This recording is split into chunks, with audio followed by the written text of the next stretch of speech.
From the high desert.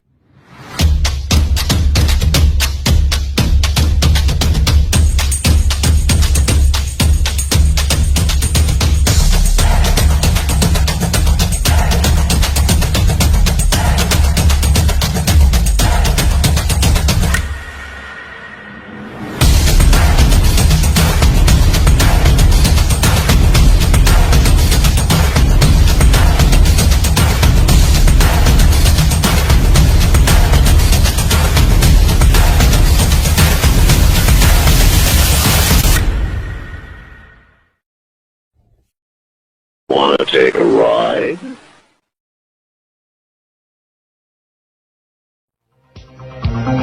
From the Coast to Coast AM archives, you're listening to the best of Art Bell. From the high desert and the great American Southwest, I bid you all good evening, or good morning, as the case may be, across all these time zones. Howdy. Hi, Art. How you doing? I'm doing. So, from New York City, staying up late, here is Dr. Malachi Martin. For a very long time, I've been on a search for some sort of proof of life after death. Here is somebody who calls himself Single 7. Single, are you there?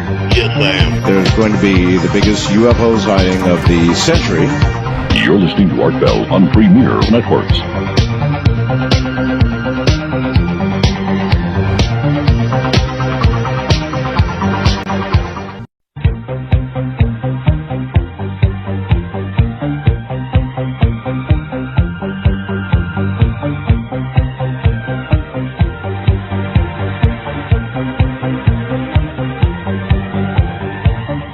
Welcome to Art Bell Somewhere in Time.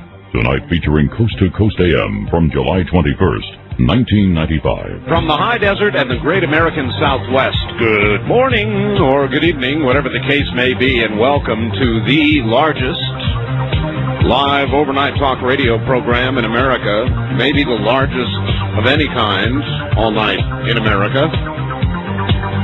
192 affiliates strong and getting ready to get stronger.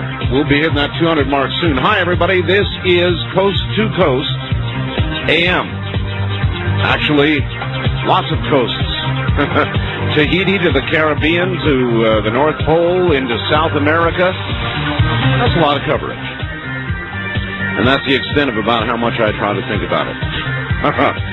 All right, it's Friday night, Saturday morning, so anything goes. You guys name it, we'll do it. I do have a few thoughts on a few things.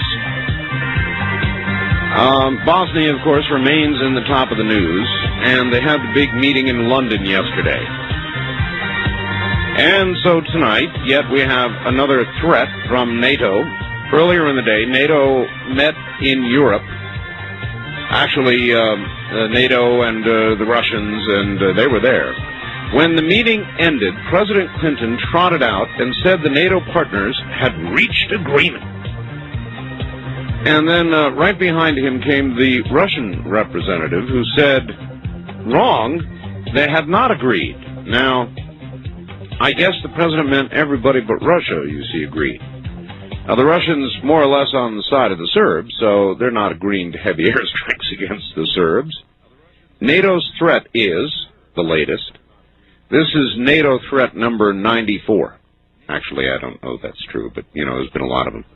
Leave the last safe haven, Gorazde, alone, or else. The or else would appear to be a bombing campaign. The U.S. wants, despite Russian objectives, and to be fair, the French and the British also are going along with us. The Bosnian Muslims say, not enough. And can you blame them?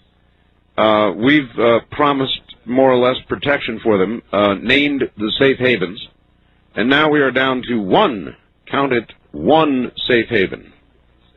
They're not even going to call Sarajevo a safe haven. The Serbs are openly defying, of course, the latest threat, saying, well, look, we can open two fronts if we need to, one against the continuing one, actually, against the Muslims, and the international community will not be a problem. So we can open two fronts. At any rate, the meeting in London arguably was not a success. Americans had wanted complete agreement. They didn't get it. The intensity of the airstrikes and the scope, in other words, they're going to be limited to Gorazde, not to include Sarajevo. So the threat now is, don't you take this last safe area. Yes, we know you've taken all the others, but don't you take this one. If you do, we're going to bomb. So the Allies, NATO, will now send a messenger to the Serbs with the latest threat, which they no doubt will put on a pile of previous threats. The Allies will meet tomorrow to act on the threat. Now, our president said, boy, it was a really good deal. This was a good meeting. And that attacks could actually begin as soon as tomorrow. Soon to be today.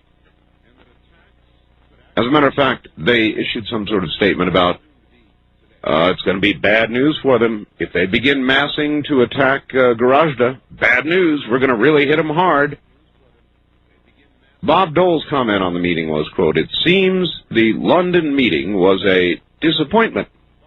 Another dazzling display of ducking the problem," end quote. Oh, my.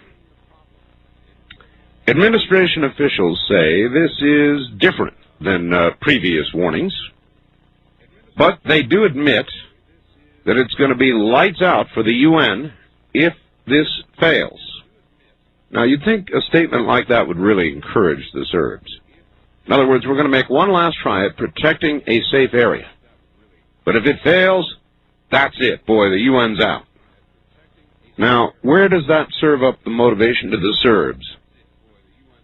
Anyway, what do you think the UN will do?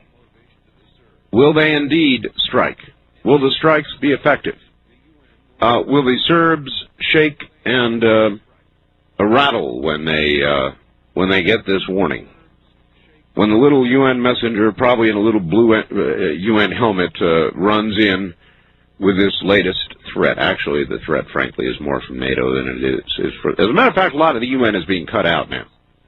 NATO is not happy with the UN, and can you blame them? Who is? Anyway, they're trying to get UN personnel the hell out of the way. So if the bombing does begin, if, I said, they won't be able to take blue-helmeted people and chain them to targets. So that is the present sad state of affairs. I thought that the Dateline, I think it was Dateline NBC program earlier tonight, had a story worthy of our discussion. There was a crime in California, a terrible crime. A man was running a gun store. I think he was 58 years old, and that was his business. And he had a wife and family, and his business was a gun store. Well, a couple of little black kids, well, one a kid, one an adult, teen, came in, and they were intent on robbing the guy. You know, they ended up beating him to death, took a pipe, and just beat this guy to death. The bad guys, kids, whatever, one adult, got life in jail, no possibility of parole. The other one, a juvenile, got the max sentence, basically to be held in juvenile custody until he's 21 years of age. The surviving widow is in desperate financial straits. She is going to probably lose the house and has already lost her husband, and they showed a court scene where she said, you know, here was my husband, showed a big portrait picture of him, and said, here he is now, and threw a box of ashes. This was, you know, at the sentencing, and threw a box of ashes down on the table. Anyway, the widow is now suing the parents of both families, of the juvenile and of the adult, in prison for life. She will receive some help from California's victim fund, but she's going beyond that, and she's suing the parents of both families. They say, not fair, we didn't do it, it was our child, it's going to ruin us. We'll lose our house, we'll lose everything we've got. She got a $250,000 judgment from one of the kids. Now that was touching. He went on to say, oh, I'll probably have to work my whole life to pay this off. Well, who cares? But the question is about the family. The families, both in this case, both say they'll be ruined. And as a matter of fact, to add to the whole mix, there is now a bill on the California governor's desk, which I'll bet he signs, that would even remove the requirement to sue. In other words, if your cute little progeny goes out and does something awful, you, as a parent, could be paying for it the rest of your natural life. You could lose what you have. And I wonder how people feel about that. Maybe a little inducement to more parental responsibility, or unfair? What do you think? Was a little shocking. I mean, on the one hand, parents are in a way responsible for what their children do, but by the time they get to be teens, you're not always in control. I mean, should they be able to sue you and virtually take everything you've got for what your child does? That's what's going on. And that's the law. It's about to be signed there in California. And it doesn't matter whether it is or not. There can be civil suits, and indeed, she is suing civilly. Affirmative action still in the news. That thing between the governor and Jesse yesterday really stirred it up. UC Board of Regents, of course, voting late last night to end all affirmative action. What will the loss of race and gender preference mean? Well, about half of this year's class was chosen because of gender or race. Jesse Jackson, in kind of a funk about the whole thing, said, "Why America's educational system has been hijacked." So do you think the UC Board of Regents did the right thing? I do. Affirmative action either is or isn't. The president, of course, the other day saying that we shouldn't end it, we should mend it. Now, that's silliness. Because you either have affirmative action or you don't. And affirmative action to me has to mean preferences, racism, quotas, some yardstick by which to measure whether you are affirmatively acting. Right? There must be a yardstick to determine if there is action going on. That's why they call it affirmative action. So that's still a big firestorm going on. Very little news coming out of the Waco trial. All I can give you tonight is that yesterday, Lloyd Bentsen, the former Treasury Secretary, you'll recall, during the Waco days, had to go in front of the committee and admit very poor coordination. In fact, imagine this. Lloyd Bentsen said he wasn't even told of the initial attack on the compound until hours after it was well underway. The Secretary of the Treasury, the boss of the ATF, wasn't told the raid was even underway until several hours after it was going. Do you believe that? I'm not so sure I believe that. And any more than I really believed that George Bush had very, quote, minimal information on Iran-Contra. Come on. Sure he did. He's an old CIA guy. He knew what was going on. And old Lloyd Bentsen, he must have known about the attack on Waco, too. But he went in front of the committee yesterday and said he didn't even know about it. Not me. Not until just hours after it was underway. Poor communication. Some rather startling new allegations on the Good Old Boys Picnic, the ATF annual get together. These latest allegations are of rape, and drug use,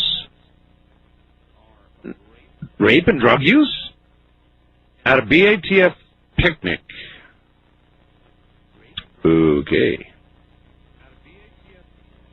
The drug use. That says Bureau of Alcohol, Tobacco, and Firearms. And I guess they had all of them there, huh?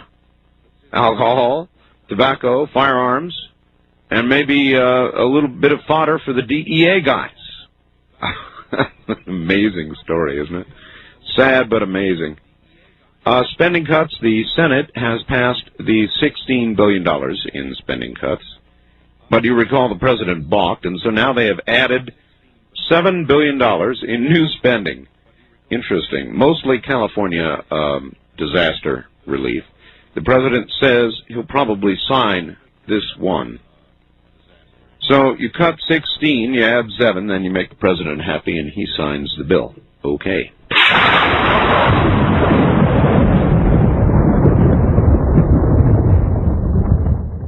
I've got a little information on the Waco hearings, days 1 and days 2, with regard to the amount of coverage given to the Waco hearings by the various networks, and I thought you might be interested. ABC had 2 stories, average length 4 minutes and 45 seconds in total. CBS had 2 stories, 4 minutes 30 seconds. NBC had 2 stories, 3 minutes 40 seconds. And PBS had 4 stories, 15 minutes and 30 seconds. The New York Times devoted 5 stories, the Washington Post 5, USA Today 5. The top issues so far, with regard to the press, this is what'll get you. In the Waco hearings, the NRA role in the hearings has had 10 stories. 10 stories. Political motives have had 6 stories. ATF drug nexus, 3 stories. Government non-disclosure, 2 stories. And ATF military assistance, 2 stories. So what I told you about the coverage, the national coverage of the Waco hearings, is exactly true. It is weighted in favor of the ATF and the government by a long shot. I just gave you the figures, and you cannot ignore them. Next couple of stories, I guess, several stories in a way, about women. Women at work. Labor Department stats. This is pretty interesting. The number of families where both work, you know, the man and the woman, is up 12.5% from 74 to 94. An additional 17 million women in the workplace now, totaling 58 million American women working. A new study says, get this, 55% of working women make half or more of their family's total income. Still, they don't make as much. And they took the field, for example, of psychology. A man psychologist can expect to make, on average, about $31,000. A woman psychologist, $22,000. Women now make 76 cents to every dollar men make. And the question is why? And I'm sure that you out there, many of you have the answers. There was, I've got coverage of Susan Smith and a lot more here. I've got a lot of information on OJ. I really have too much news. But this is related to women, so I thought I would toss it in as well. The late ABC show did a piece on women in bathrooms, and it's all extremely sad. Apparently, women don't have, or one of their biggest complaints, period, is that they do not have bathrooms. There are not bathrooms for women, or enough bathrooms for women. So I wonder what you make out of that. Not enough bathrooms for women. They showed long, long lines for women.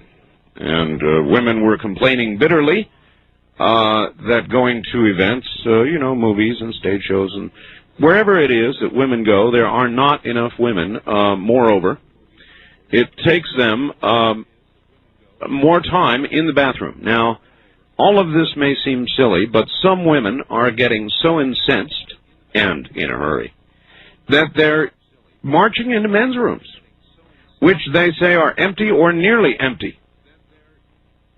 And it's a real horror.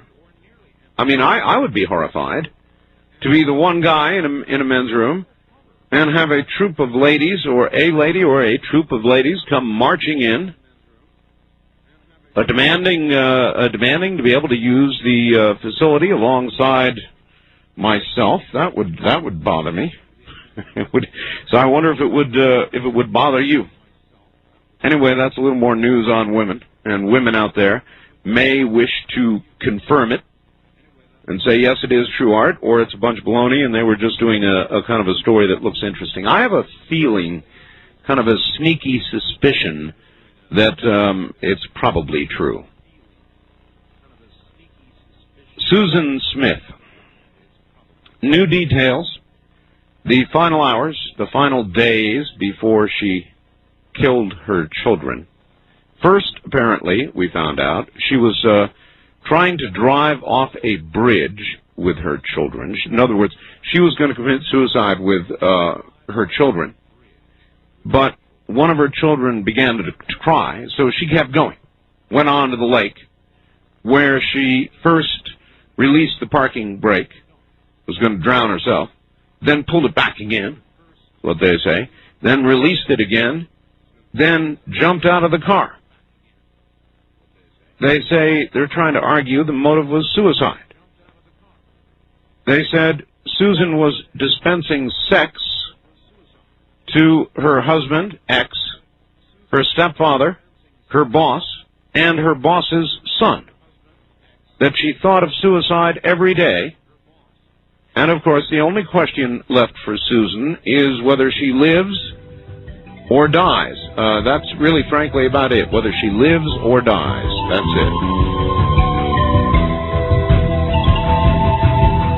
All right, folks. We break here at the bottom of the hour, and we prepare. Friday night, Saturday morning, two-way talk next.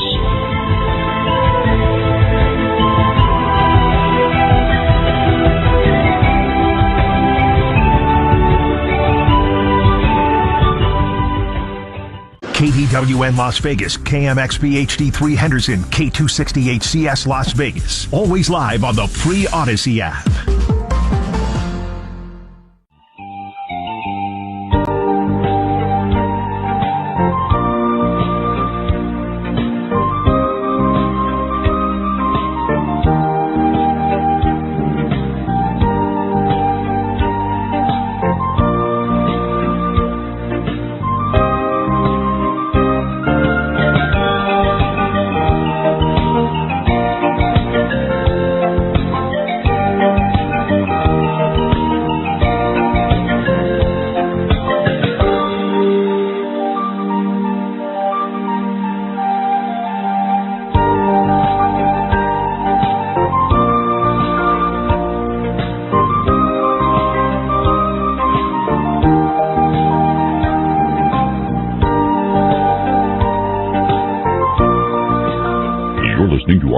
Somewhere in Time.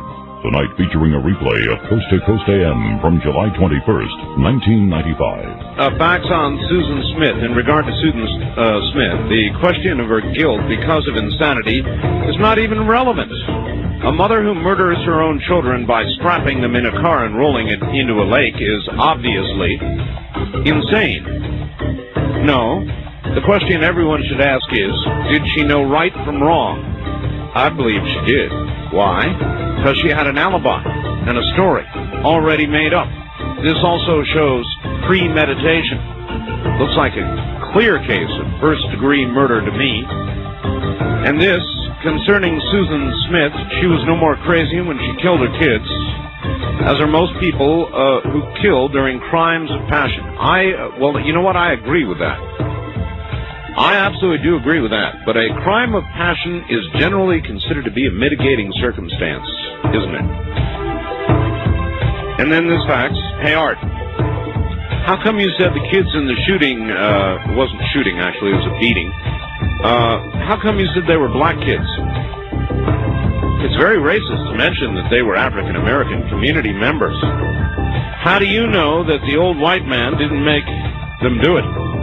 Maybe he said racist things and tried to shoot them or something. Well, actually, sir, the words were the kids came into the gun shop to rob the white guy. It says you shouldn't talk about race when you talk about crime. That's Howard in Oakland, where there's a lot of crime. A lot of it black, too. See, Howard, that's why I mention it, because it's true. It's not true to mention, not racist to mention that they were black. I saw them on TV, so I saw they were black. And it's not racist, it's just simply true. The black community is well aware of it.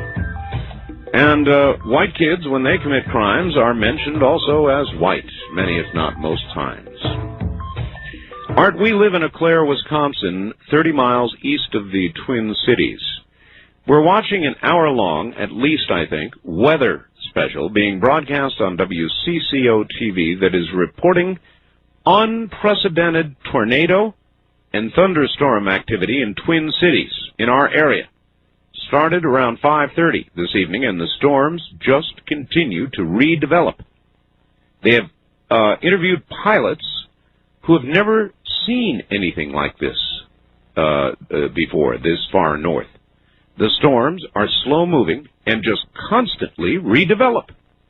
We'll be tuning you in at about 1 a.m., at which time the storms are predicted to be in our area. P.S. We used to listen to you on KEX. Portland, moved west central Wisconsin, picked you up a while on WOAI, yeah, all the way from San Antonio, then WTMJ in Milwaukee, and wonderfully now from KSTP in Minneapolis, St. Paul. Well, let me tell you something. Our network took some hits earlier tonight up in the Oregon area. They have vicious storms going on. Hail, lightning. The weather continues to be a very, very big story. And something's going on with the weather. I don't care. I'm saying it. I'm not shying away from it. Something's going on. Like with the geologic activity, which, by the way, I also want to mention, it's been very quiet, nervously quiet, up in Northern California for too long now. And that's all I'll say about that. The weather, though, something's wrong with the weather. Really wrong. So I agree with the faxer from Wisconsin. And they had it so bad up at the network, we uplink on what's called KU band. Actually, we downlink on C-band, uplink on KU band. KU band is very high frequency, and it is affected when you have a density of rain. They had marble-sized raindrops, I'm told, to the degree the network could not get its signal up to satellite. It simply could not get through the density of the raindrops. Something's going on with the weather. So, I've got more, but I will hold it. Are you ready? East of the Rockies, you're first up this morning on the air. Hi. Hi. Art Bell? Yes. Turn your radio off and tell us where you are. I am in Kenosha, Wisconsin. Kenosha. Hi. Yes, and I have lived in northern Wisconsin, and this weather is not unusual. It's not unusual. No. Even after what you heard that lady from Wisconsin say in the fax here. Yes. So you get lots of big storms like that up in Wisconsin. Yes, in fact, it's been unusual weather because we don't have the tons of snow and everything up north. Yeah. Well, this lady had words from pilots who said they'd never seen anything like it.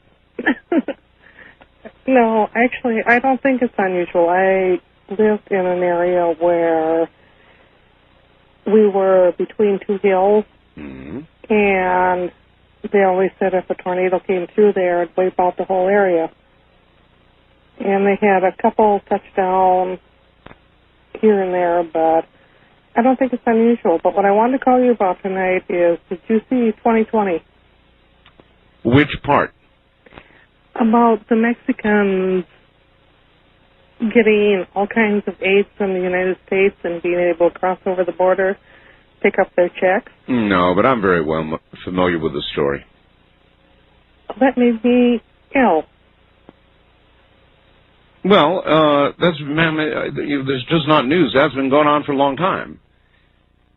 Sure, they can do all kinds of things. They can cross the border and have their baby, and as long as that baby is born on U.S. soil, and my understanding is that at L.A. County Hospital, about 65% of all live births are to illegal aliens. 65%. They then are automatically American citizens, entitled to everything a citizen can get.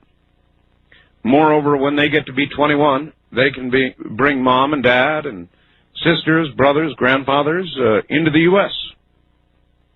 Documents? No problem. $150, and you can be documented 6 ways from Sunday, matter of fact. West of the Rockies, whoops, you would have been on the air. Wildcard line, you're on the air. Good morning. Hello? Is this Art Bell? Well, I can barely hear you. Art Bell? Yes, that's me. Okay, Art?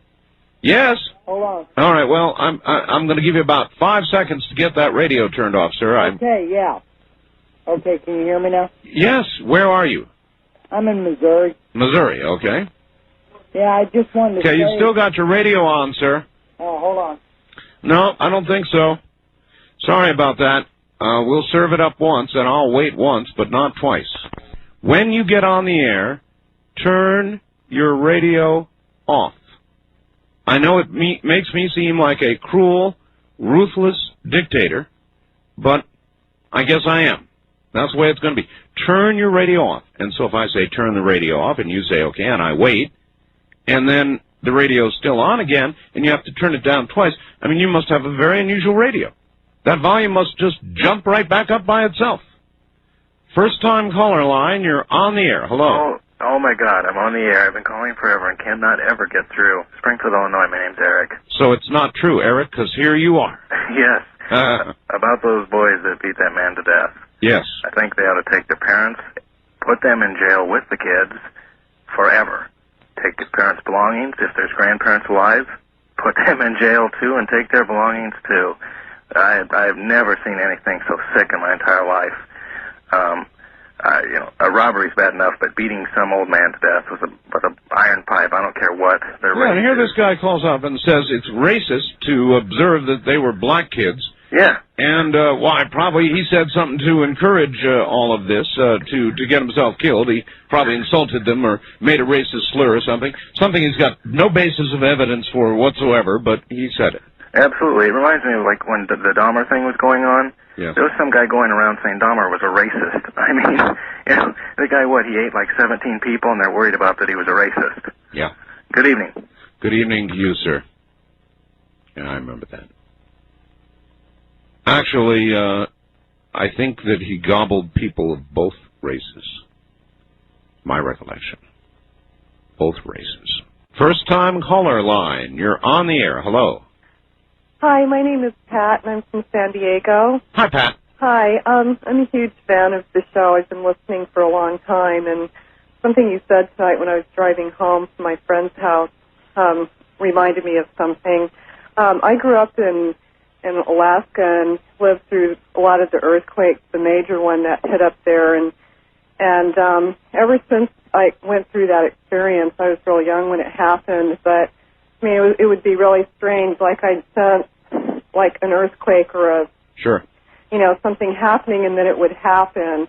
And it's really funny, something you said about, Northern California being really quiet, and, what you were saying about that. Yeah, I think that not good. In other words, the little quakes, I think, relieve the strain, and when you don't have one for a long time, it's time to start worrying. Yeah, I know. Well, what I was going to tell you is the other night I was outside. It was an extraordinarily quiet night, and the stars were out and everything, and I was thinking to myself, I just had that sense that, at It's some coming. point... Yeah. With your feeling about earthquakes, I suppose it is incumbent on me to ask you, what made you go to California? That's a fair question. Mm-hmm. Well, actually, I lived in Anchorage for 12 years after that major one hit, and then, I went into the military, after that, and I ended up in Southern California because I was sent here by the military, but I decided to stay in San Diego because I fell in love with my husband, and, I decided to blow off the fear of the earthquakes, but I, at the same time, knew that was part of the package deal. That's fact, yes. Well, San Diego is perhaps not as much at risk as north of the area. Yeah, I agree with you, but I was just thinking how, I don't know, I've just been listening to the show for the last year, and I just identified with, I've heard other callers call in and mention that, something's going to be happening, and I had a real strong sense that I don't think necessarily San Diego per se, but it's been a long time since since 1989, that really bad one hit Northern Cal, and I don't know. Well, I've got a strong sense that something's about to come. I've got to run. Thanks a million. Thank you. You take care. That's San Diego, and I've had this sense for a while now, sort of a pending sense of something. I don't know what it is, geological, weather, whatever. But something's on the way. Mother Nature's raising her hand, perhaps metaphorically in the way my wife finally came in and raised that fly swatter.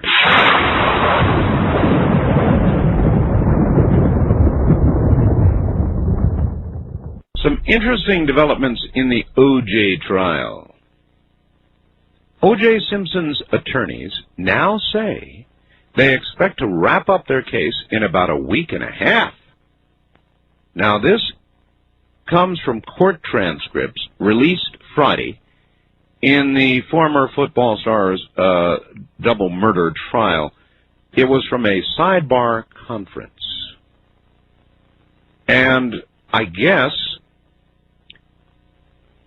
I'm telling you, he said, Johnny Cochran, I'm going to finish in a week and a half. Now, he told the judge that. Now, here's the thing you're going to want to watch for. According to Los Angeles television station, KCAL, Simpson's lawyers have hired a woman defense attorney to play the part of prosecutor Marcia Clark and to put the defendant through a mock cross-examination. They have hired somebody in Marcia Clark's image. I wonder if they could really get the same driving temperament of Marcia Clark to put O.J. Simpson through the paces the way they think Marcia Clark will do it.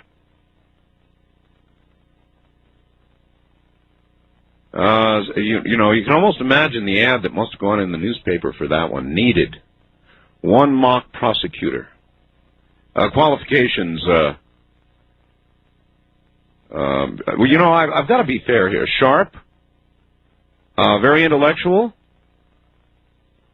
bitchy, whiny, effective, aggravating, professional. She is all of those. And you'd have to put an ad in like that anyway. So they did it.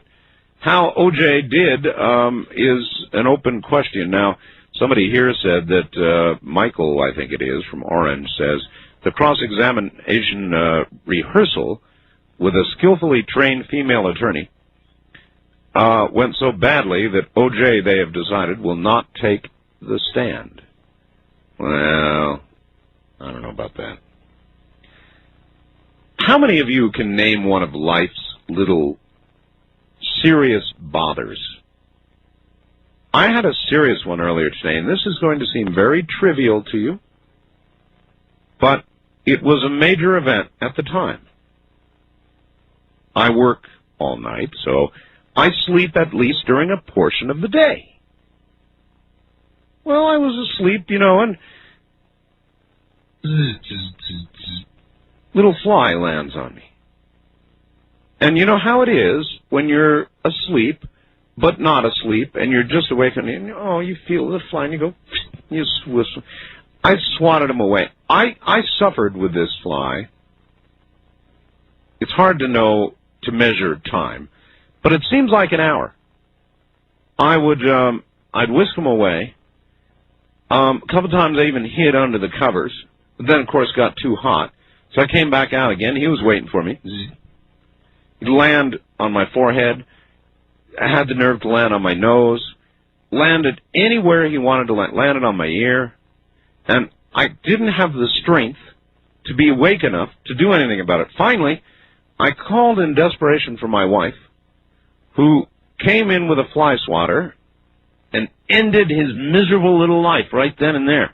But I really suffered for a long time. It seems like a dumb thing, but I suffered. Powerless to do anything about it. Powerless to, get angry enough or be awake enough to do anything about it. And this little fly tortured me for what seemed like hours. God, it drove me nuts. Wildcard line, you're on the air. Hello.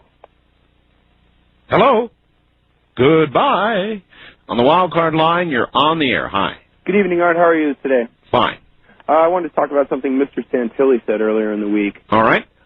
He said that he was receiving a little bit of friction from the UFO community for the fact that he wasn't being very altruistic with his tape, that he had economic means in line for it. That's right. And I find that kind of incredulous because anybody I've ever seen in the UFO community, and he's self-proclaimed authority, always has an 800 number with something for sale for $29.95. Let me tell you, I have an 800 number. They're not cheap. They're in it for the money, too. Yeah, 800 numbers are cheap now. Yeah, and I find it's a big bill. I mean, if you're selling something, it's a big bill. No, I thought Santilli's motivations were straightforward, and maybe a little more straightforward than a lot of the people in the UFO community, as you say, who are hawking this or that. Of course, everybody who comes on a radio show just about has written a book. Do you want to hold on? Sure, I'd love to. All right, where are you, Bob? I'm in Santa Barbara. This is Steve. Santa Barbara, KQSD. Yes, sir. All right, stand by. We'll be right back to you after the news at the top of the hour. You're listening to Art Bell, Somewhere in Time, on Premier Radio Networks. Tonight, an encore presentation of Coast to Coast AM from July 21st, 1995.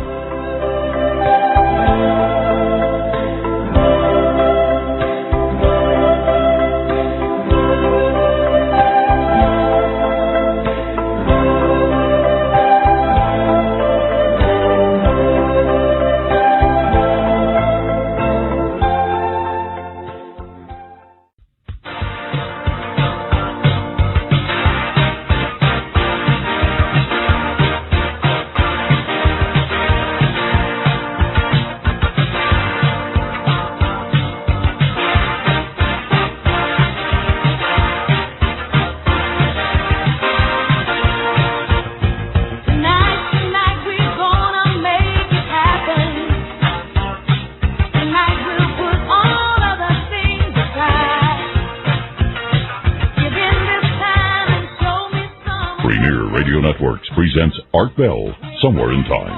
Tonight's program originally aired July 21st, 1995. From the high desert, good morning, everybody, and welcome back. I've got a number of comments for you, but we've got a caller on hold right now. Wanted to hold through the news, commenting on the Santilli interview we had the other morning. Actually, we did it twice, I think. We did it late in one program and then early in the next so you all could hear it. Hello there. Good evening, Art. Yes.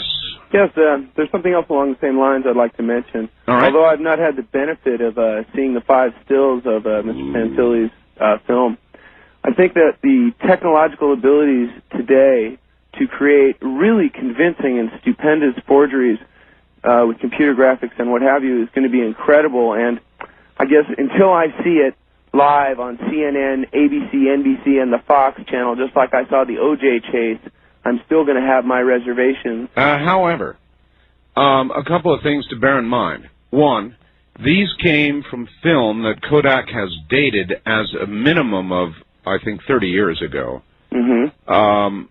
So That's true. It's Now, they not, haven't no, necessarily- what we've got here is not a product of today's computer generation, and really that is not a concern in this case. We have had talked to lots of people who've seen the 16-millimeter original black and white film, so it's a little different. Well, if I was a betting man and I had $100, I'd put $40 down that Mr. Santelli's tape is genuine, $10 saying it's a fake, and $50 for myself. And I think, and again, I'm giving him the benefit of the doubt. I haven't seen his stills, and although the film may actually be from 47, we can't prove the date of the exposure. Yeah. And like I said, the ability to create incredible forgeries with technology will get better and better. So we're going to need more convincing proof to convince the general populace. But again, I try to keep an open mind. All right, sir. Thank you. I would say, and I'm being honest with you, 90% of the faxes that I've received from people that have seen these photographs of the alleged alien abduction believe that it's real. And I'm going to stick my neck out, too, and it's been chopped off before, so who cares? I tend to think it's real myself. I guess that's why I've been paying so much attention to this. I think it's real. I think these are real photographs. Now, or the photographs are authentically taken from the 16-millimeter film, which I think is real. If I were a betting person, I would bet the larger bit of the money on it being real. I'm not saying I might not hedge it to some degree, but, and I've got my neck out a little here, I tell you, it looks real to me. It's the damnedest set of photographs I've ever seen in my life. And by the way, I said this yesterday, but I'm pretty proud of myself. I've done a lot of work on these, and I have sharpened them. I've done a lot of enhancement work, not changing the nature of the photographs, but getting more detail out of them than was originally in them. I've done a lot of work, and so we've got a wonderful set of 5 photographs that we have been given nearly exclusive permission by Ray Santilli to publish. They're going into the newsletter. The newsletter is going to be going out and will hit your house fully 2 or 3 weeks before the national release. So we've got some pretty hot stuff here. Art, I can't believe it. Racist cops on dope. Oh, he's referring to the story that the ATF racist picnic, allegations now of rape, and drug use. Anyway, he says, Art, I can't believe it. Racist cops on dope. In America? I've had my suspicions, but now it's on TV, so it must be true. I think I'll go shoot myself. Signed, Stu. And this from Kathy. Dear Art, women have long been viewed as objects to be used by society. Yes, women take advantage of women, too. Of course, they not only are expected to be satisfied for less pay, but they often don't fight for the inequity. It's not only how men see us, it's how we see ourselves, and therefore pass the pattern on to our children. It's important to realize also that the income women bring in is often not necessary for basic survival of the family, but goes to support the excessive lifestyle that our current standard of living idealizes. How else would we be able to afford the luxuries we enjoy that are hedonistic by comparison with much of the rest of the world, and even with ourselves 20 years ago? Kathy, of course, has a very, very good point. And we've been talking about the weather, and I've got a good fax on it that argues with what the last caller from Minnesota said. She said, the weather's no different. Yes, it is, and I'll read you this fax in a moment. Wildcard line, you're on the air. Good morning, Art from Kogo Land. Hello. Hey, I would be, well, you know, the stuff about women using men's bathrooms.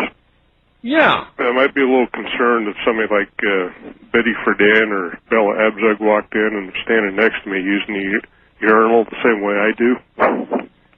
Yeah, well, I'm glad you're humored by all of this. I'm not. I think that if a woman came traipsing into the men's room while I was there, I would scream.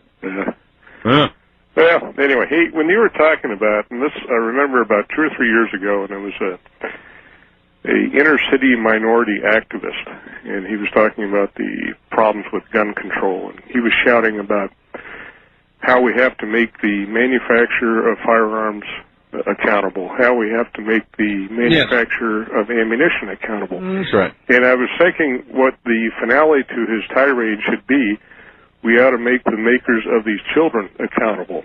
And, what I mean by that is that these people are parents of these kids who are doing this killing and this violence, and there should be responsibility and accountability on the part. To what degree is the question? Thank you. And the story is, to briefly repeat, these two young thugs, black, walked into a gun store with robbery in their little heads. They ended up doing something they didn't have to do. They took a pipe and beat the guy to death. The widow is one of the kids, punks, was given life in prison because he was over the juvenile age. The other was a juvenile, be held until he's 21. But that's not the story in America anymore, because that's commonplace. Punks beat somebody to death, that's commonplace. What is not commonplace is that the surviving widow of this man has decided to sue the families of the children for everything they've done. And she's doing it. And there is a bill that would allow it to be done in California on the governor's desk right now, even going beyond allowing a civil suit, almost mandating that it occur. Go after the parents. And I wonder how you all feel about that. A little bit scary on the one hand. You can argue, well then, yes, the parents ought to be responsible. It is their prodigy. They created this child. They shaped and molded this child. Or you might argue, despite the best efforts of some parents, the children will go out and commit crimes. And therefore the parents ought not be responsible for the sins of their offspring. I don't know. What do you think? Wildcard line, you're on the air. Hello, Art. Hello. Yes, are you familiar with Revelations in the Bible? The Bible. Let's see, I've heard of that. Revelations. Yes, I've heard of that. Okay. Did it ever occur to anybody that the quickening happens to have a lot to do with Revelation? Oh, I guess it's brushed our minds. Okay. Well, with this quickening, there's a lot of things going on across the earth. The weather's just one of them. It is, but listen to this, and here is a fact. Dear Art, I have never been able to say this word. Weather stats don't lie. Meteorological. That's how it should be said. I have been working on a presentation, which I'll be putting, blah, blah, blah, blah, on somebody else's show. Well, who cares? As I've mentioned to you before, a book called The Survival of Civilization warned that as this interglacial cycle closed, it would be heralded by over 300 years' time of increased wind speeds, increased tornado activity, downbursts, severe cold, intense heat, hail, torrential rains, and flooding. He's tried to call me, he says, many times, but without success. So, I had a caller, or a faxer from Wisconsin, who said, basically, Art, we live in Eau Claire, Wisconsin, 70 miles east of the Twin Cities. We're watching an hour-long weather special being broadcast on WCCO TV, reporting unprecedented tornado and thunderstorm activity in the Twin Cities area. Began around 5:30 this evening, and the storms just continue to redevelop. They have interviewed pilots on the air who say they've never seen anything like it before this far north. and on and on and on.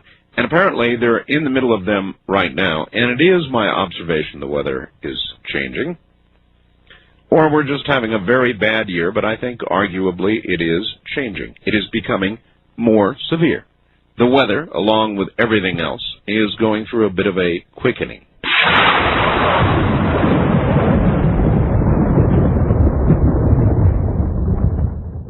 Art, about the ATF, what really boggles my mind about these guys is how they decide who is a threat and who's not. They claim that weapons in the hands of people like Randy Weaver and David Koresh is somehow a huge threat. Yet gangs in this country seem to have the run of the streets. Koresh and Weaver hadn't done anything yet to anybody. They simply wanted to be left alone.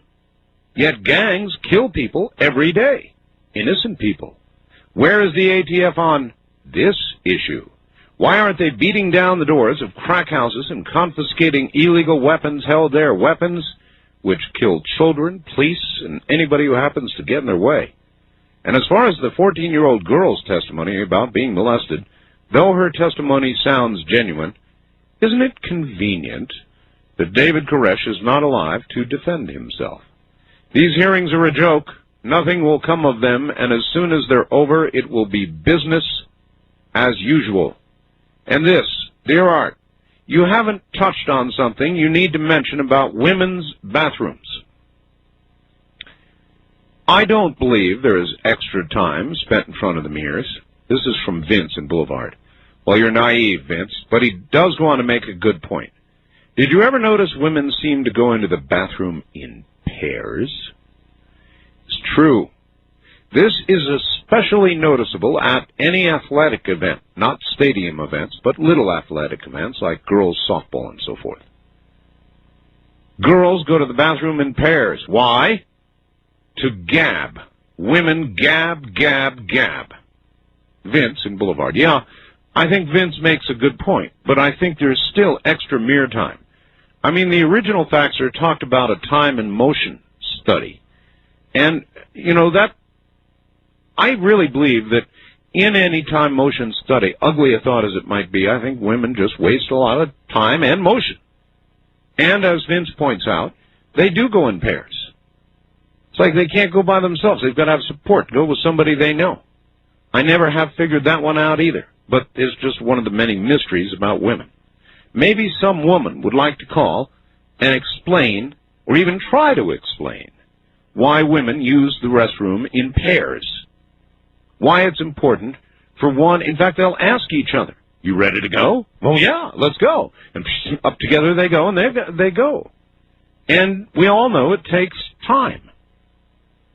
So, you know, I don't know that their complaints are all that valid. I mean, last night's program showed women in very long lines trying to get into the bathroom, some of them looking very fidgety and nervous and anxious. And the men's room available.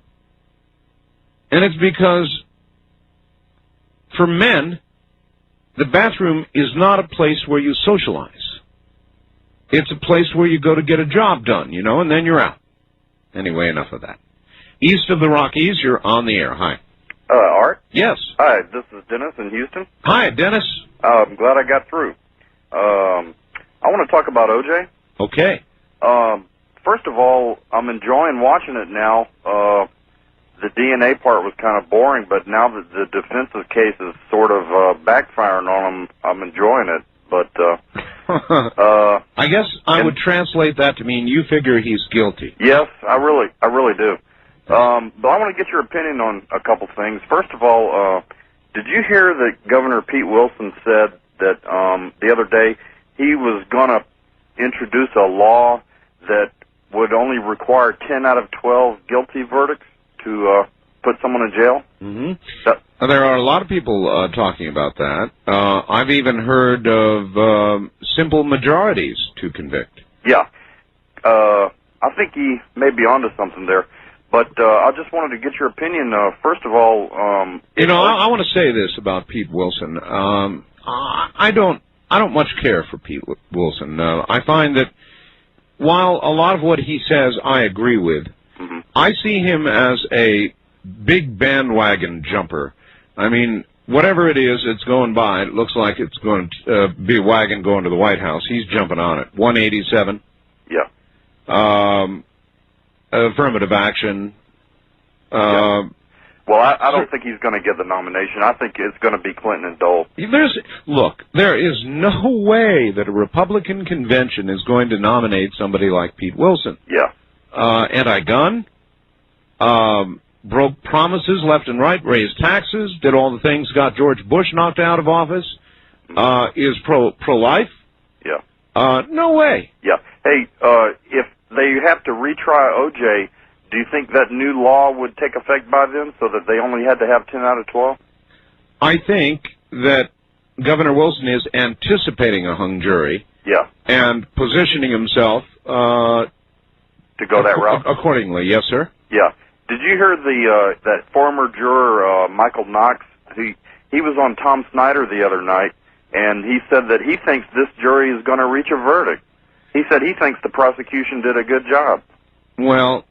But I'm not sure if I agree with that. How many former witnesses, jurors, have we heard from?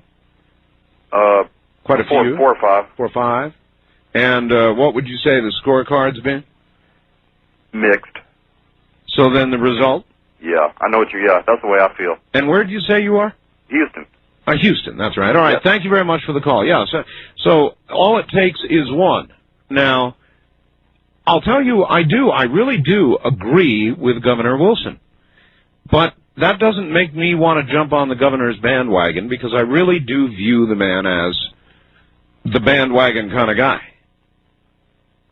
As a matter of fact, I am not excited about the next election, which now is 480 some odd days away, and of course it's well underway.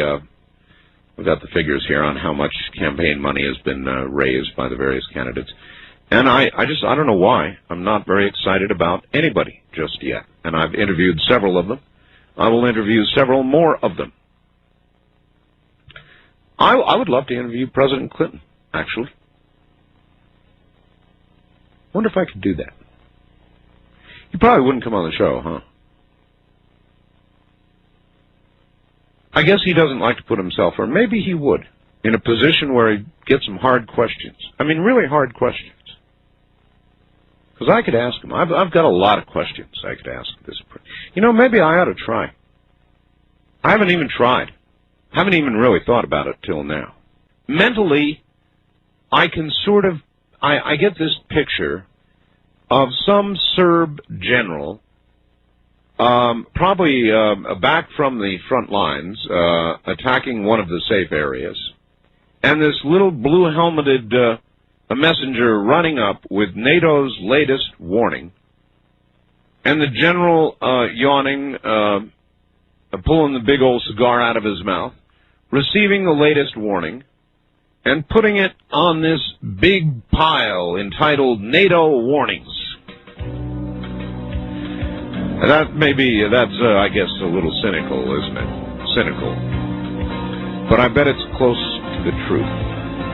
So once again, we've warned you, attack Garajda, and we're coming from the air big time. Do you believe us?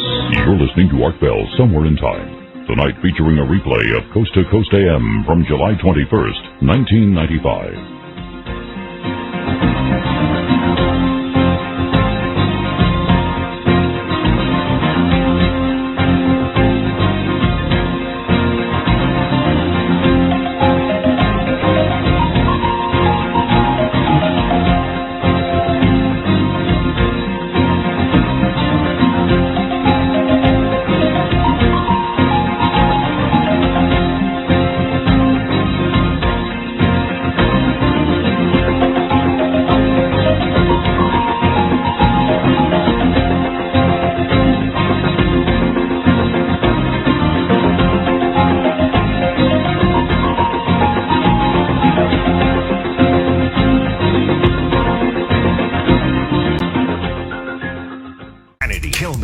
KDWN Las Vegas, KKLZ HD2 Las Vegas, 1015 FM, 720 AM, KDON, the talk of Las Vegas.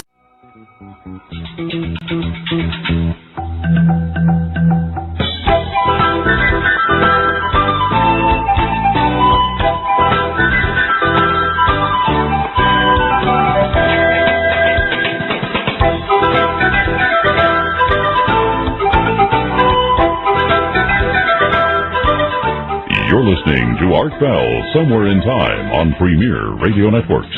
Tonight's an encore presentation of Coast to Coast AM from July 21st, 1995. Hey, Art. The rumored stories about women who are weary and miserable from standing in long restroom lines at restaurants and events are all true. The phenomenon has been occurring for 5 or 6 years. We have lots of time at that location to complain about this obvious inequity. Last weekend, I desperately braved the stronger sex, invaded their designated territory, and stood guard, enabling a few of us to use public facilities and get back to the event that we all had paid for. We are not created equal in this regard, as any time and motion study would reveal. Frankly, I believe too many men think that we have a bathroom fixation, and that this is something to tease us about.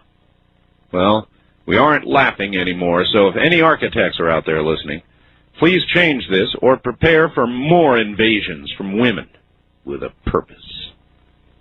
SMA in Portland. Sorry. More invasions, huh? Promised. Boy. And this, dear Art, the 2020 program tonight regarding the San Diego gun store owner that was beaten to death during a robbery appeared to me to have been done by a white and a black. You know, they may be absolutely right. This is even better. Now, is it racist to say it's a white guy and a black guy? Remember the black guy said he could have stopped the beating but didn't. Remember? Yes, of course, he did. And I didn't see the other. I'm not even sure they showed him.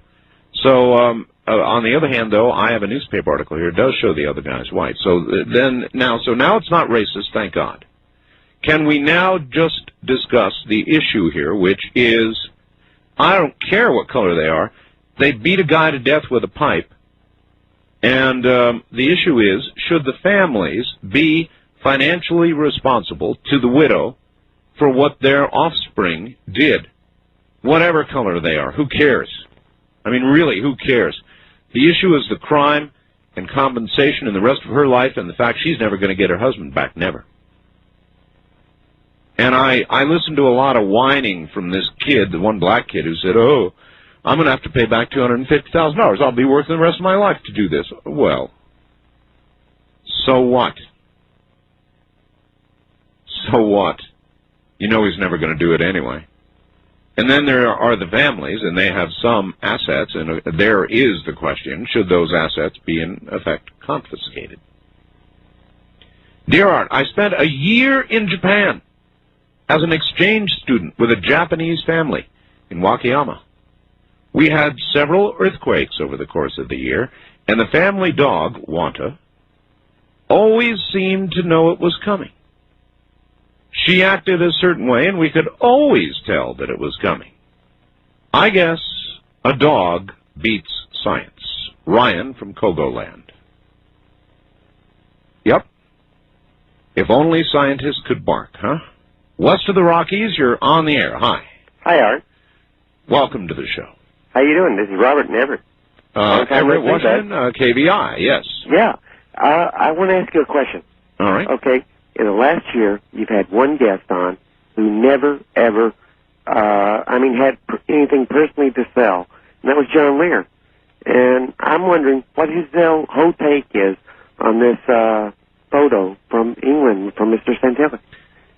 You know what, sir? You know what? I have not yet talked to John about that, but I really ought to. I don't know that John's even seen the photographs. I could certainly see to it that he will see them. I have them, and I can send them by computer to John. So that's a very good idea. Okay, and one more thing. Yes? I want to call us toll-free at 1-800-618-8255. For that. Well, you're not allowed. Look, now you just used the word again. I can't allow that word to go on the air. Okay, then. So now don't. Tom Leykis is the jerk. Okay. Well, now it's not necessary to say that either. I mean, even if it's true. All right, I apologize. All right. Goodbye. Before he says anything else, I can't air.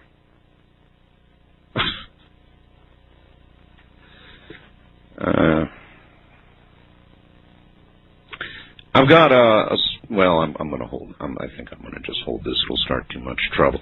First-time caller line. You're on the air. Hello. Hey, hello, Mr. Bell. This is Joseph calling from Southern Pines, WEEB land. Southern Pines, North Carolina, right? Huh? Southern Pines, North Carolina. Yes, there it is. Right.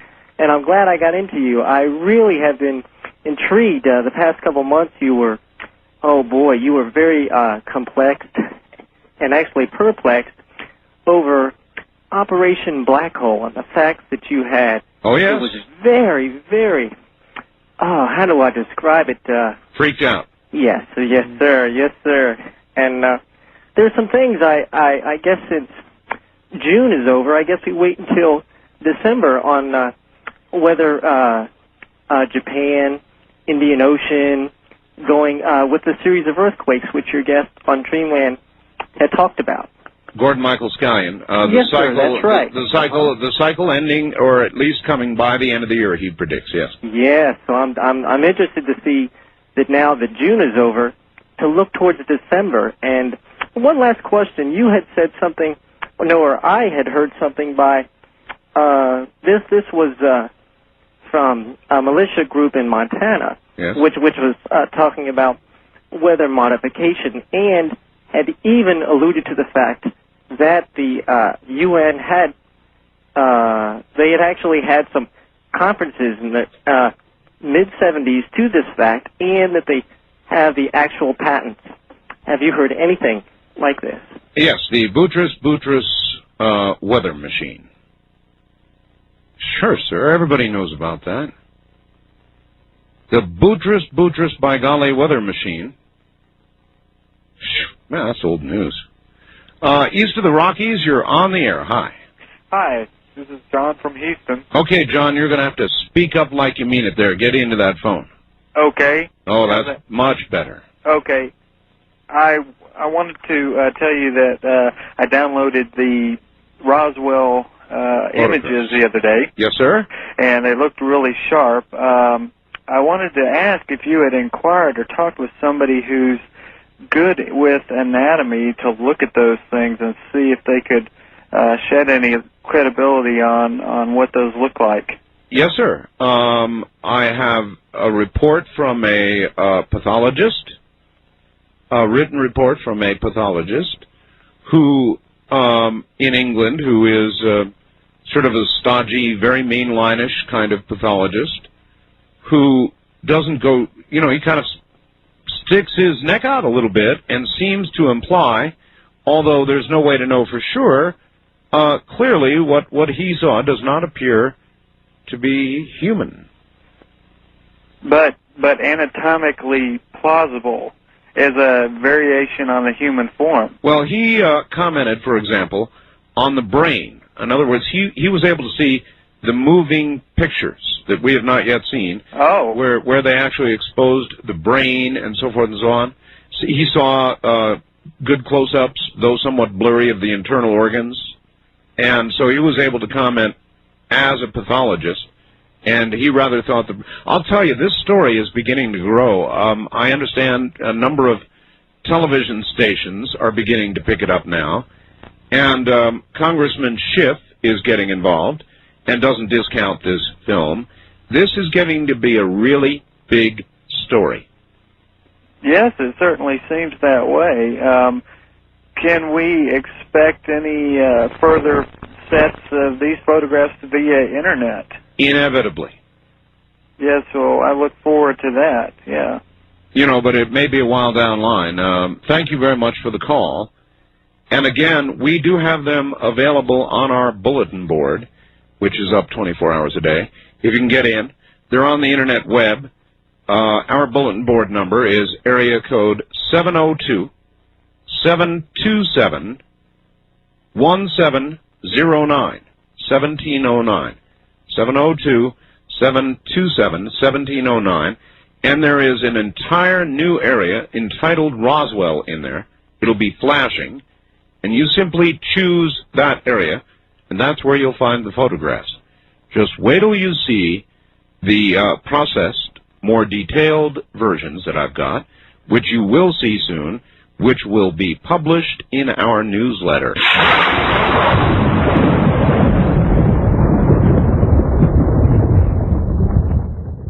All right.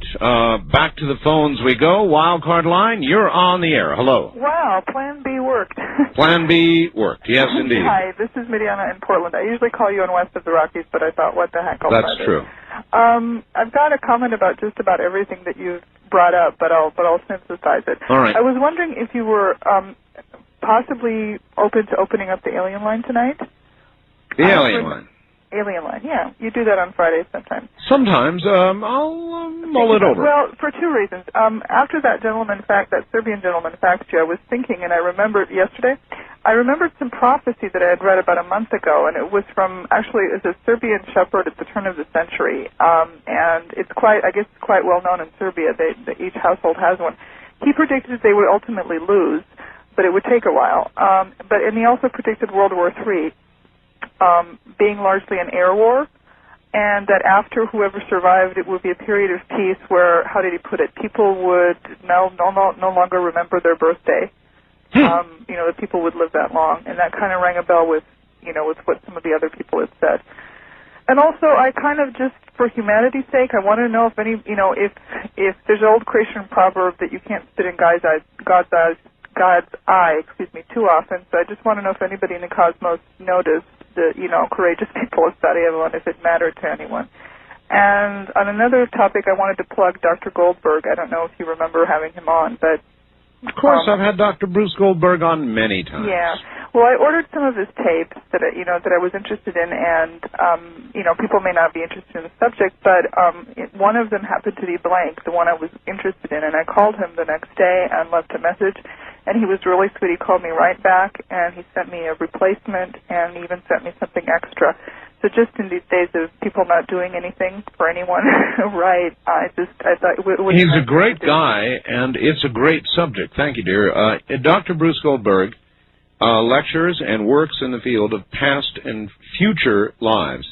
I'm particularly intrigued at the concept of future lives. Obviously, reincarnation, or a form of reincarnation, or just the way he happens to believe things are. And they have indeed progressed people into future lives. Pretty freaky, huh? Do you ever wonder whether we're really in control, or just playing some great preordained play here on Earth?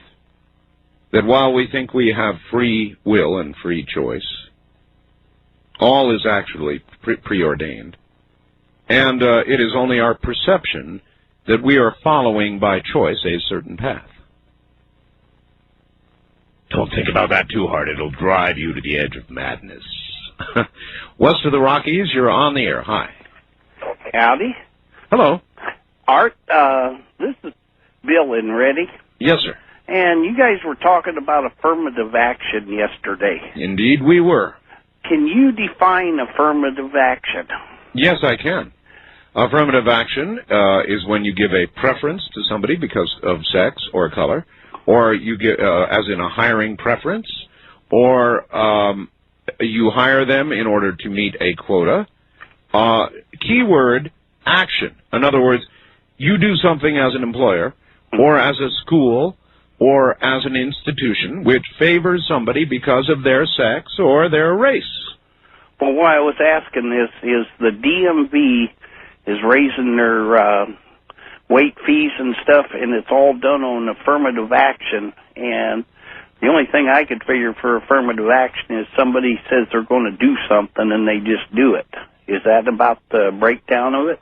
No, I just gave you the definition, sir. Well, that's... Then how do they raise the DMV fees just by saying that it's an affirmative action then? Well, I suppose the very broadest sense of the phrase might include anybody who takes an action which is, in their estimation, affirmative. But in the more narrow sense that we talk about affirmative action, sir, it is a preference or a quota or an action because of somebody's sex or color. Okay? Mm-hmm. Well, that's what I thought, but I thought I'd ask somebody else to see what they said on it. All right. Well, that's what I say on it, sir. Otherwise, I guess you could say we are raising we're raising taxes, and we consider it to be an affirmative action. I don't know. Wildcard line, you're on the air. Hi. Hi. Art Bell. Excuse me, I turned off my radio there. Good for you. I want to let you know I've been listening to you for about 2 years and a half, and I'm calling from Reno. Reno. KOH. Of course. And I have some sad news. Uh-oh. I'm no longer listening to you, and I'll tell you why. Then how come you're calling me? Because I'll tell you why. That's a very affirmative action.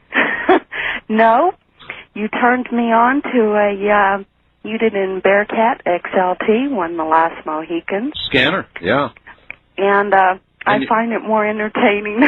Well, it is entertaining. I love it. I don't blame you a and bit. I'm hooked on it. Yep. Well, and the that's fine. reason why I'm listening to you tonight is because it's sent off to Sea Crane to be modified.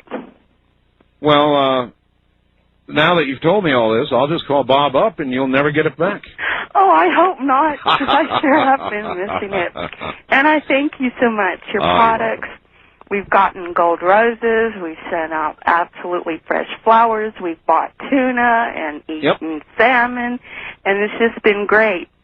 Now, I do listen to your first hour, and I do have even my pastor listens to your program in the first hour. Wow. So I've got about possibly maybe 15 people out there listening to you. But now that I have this beloved scanner, it's all your fault.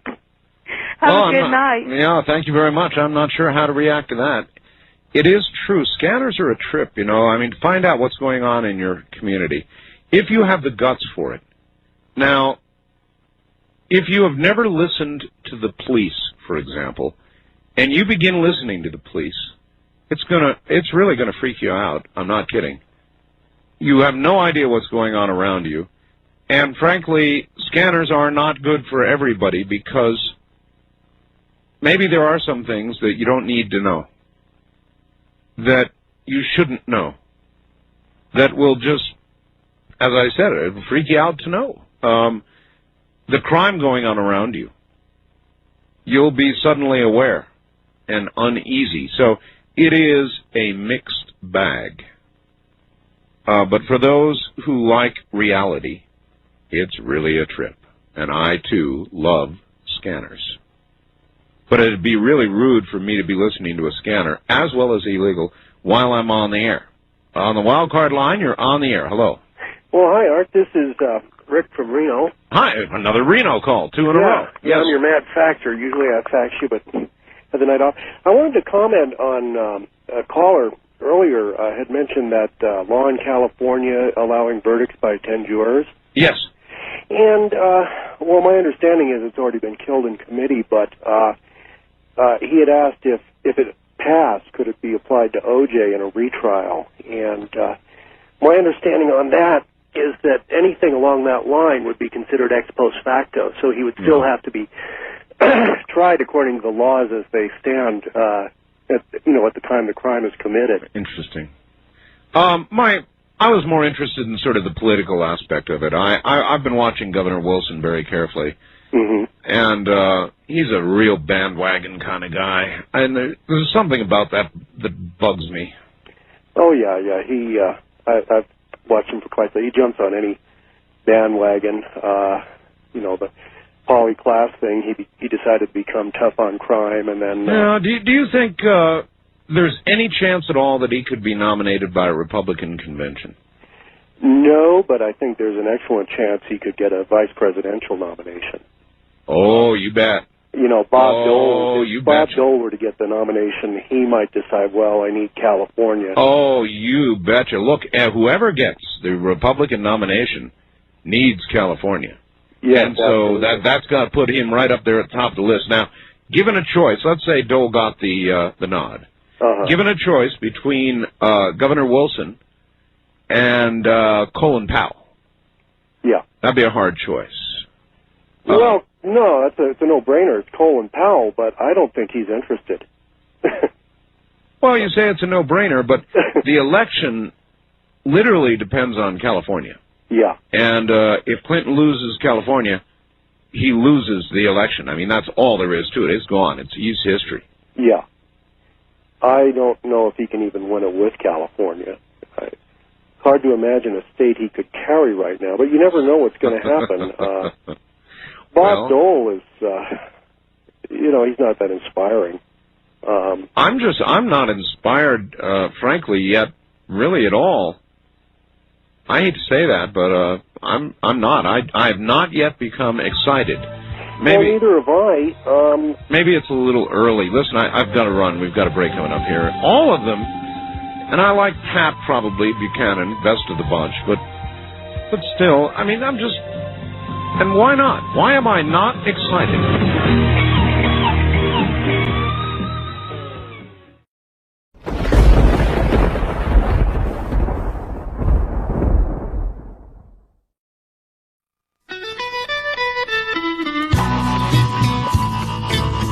Let me let you in on a little secret that I shared with the After Dark subscribers just a few months back. I really don't believe everything that my guests talk about here on the show. You heard right, I'm a skeptic. But once in a great while, a guest comes along who just blows my socks off and forces me to rethink my conclusions about something. Now, that's what happened when I talked to Pam Reynolds. Read about her story in the May issue of the After Dark newsletter. Subscribe now by calling toll-free 1-888-727-5505. For just $39.95, you get 2 free issues, 14 for the price of 12. Or log on to artbell.com, hit the library link to the secure server to order. This issue may change the way you think too. Call now, 1-888-727-5505.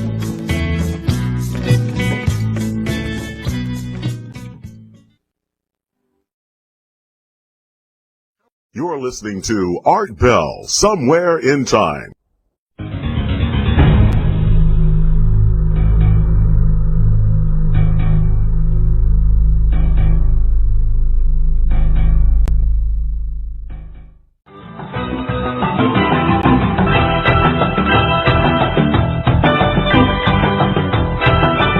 You're listening to Art Bell, Somewhere in Time on Premier Radio Networks.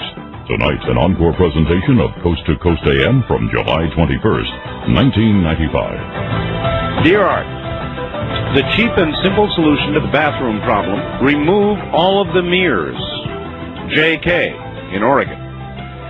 Well, that's not a bad. I'll tell you what we could do. You could sure make a study, couldn't you? You could have 2 ladies' rooms, and in one of them you could remove all of the mirrors. And in the other you could leave them in. And then you could see over a period of time, just like with the little highway counters, how fast they go in and how fast they come out. Maybe we could prove something there. I am suspicious, and I think that our friend of the facts here a little while ago had it right, of women who go in pairs to the bathroom. Does any woman out there wish to try to explain that to all the men out here? Probably not. From Bryn Marie in San Francisco, same subject, bathrooms. I don't suppose you've thought of this, or maybe you have, but it's not as easy for women to perform number one as it is for a man. We have a lot of clothing to undo, generally. If we're out for an evening function, there's pantyhose involved and so forth. Yeah, I know all that. The reason it takes longer for a woman to perform the same bodily function as a man is we have to get undressed. Believe me, primping has nothing to do with it. Honest. I've had the occasion to be in bathrooms labeled for either or neither gender, and men primp too. Oh, yeah? Hardly. Bryn, if I could get away with unzipping one zipper to answer nature's call, I certainly would. Signed, Bryn. Well, look, I am allowing, and I do understand, that women have clothing that men don't that must be removed. Fine. Having said that, and even allowing for that, I'd be willing to wager you money that a time and motion study, as suggested by an earlier faxer, would clearly show that women primp more, gab more. I mean, if not, then I want someone to call and explain to me why they go in pairs. Men don't do that, I guarantee you. Men don't do that. You never turn around, hey, Joe, you ready to go? Well, yeah. Well, not yet. No, let's wait a while. Well, I can't. Well, okay, then we'll go. Never, I guarantee, there's never a conversation like that between men. Never. Why is there among women? East of the Rockies, you're on the air. Hi, Art. Hello. Yes, have you ever heard of stories about aliens from outlaws from the West, like William Bonney, a.k.a. Billy the Kid? I've heard of Billy the Kid. Yeah, your phone sounds terrible, sir. What kind of phone are you on? Oh, I'm calling back. This is that 1995 family dollar phone that I bought, I told you about. So I didn't like it last time either. You've got to get yourself a new phone, sir. Have you seen the time-lapse pictures of Billy the Kid? Have I seen the what pictures? Time-lapse. Time-lapse? The still photos. No. Well, I mean, in my life, I suppose I have, yeah. Well, they're pretty interesting. All right, sir, thank you. But your phone isn't. You've got to get a better phone. You're all muffled, and you're hard to hear, and you need a new phone. Don't buy cheap phones. I'm telling you, people, don't buy cheap phones. Now, maybe it's cool with him because he can listen to me. He doesn't have to listen to himself. The rest of us have to listen to that muffled phone. Wildcard line, you're on the air. Hi there, it's Mickey in Belltown. Hi, Mickey. How is Arturo this morning? Reasonably well, thank you. Well, I have been wondering how the lack of courtesy and respect might be affecting young people and crime in general. Well, why do you wonder about it? It's obvious. Well, it is obvious. And I'm disturbed because I hear one example, I never hear any of your callers, except myself, refer to the president as president. I call him president. Well, it's Bill or, Billary or... Yeah, but look, I think it's nothing new. If you don't like a president, then you don't give him respect. And I remember you respect the office. For years they said that cheap actor, No. Yes, listen, they did No. Listen, I'm a liberal. That second-rate actor. Don't you remember people calling him the second-rate actor? Come on. Listen, at that time, call-in programs were almost all hosted by liberals. I was doing that call-in program then, ma'am. Well, I didn't get you at that time. Well, but I'm telling you the way it was, and I'm telling you what liberals came on and called Ronald Reagan, everything in the book. Well, I never heard it, but I know that I personally, and none of my liberal friends personally, ever did that. I just think that you never said a disparaging word about Ronald Reagan. You can criticize a person's actions without disrespecting the office. You never heard the phrase the Teflon president, huh? I don't think that's disrespectful. I think that shows they thought he was artful, and he was. Well, okay. So then, artistic. if the Teflon president means an artful president, then Slick Willie means an artful President Clinton. Yes, but very artful.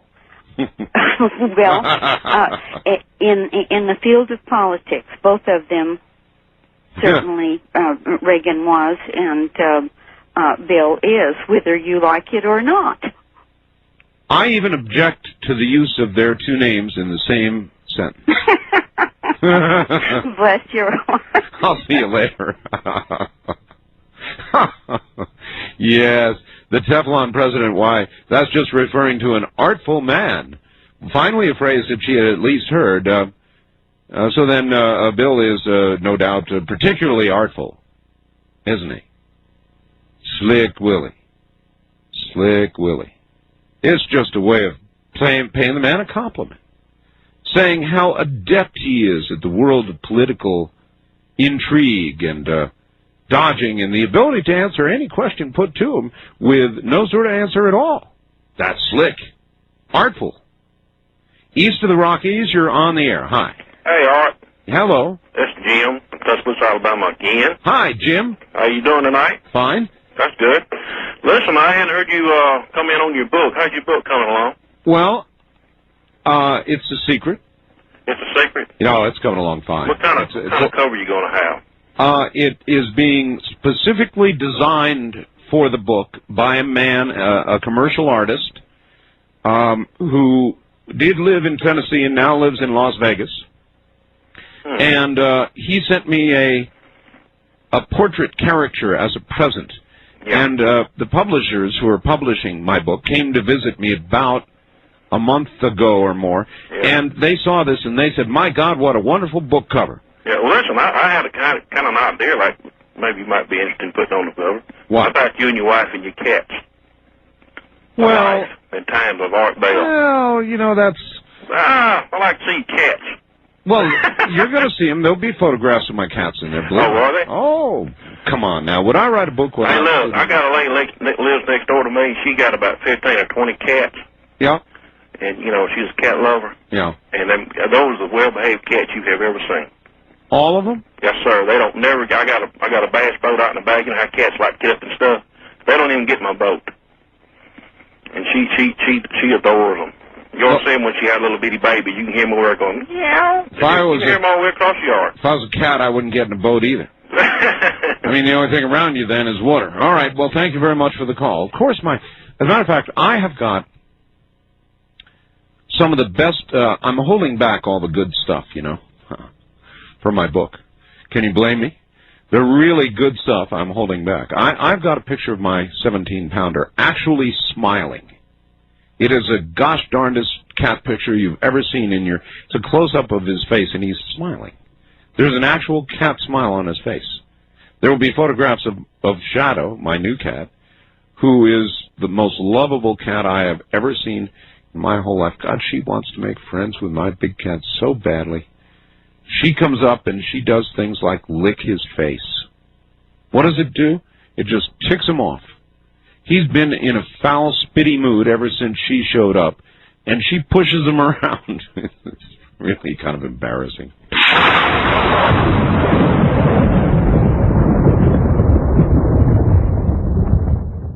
East of the Rockies, you're on the air. Hi. Yes, my name is Arthur. Your name is Arthur? Right. What a fine name that is. Where are you? Way up here in Presque Isle, Maine. Presque Isle, Maine? Right. Well, I'm sure glad to have you on the show. And I was wondering, have you ever heard tell the book Alien Abductions, UFOs, and the conference, Massachusetts Institute of Technology? No, I didn't know they did anything on it at all. Okay, well, they put out a book. It's about 450 pages or so, put out by C.D.B. Bryan.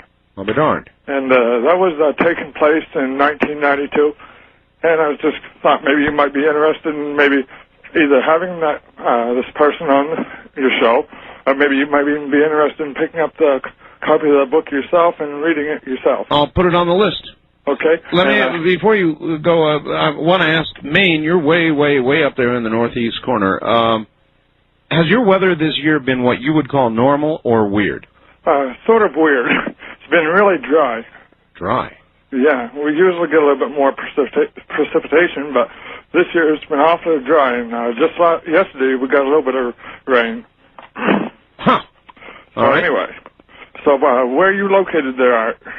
Well, I just finished talking about that. I'm located in my own home. Oh, you are? Yeah, how about that? I do my show from home. Isn't that cool? Well, you don't have to travel very far, do you? That must be nice. It is. I used to have to drive 120 miles a day. Okay. So it was a pretty serious change when I got to do it from home. Okay. Now it's about 20 feet. Okay. Another quick question. Yes. How long have you been on having this show on? About a decade. About a decade? Yep. Because there used to be other shows on here. I just started hearing your program over the last couple of weeks here. Well, that's because we're beginning to take over. We own the night. It's a slogan. Thank you very much for the call. Presque Isle, Maine. You see, it's true, a lot of people who are hearing this program are doing so nearly for the first time because we're spreading now in the East so quickly. It's really almost frightening. It's 192 affiliates, I think, right now. We're going to be celebrating 200 very quickly. And we have become the preeminent all-night show in America, simply, truthfully, and pleasantly. I like it, but I don't think about it. I've been doing this show for 10 years.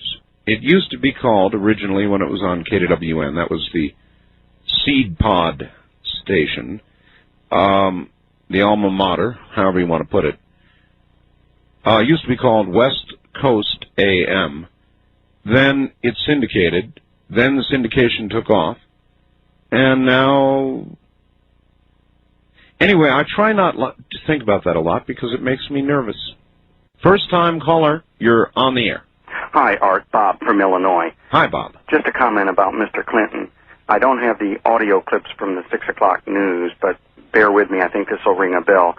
Remember shortly after Oklahoma, the president said at a nationwide broadcast that no American has the right to criticize any federal law enforcement official.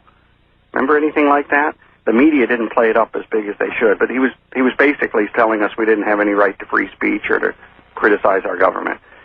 I recall something, I don't know if that was the exact context. But It was very, very, very close to what I just described. Something like and, of that, course, now he is on the television the last several days haranguing against the good old boys in this FBI weekend, scandal kind of thing. BATF. Criticizing the federal, whoever they were, criticizing the federal officials.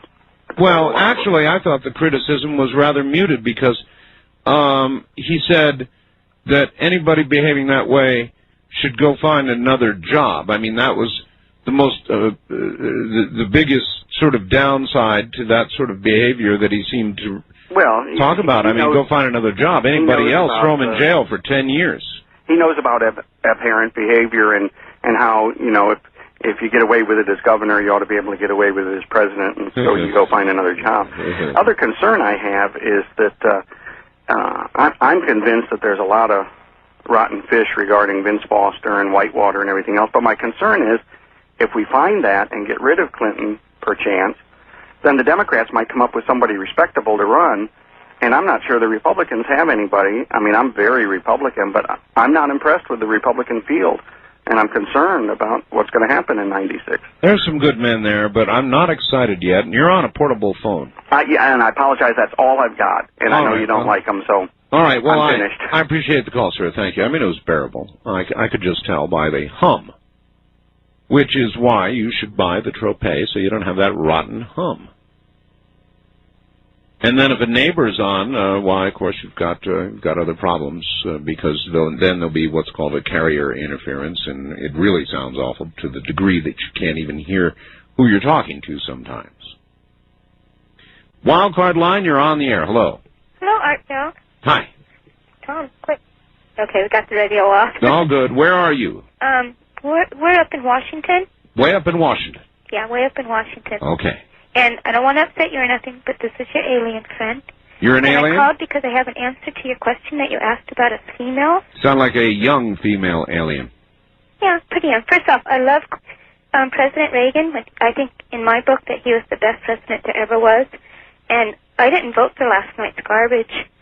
Anyway, the reason why girls go to the bathroom in pairs, and sometimes even more than pairs, yes, is it's the safest way for us to go to the bathroom. We know that we are safe if we're together in a group. Why would If you're one alone, some bad guy might grab you and hurt you. On the way to the bathroom? On the way to the bathroom. Nothing's safe on this earth. That's why we have not brought forth our craft. We are scared of these people. But women were going arguably together to the bathroom in pairs or more, as you put it, even before, when I was young. Correct. So, did your mother not ever tell your sister that if you ever go out, make sure you go out double dating only? And if you go to the restroom or to some other place, make sure you go in pairs? Didn't your mother ever say that to your sister? I wouldn't have any idea. You have no sister? I have two sisters, but I would not have been part of that conversation. I guess that in this day of time, we females speak about things more openly than we did in those days and times. All right, well, from an alien, and a young one at that, there is an apparent answer. I don't know if I believe that. Fear, really, fear, Is that it? Afraid to go to the bathroom? Come on, I don't believe that. At fairly prestigious events, where though the line may be long, it's safe. No, I don't think I buy that. There's more to it than that. There's a social thing about it, I suspect. Something about it. Some social interaction that only can occur when two ladies go to the restroom together. So I'm not buying the safety thing. First time caller line, you're on the air. Bitchin'. Hi, Art. How you doing? Bitchin'. Glad to talk to you. Well, glad you're here. Where are you calling from? I'm from Medford, Oregon. Medford, KOPE. Yes, sir. And the weather's gorgeous. It's cool and breezy and thundery and lightning. Yeah, that's what I've heard. I understood there was a storm, I guess, what was it, to the north of you that really was producing quite a show of lightning? Yes, it was spectacular. Quite enjoyable. I hope my phone isn't too bad. This phone sounds good. Oh, good. It's a portable. A couple comments on the Waco thing, discussions. And my observations are that there's such a polarization, and it annoys me and concerns me, and it's so obvious. You'll never see this on the evening news, obviously, but it's incredible that they can get anything done on either side with the bickering and such. But I think some good things will come out of it. And there is a flag in that room, and maybe you can help me with this. And that American flag has a gold or yellow fringe around it, and I don't understand that. It's a secret. Oh. It's actually an Admiralty flag, sir. There's nothing unusual about it. Okay, I just wondered. I was curious. All right. Wasn't trying to start any speculation or anything. Hey, thanks for the opportunity. Great All right. show. See you later. Yeah, that's an old one on talk radio. What's the fringe? My God, it can't be American. Yes, it is. I do indeed love radio. I'm going to be writing a lot about behind the scenes in the book. I haven't mentioned the book a lot lately, but I'm definitely deeply into it now, and there's going to be a whole lot of behind the scenes stuff. So much so that it may be important that I die shortly after it's published. For I have determined I am going to tell all. Will it be kiss and tell? You'll have to wait and see. We'll be back. You're listening to Art Bell Somewhere in Time.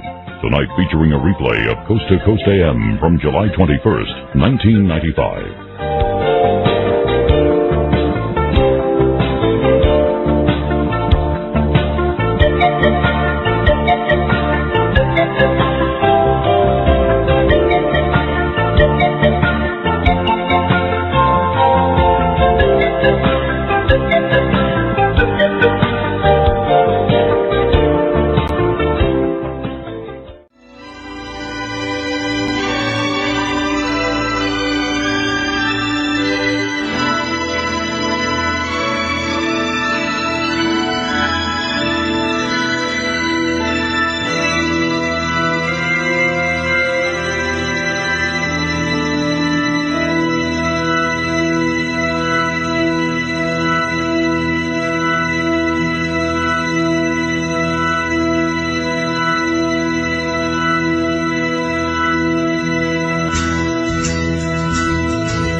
Somewhere in Time with Art Bell continues, courtesy of Premier Networks. Fast Blast. We're going to do it.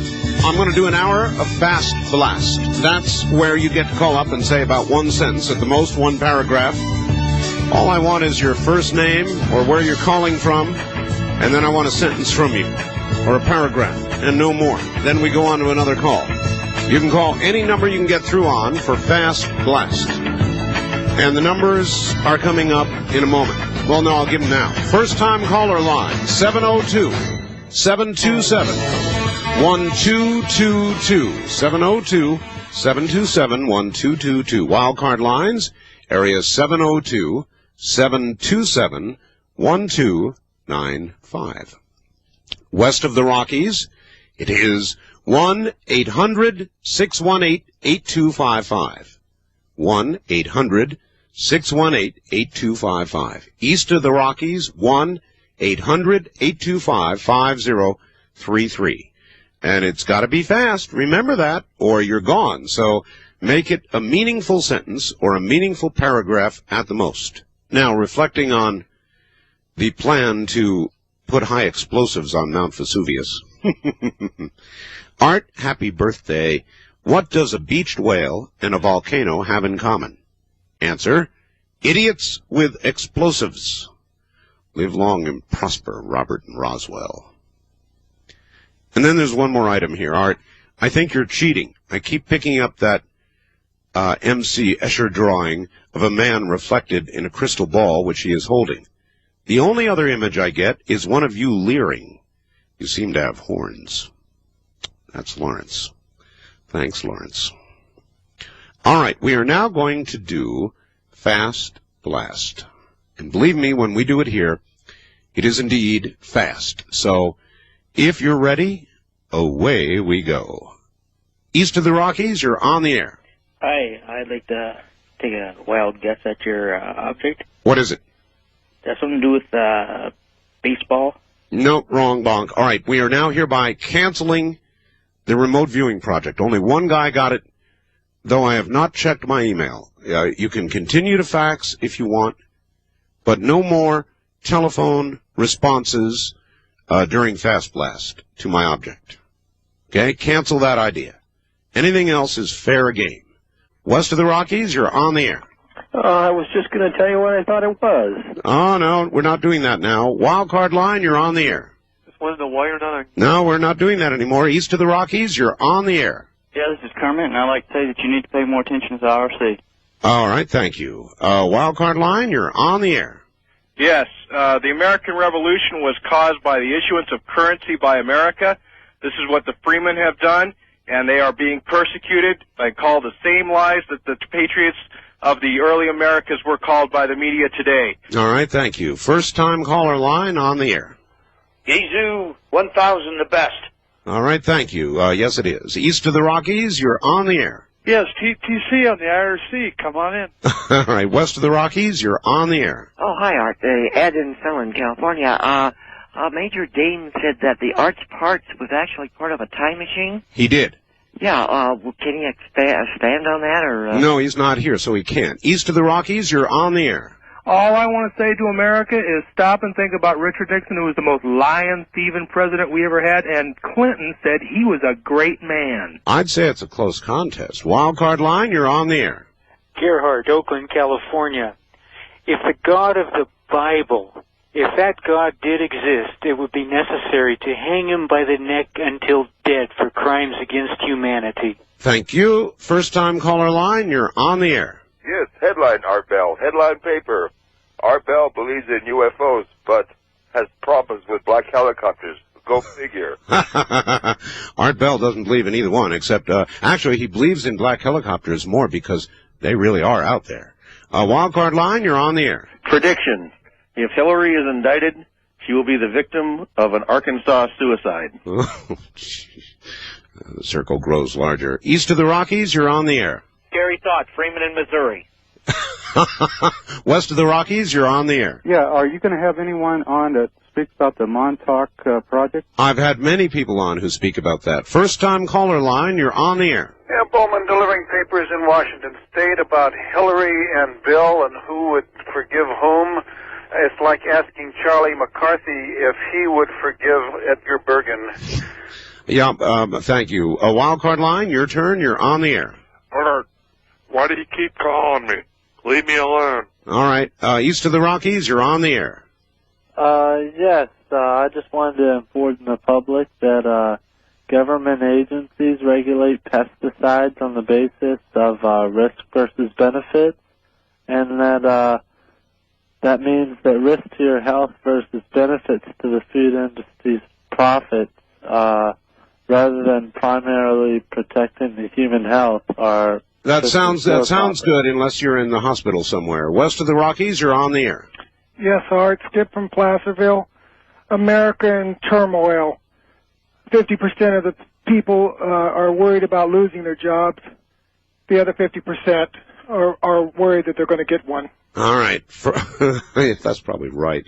First time caller line, you're on the air. Yes, Fort Lauderdale, Florida, calling to tell you and the American public that all voting does is placate the public into thinking that they have an opinion, and also voting gives you jury duty. Indeed. That'd be WFTL in Fort Lauderdale, right? That's WFTL. All right. You're my first caller from FTL. Wildcard line, you're on the air. Bakersfield needs you back. All right. Thank you. East of the Rockies, you're on the air. I'm on the air. Yes, you are. This is Josh from Minneapolis, Minnesota. Hi, Josh. Go. And I just wanted to complete that thought by Rene Descartes. I think, therefore I am. Therefore I am, I think it is. West of the Rockies, you're on the air. Hi, Art. This is Ann from Fullerton. Yes. And what if they spelled interstate in Hawaii INNER? Interstate. Very good. Thank you. Very good. East of the Rockies, you're on the air. Yeah, snow plow drivers drive the trucks by the house and plow the roads out. I'm Marty in Kansas City. Well, all right, but see, the question was, how do they get to work? Surely they don't have the snowplow at their house. Wildcard line, you're on the air. Everyone listening to Art Bell during Past Blast, be sure to leave your radio on when you call in. Yes. Leave your radio on when you call in. What good advice. Leave your radio on when you call in. First time caller line, you're on the air. Hello, this is Ken from Houston. Yes. For your remote viewing? No, we're not taking those during Fast Blast. East of the Rockies, you're on the air. Clinton, divorce Hillary, marry Princess Di. Art, what's your date of birth, your time of birth, and where were you born? I was born on Camp Lejeune in North Carolina.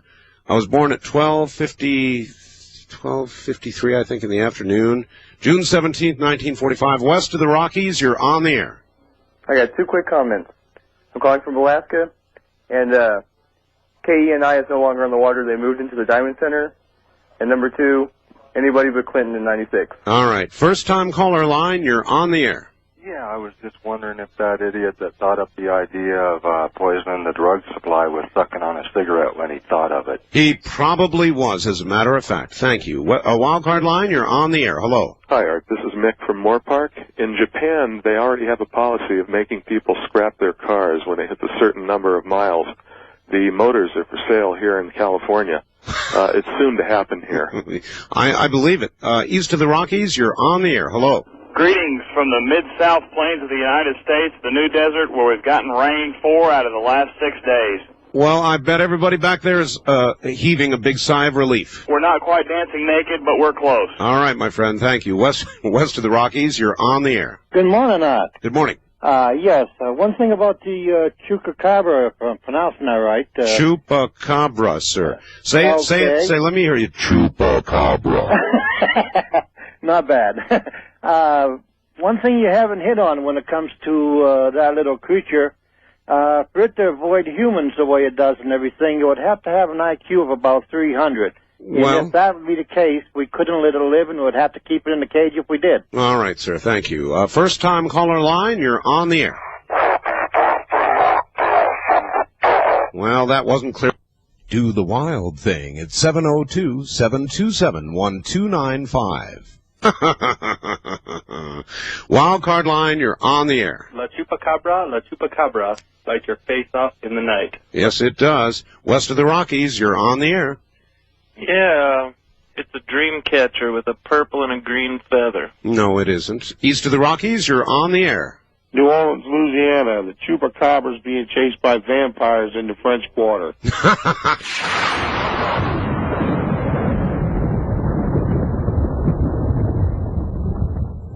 Somewhere in Time with Art Bell continues, courtesy of Premier Networks.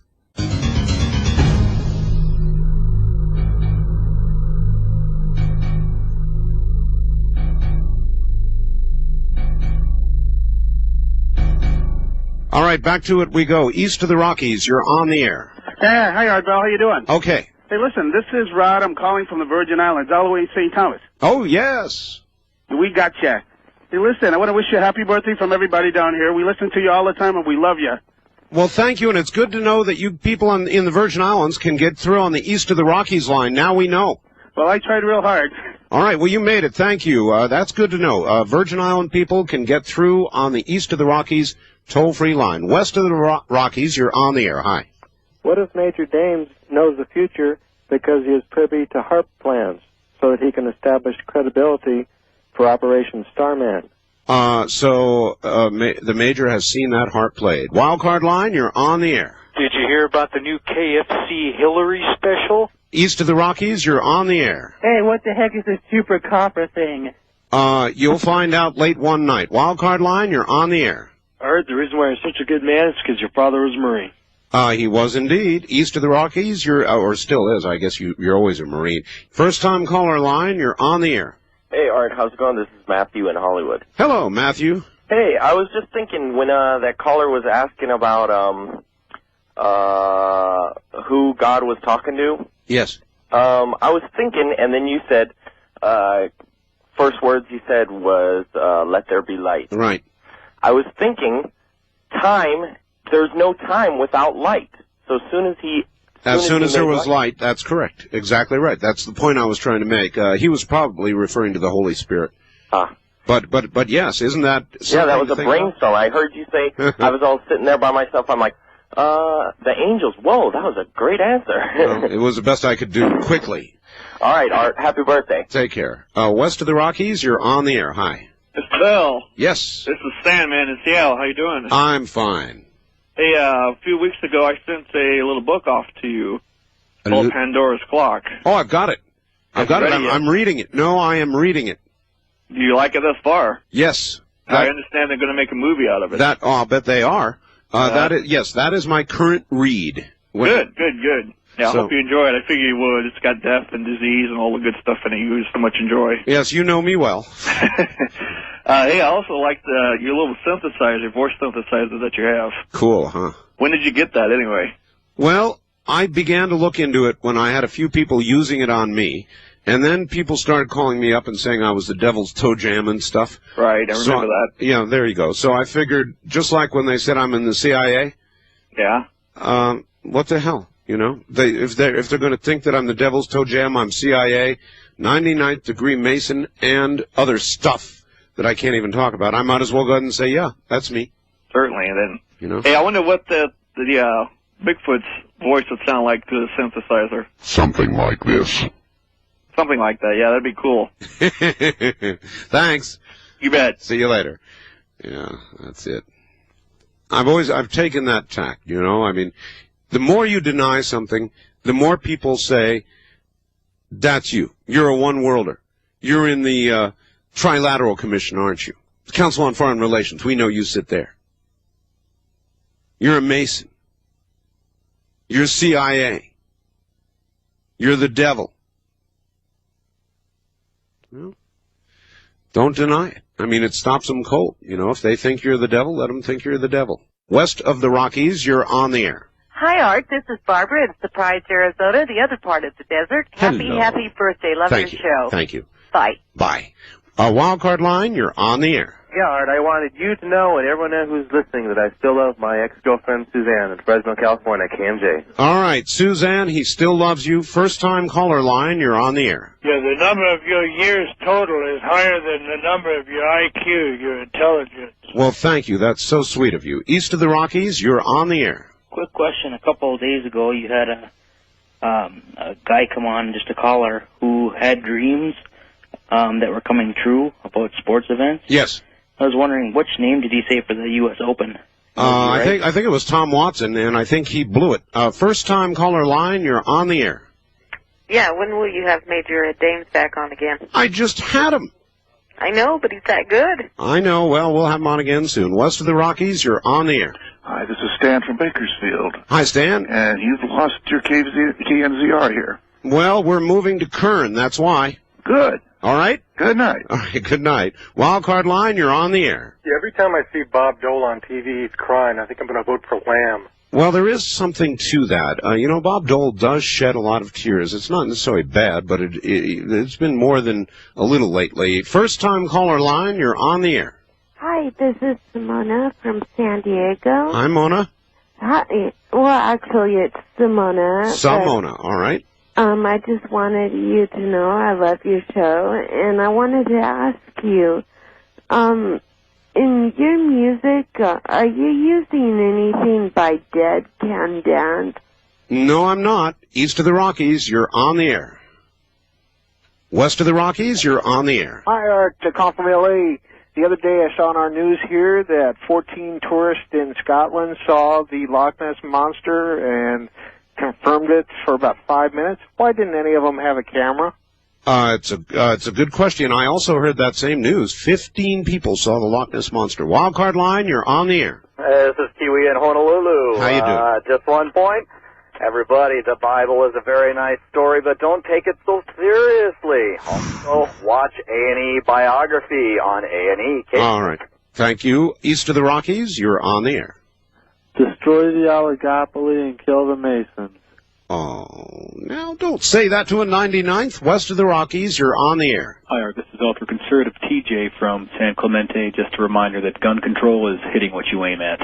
It certainly is. As a matter of fact, it's in the Supreme Court right now, and they're going to take a look at Brady. First-time caller line, you're on the air. Happy birthday, Art. This is Gordon from Columbia Mo on KFRU 1400. Yes, sir. And we're about to lose you at the top of the hour. You've got to tell us the object before the top of the hour and what Craig said. All right, I'll do it. Thank you. Wildcard line, you're on the air. Good morning, Art. Bryn Marie. Hi. Some primal termites knocked on wood and tasted it and found it good. And that is why your cousin May fell through the parlor floor today. Thanks, Bryn. That's so Bryn. West of the Rockies, you're on the air. Hey, in Denver, we just had Graham Hancock here, and he had a great speech there. But I wanted to say, when you get him in there, you know, he overlooked the fact that the Sphinx is obviously a combination of Virgo and Leo. It did not begin in Leo; it began in Virgo. All right, we'll ask him about that. First-time caller line. Call us toll-free at 1-800-618-8255. That's terrible. That's I can't air that. Wildcard line, you're on the air. Hi, Art. Hi. Love your taste in music, and happy birthday to you. Thank you, and have a good morning. First time caller line, you're on the air. No, East of the Rockies, you're on the air. Robert, Murder Capital World, New Orleans. Happy 51, and may you have 51 more. God bless America. Thank you, my friend. West of the Rockies, you're on the air. Yes, in '89, the communism supposedly died, and the head of the beast was supposedly wounded unto death. And now they're coming back to communism, and all the world wondered after the beast. East of the Rockies, you're on the air. Not bad. Wildcard line, you're on the air. Hey now. Hey now. Or maybe he said K now. That's Denver. West of the Rockies, you're on the air. Hi, Art. Love your show. Mike in Santa Barbara. Hi, Mike. I'd like to see you get on Packet Radio. Packet Radio. Well, that's about the last hurdle for me, so expect me there soon. Wildcard line, you're on the air. Hey, everybody look in the July issue in the back in the classified ads of Pop Mechanics. You can write a letter to Timothy McVeigh of the Freeman if you want to, but I wouldn't put your return address on there. Thank you. You're welcome. First time caller line, you're on the air. Hey, this is John from Illinois. Hi, John. And? Say? Yes? Is Jesus Satan the Father? The male aspect of God? God forbid, Solomon forbid, and do you think Solomon believed in reincarnation? Thanks a lot. You're welcome. A lot. Wildcard line, you're on the air. Hi, Art. Dave from Thousand Oaks, California. Yes. One quick question about that voice-changing device that you have. Yes. Can you do that laugh in a really high voice as well as a low one? You would be very surprised what I could do. I could go absolutely crazy, or I can go the other direction. I can go in any direction I want. I can go absolutely nuts. Uh-oh. Does that help you? I'll bet. West of the Rockies, you're on the air. Oh, how would you like to get Nader on your show as a guest? I would actually. You mean Ralph Nader, right? Yeah, I got a number here for you, Art. Well, you can't give it on the air, so you're I can give it to you. You can press that. That's number. true. I can hold on then. Hold on. I'll take it from you off the air. Sure, he'd be fun to have on. All right, we're halfway through this hour's Fast Blast. We'll do another half hour. Sure is fun. This is Premier Networks. That was Art Bell hosting Coast to Coast AM on this Somewhere in Time.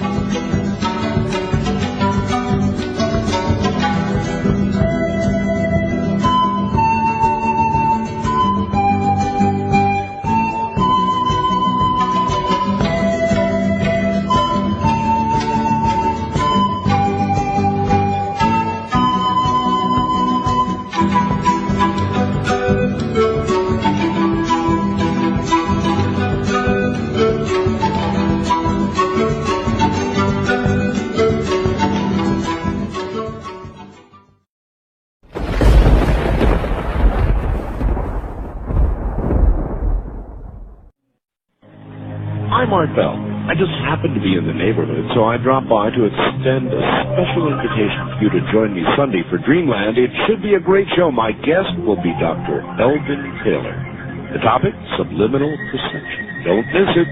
Sunday, Dreamland, right here on everybody's favorite radio station.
You're listening to Art Bell, Somewhere in Time.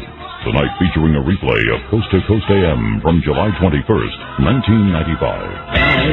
It's just real exciting music, isn't it? Good to be here. I'm Art Bell, and this is Coast to Coast AM. Whatever's on your mind, it's open lines. We don't screen calls. And we're never going to. All right, west of the Rockies, you're on the air. Good morning. Dr. Democrat. Ah. Well, good morning, Art. Proof that we don't screen calls. Yes, Doc, what's going on? You know, affirmative action is not going to benefit the Republicans. It's going to benefit the Democrats. Did you see the latest polls? Well, if the original premise of affirmative action is true, Doc, the Democrats need it. Well, the latest polls say that 65% of the American people want to mend it, not end it.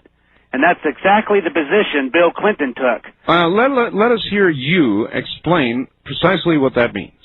It means that even the Supreme Court said that some affirmative action programs have worked, and we should not end it. What they should end is quotas and preferences and what have you. Like the president said, huh? Exactly. In other words, then what I'm wondering, Doc, is how do you have the action part of the affirmative without some of those? Well, the thing of it is... now explain that, come on. Well, no, it's a difficult issue, but here's the thing. It's impossible, actually.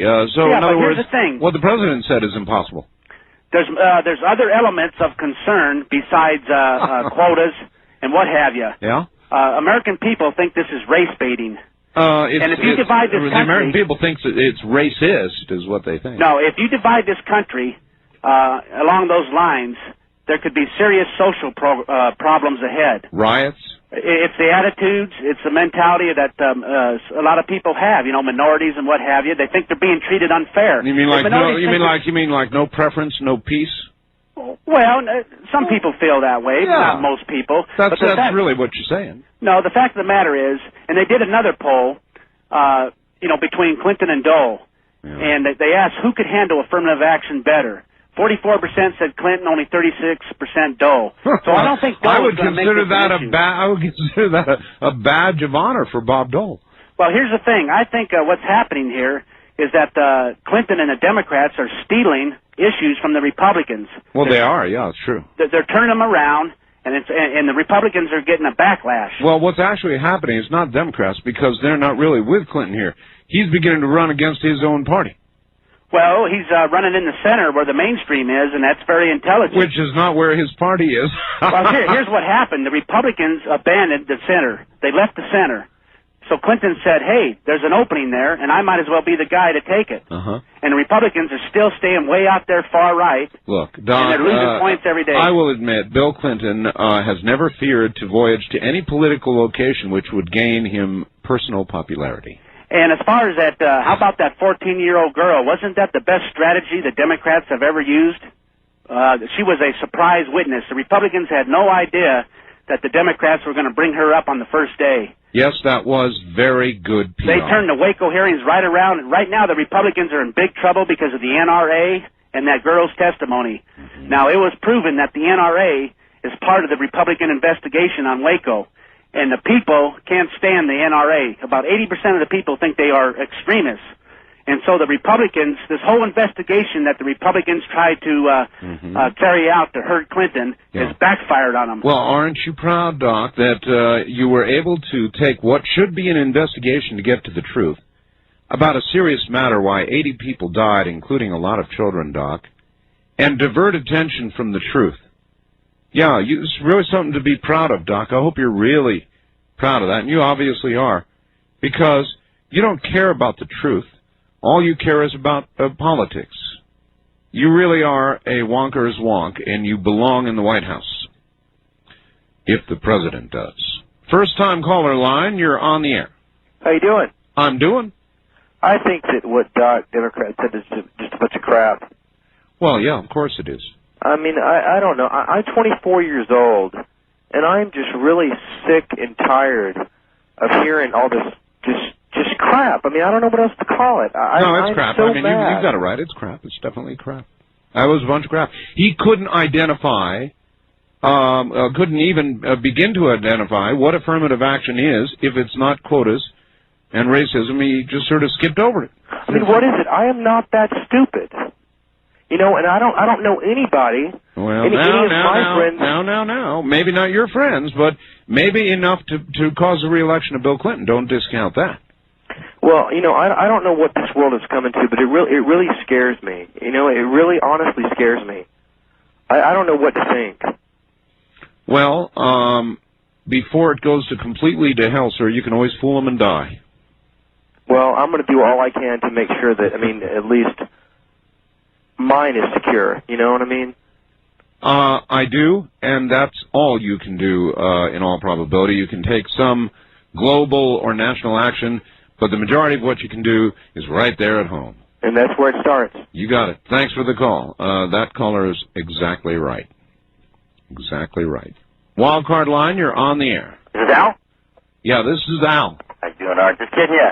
Hey, you know, I want to make a comment to you about your book. You're writing your book, but before I get to that real quick, there was a guy about a week ago, and he called you, and would you agree that people's voices are very similar to fingerprints, almost maybe not as detailed, but yet they all I would, yes. I have a very good memory for voices. Exactly, and it's very obvious, I think, myself, too, as far as what I hear, people's differences in their voices.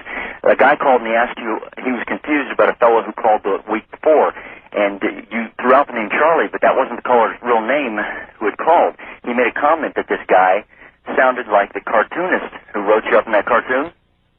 He said that Benson. He thought he heard that guy call. And he was right. There was a guy who sounded exactly like that Look, cartoonist. I don't doubt it for a second. I'll bet you Benson listens to my show. Exactly. I bet he's out there right this minute. It may have been a brother, you down know, in but Phoenix. somebody very close to him, if not him, was calling you, and you could tell just by the way he pronounced his words and the way he spoke. But I don't think you picked up on that one necessarily. Maybe I don't remember what the show was. Benson specializes in the distasteful. You know, I saw he did a cartoon on priests and child abuse. It was truly disgusting. You got to bring that one up. I'd like to see a picture of that one. As far as your book and writing your book, yeah, I'll give you a hint to make it look like a real fat, thick one. What you want to do is just write on one side of the page and stick in there about 100 pictures. And I might even be myself willing to go down and buy one if you put one of the top of your head in there. I'd like to see if there's the top of my head. Yeah, you know, don't call me Art. Don't call me the Antichrist Bell. Well, you wouldn't be able to. I mean, I'd have to shave my head to prove that. Just kind of part it a little bit. Well, yeah, but then they'd all say, "Well, he parted a place where the numbers weren't." Yeah, I guess you got a controversy on. Yeah. All right. Thank you very much for the call. Yeah, there was some guy who thought I was the Antichrist. Really, seriously, thought I was the Antichrist. Can you imagine? One day, you know, your hairline starts receding, and you see a little something there, you know, little number, and you part of a number, you know, and you pull a little more of your hair back. There it is. 3 6s on your receding forehead. Well, actually, your scalp. But you don't learn until you get, say, into your mid-40s or early 50s, where your hairline is... My hair has not receded, by the way. I've got more hair. God, my hair grows so fast. But, I mean, a lot of men have receding hairlines. And all of a sudden it recedes to the point where you begin to see the number. Ooh, wouldn't that be something? East of the Rockies, you're on the air. Hi, Art. First of all, that young man that called sounds very encouraging. And I'd like to see the young people like that in Washington, you know, after they did some heavy reading on, like, the CFR and the, trilateralists and that. I'd like to see them in Washington. You actually like to see him go and join the CFR, huh? No, you hear me? I said I'd like to see him Well, read about maybe it. after they read about the CFR, they would decide they liked it, and No, they wouldn't. and one world and one government and one everything sounds good, and they'd like to be part of that. So they sounded pretty smart. He could figure out what the CFR is all about. We could Anyway, go join the Junior CFR Club. They tell you plainly in their foreign affairs. Okay. First I have two things. You know the man that sang you the song? That was the Little Drummer Boy song. It's a Christmas church song. I know what it was, but it made fun of the name of my town, and I didn't take it well. I think he was trying to compliment you, but anyway, maybe not. I don't know. Anyway, Art, could you have a guest who's knowledgeable about ELF waves and electromagnetic weather control, who can explain to us how weather can be controlled? What do we need a guest for? I know exactly how it's done. We don't need a guest for that. Well, I would like to know how it's possible. I got a little knob over here. I'll tell you, boy, when I turn it, thunderstorms? What do you want, dry weather? You want a big collision of a high-pressure and low-pressure system and tornadoes? I got it down to such fine degree that I can actually predict where the tornado box they're going to be drawing the next day is going to be. Now that's control. Magnetically. RF in combination with rotating magnetics. We can pin it right down. Call it to the degrees and seconds. Wildcard line, you're on the air. Hello? Hello. Hello. Is this Art Bell? Probably. I'm calling from Billings, Montana. Billings, Montana. Yes, about the women going to the bathroom. Yes. Do you have an admission to make, or? No. No? I don't know. I just have to have someone to go with me. And did you say you do have to have someone? No, I don't. Well, but many women do. Yeah, that's true. So why? I have no idea on that. Since you're not part of it. No. But one thing... You've got a very bad line. I know. In the bathrooms, there's only so many boobs, and it takes a long time for women to move through the line that way. Yes. All right. Well, I'm going to leave the line because it's really awful. It's crackling and crunching, and you need to call the phone company and tell them to get out there. The sound you just heard, that kind of a whining sound, is usually produced by some sort of resistance, frequently water. So a lot of times the sound you just heard means you've got water in your lines. And you need to have the phone company out, and they need to come take a look at it.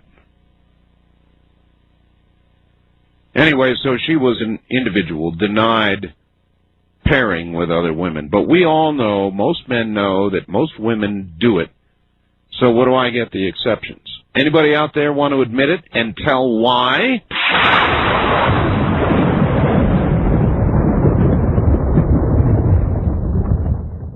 Comment for Doc Democrat. Yes, I thought it was very clever of the BATF to save those children from child abuse by burning them to death. Well, I certainly never would have thought of that. Paul, listening to KFYI, Phoenix. Well,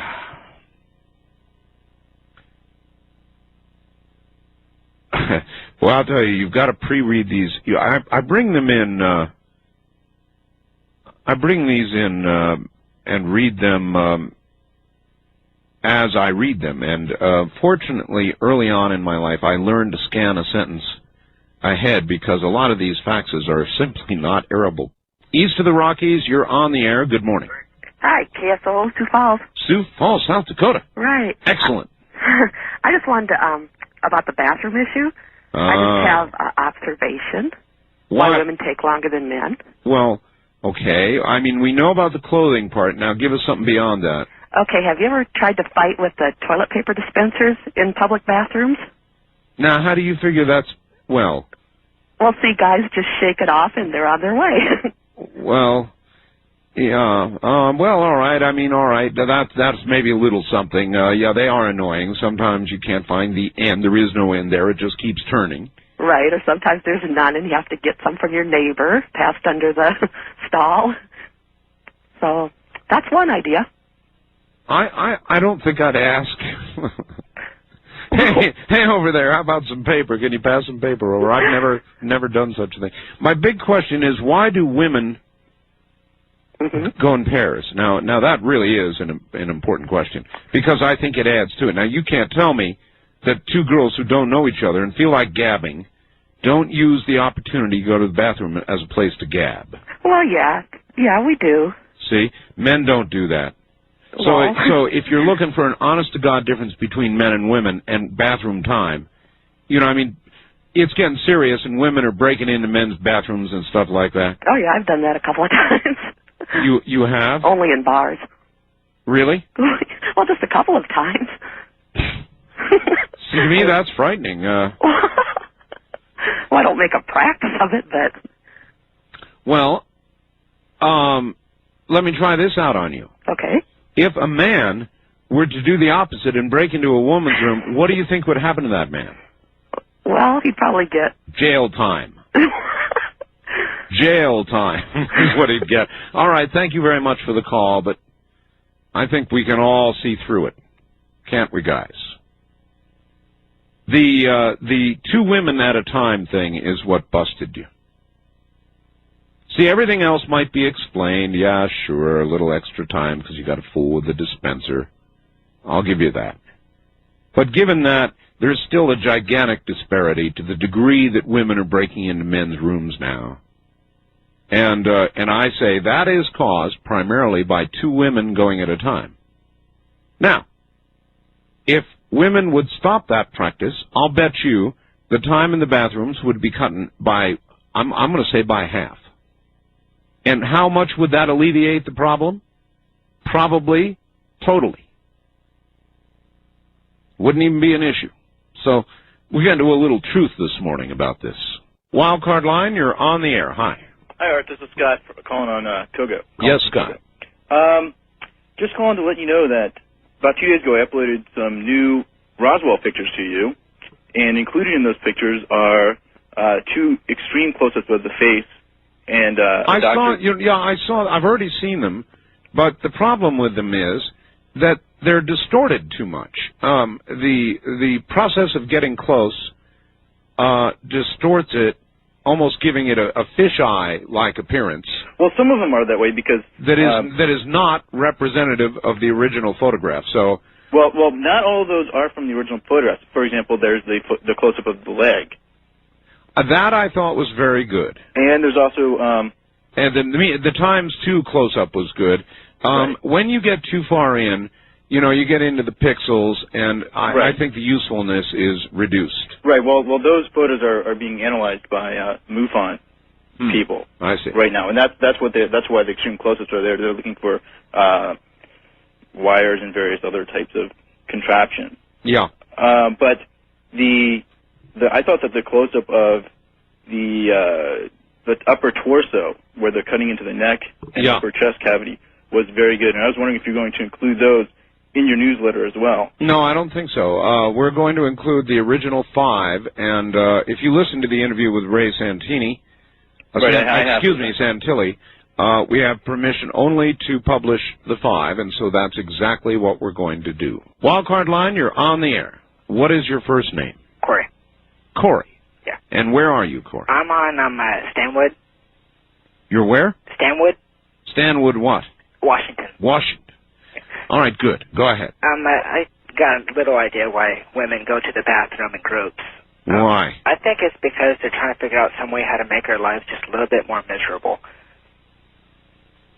Oh, that one doesn't really wash. I mean, so what if they both get up and go together? Who cares? Why would that affect the lives of the men who are going to sit there and watch the event anyway? There's a deeper, buried sociological reason that women are refusing to talk about, else one would have called up by now and told the truth, and they haven't. Have you noticed? Yeah, a little bit. I get one woman who claims to be a rebel from Montana. But all my life, and I never thought about it until the guy faxed me, all my life I've noticed it's a truth.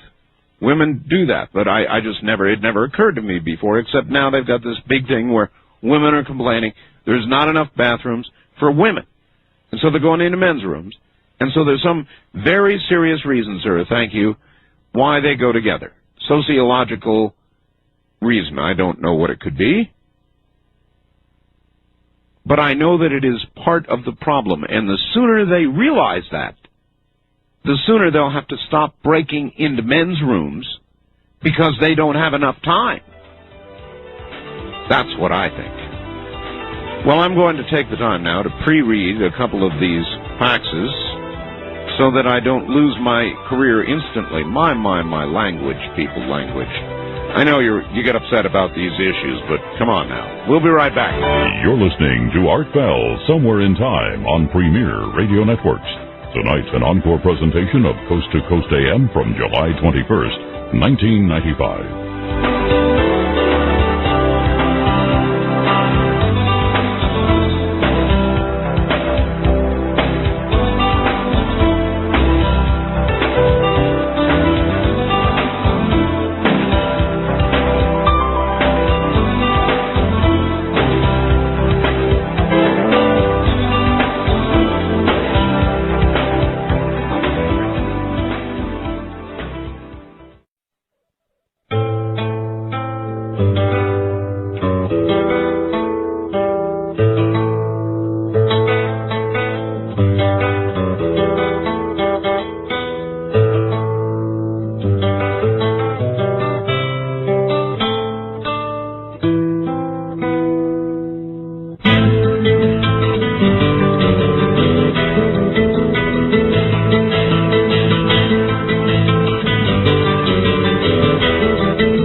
Art Bell, Somewhere in Time. Tonight's program originally aired July 21st, 1995.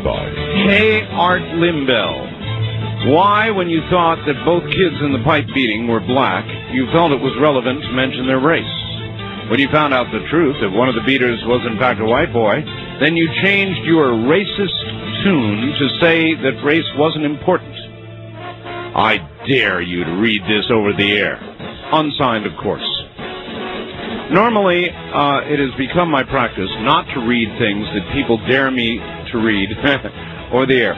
But I read this because this guy's all wet. You missed the whole point, or you didn't hear it. The point wasn't what color the kids were who did the beating. The point was, and the controversy was, and the time I spent unwinding it was, whether the kids of any race, it didn't matter, whether the victim ought to be able to sue the parents of those children, black, white, or purple. That was the story. As a matter of fact, the only one they didn't show, the white kid. They showed only the black kid, the one who said, well, I could have stopped it if I'd wanted to, but I didn't. That's the only one they showed. And I had it in another fax that they were both black. It doesn't matter. If they'd both been white, it wouldn't matter. Criminals are criminals are criminals. That's what I guess the truth is. And there is a fact, and there is a statistic that clearly shows there is more black crime per capita than white. But that's a totally different argument. And that's also not racist. It's just a fact. Again, though, in this particular story, the controversy was with regard to whether or not the survivor of the victim of the kids ought to be able to sue the parents of the kids. And in California, they're prepping to be able to allow that as a matter of fact, automatic thing. Dear Art, a terrifying thought. The Republicans may not solidify behind any one candidate. Or, if they do, perhaps Perot or Powell will step in as an independent, splitting the conservative vote. Clinton awakens one day with a conscience and withdraws from the campaign. Jesse Jackson is then elected. Clinton is no longer the worst president in U.S. history. I have nightmares about this one, Jeff in Livermore. And then finally, this. Dear Art, on this restroom situation, the lack of knowledge and understanding from you men is really making me angry. Primp time in front of the mirror and gab time with a girlfriend are not the reasons that it takes so long to get one woman in and out of a bathroom stall. Please take into consideration the following movements undertaken by any woman in a public facility. 1. Open door to stall. 2.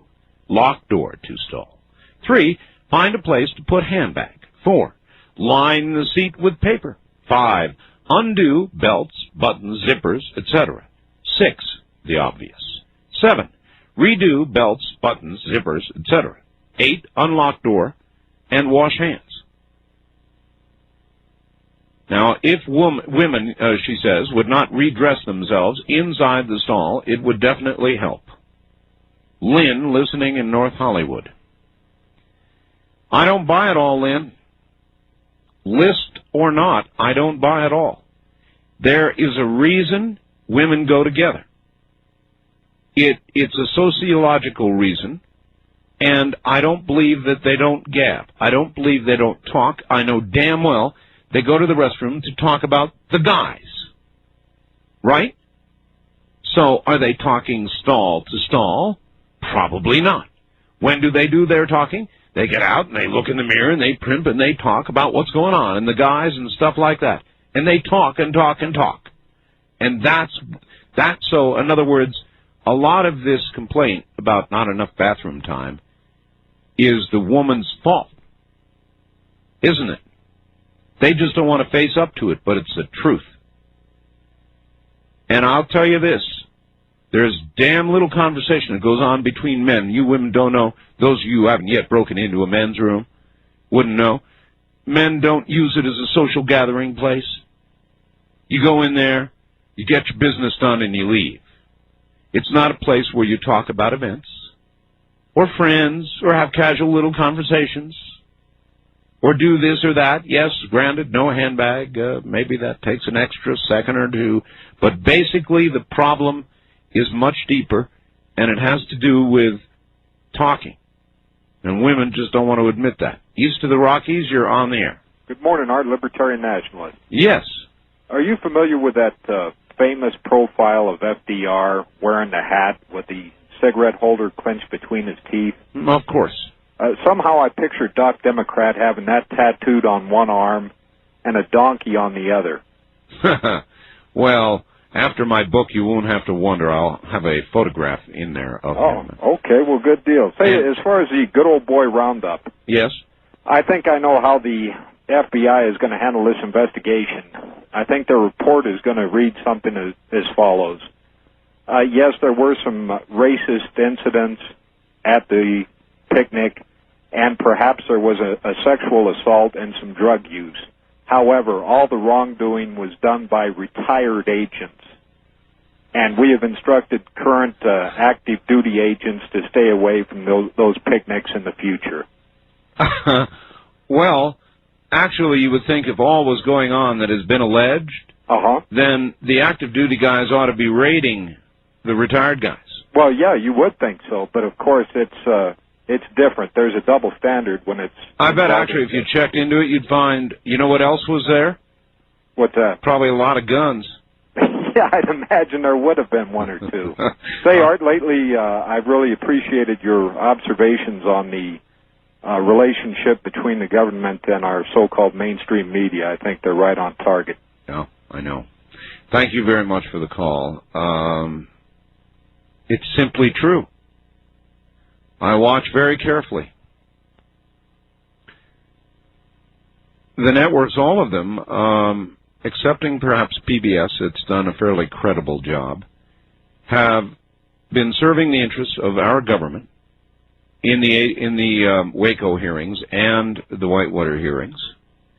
The reporting on it is so obviously biased, and in fact the numbers back that up. I've got a report here, but you don't need a report to know. I mean, you watch the evening news, take your pick, and I don't see how you can help but come to the same conclusion. Doc Democrat actually summed it up, I thought, very artfully. When he said, wasn't that a great PR move Democrats did to get that 14-year-old girl in there? Wasn't that great? Diverted the whole attention of the hearings. Yeah, Doc, it was great. It was great. If it's not important to get the truth, and the only important thing is the political outcome for the president, then yes, Doc, it was great. If it's a real truth you want to get to, then it was a great diversion, and the truth is not going to be served. So, yeah, sure, it's a great move. Great political move.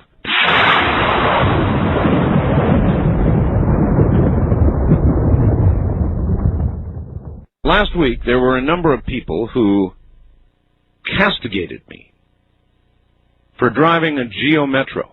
I drive a little Geo Metro, and I like my Geo. I've had it for years, and I've had great luck with it. And they said, gee, what an image buster. We thought you'd be driving at least a Cadillac. Wrong. So comes this message across the Internet from George. For several years, I've been watching the continual increase in our foreign trade deficit. What got my attention was the fuel shortage imposed by the Arab oil producers. Though fuel is now very cheap in the U.S., the supply is not secure. We are making it less secure by purchasing huge quantities of automobiles that in actual practice get less than 18 miles per gallon. The politicians that I've spoken with about this all want to continue with high-volume imports of petroleum, and they're apparently scared to death of gasoline taxes. This does not make sense in view of the very healthy subsidies benefiting private autos and trucks. Realizing that little will be done by our leaders to change this situation, I, too, purchased a Geo Metro that regularly gets 60 miles per gallon, easily breaks all speed limits, and is a far better automobile than most others. I heard you mention over KOH Reno that you owned one of these, and my estimate of your intelligence and powers of perception increased another notch. The three-cylinder engine in the Metro is elegantly designed, very durable, even at high speeds. You did not mention this factor. Several years ago, I bought a predecessor of it, the Sprint, which now has 100,000 miles on it, still doesn't use oil, has all of its original power. Could find no indication in the instructions that there was any need to service the car except for changing the oil, filling the gas tank, and replacing worn tires. So that is all I've got to say. The Metro is the least trouble to own of any car I know of. Signed, G.W.H. I agree. And I don't care what people think of me. Even having achieved some degree of success now, I feel no burning need to take my, by the way, paid-for Geo Metro. Paid for, I said. And just sort of turn it away and put some gas-guzzling, large, heavy metallic machine out there that I won't drive anyway. Nah, not me. So, take me to task if you want. Who cares? West of the Rockies, you're on the air. Hi. Hi. Art Desboni, Foster City, California. How are you doing tonight? Fine. You've missed the whole point of this bathroom issue. I suppose I have. I can't believe I'm discussing this on nationwide radio. Anyway, The biggest problem, most of your event facilities have a separate area with sinks and mirrors where the women do their gabbing. The big problem is you have only an average of from 3 to 6 stalls in each bathroom. Yeah, but still, it doesn't matter, because if the primping and mirroring part has to be a part of it, then when they are there gabbing, they are backing everything up, so to speak, and the ones in the stalls can't very well come out to the mirrors and gab until the gabbers move on. That actually doesn't stop the stall line at all. If you think of it just numerically, say 3 minutes, you got 4 stalls. You can only put 80 women through there in the course of an hour. Now, how many men can use a men's room in the course of an hour? I've never been in one. Well, the answer is many more, because they don't sit there and gab. Now, I appreciate your call, but I don't buy what you're saying. If part of the experience for the woman is getting in front of the mirror, having a little talk, primping a little bit, then it backs up the whole system, because you've got the one in the stalls that have got to make it into mirrors. They can't very well come out of the stalls until the mirrors are clear, right? So the line stays backed up. No, sir, I'm not buying it. It's a very different sociological effect or custom, men and women. And as far as I know, there's about as many women's rooms as there are men's rooms. It's not like there's some great shortage of women's rooms across the country.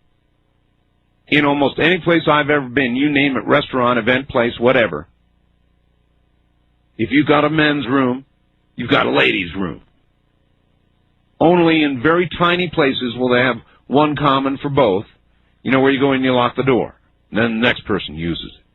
Otherwise, there's no great shortage of women's rooms. They've got the room just like the men. It's just that they utilize it in a far less efficient way. Obviously. East of the Rockies, you're on the air. Hi. Hello, Mr. Bell. Hello. This is Don from Austin, Texas. Hi, Don. 2 side issues on this this law they're trying to pass where you can sue somebody for what their kids did. Yes. I could see where there's going to be a lot of kids that are not going to have any legal parents, because the parents are probably going to go to court and get that waived. Well, that would be after the fact, so it wouldn't help. Well, I mean before. If they know they got a troubled kid, yeah, they're going to go to court and say, hey, he's not ours no more legally. Well, I could see that happening. Maybe that would prevent a lot of terrible things from occurring. I mean, if a child is unmanageable and is destined or likely to do something awful, and they're not in control of that child, then maybe they ought not be in custody of that child. That's true, but there's also another thing I could see. I could see where insurance might have a niche in here, where you can pre-plan and get insurance for this type of action. That's true. Just like a car insurance. It's another opportunity for insurance companies, comprehensive coverage of kids. Right. And I had issue. I had something that happened to me in a men's room at a medical facility. I was just turning around from the urinal, and there was about a 10-year-old girl in there with her dad and her brother. And I tell you, that was kind of disheartening there. Yeah, that might be something like that. Well, right, but that occurs. That's disheartening, perhaps. But this new custom, that's why we're talking about this, because there is this threat now, not even so subtle, that women are going to begin actually invading men's rooms in order to get what, God knows what, probably an increase in facilities, whatever it is they're after. They're going to invade men's rooms. Now, that's not just unsettling, that's just uncivilized. And I don't know what I'd do if I saw some woman come bursting into a men's room. So I guess it's getting pretty serious. I mean, they're running pieces. 2020 ran a piece. Was it 2020 or Dateline last night? I don't know. But a whole piece on this very problem. East of the Rockies, you're on the air. Yeah, hi, Art. Hello. This is Helen in Roswell.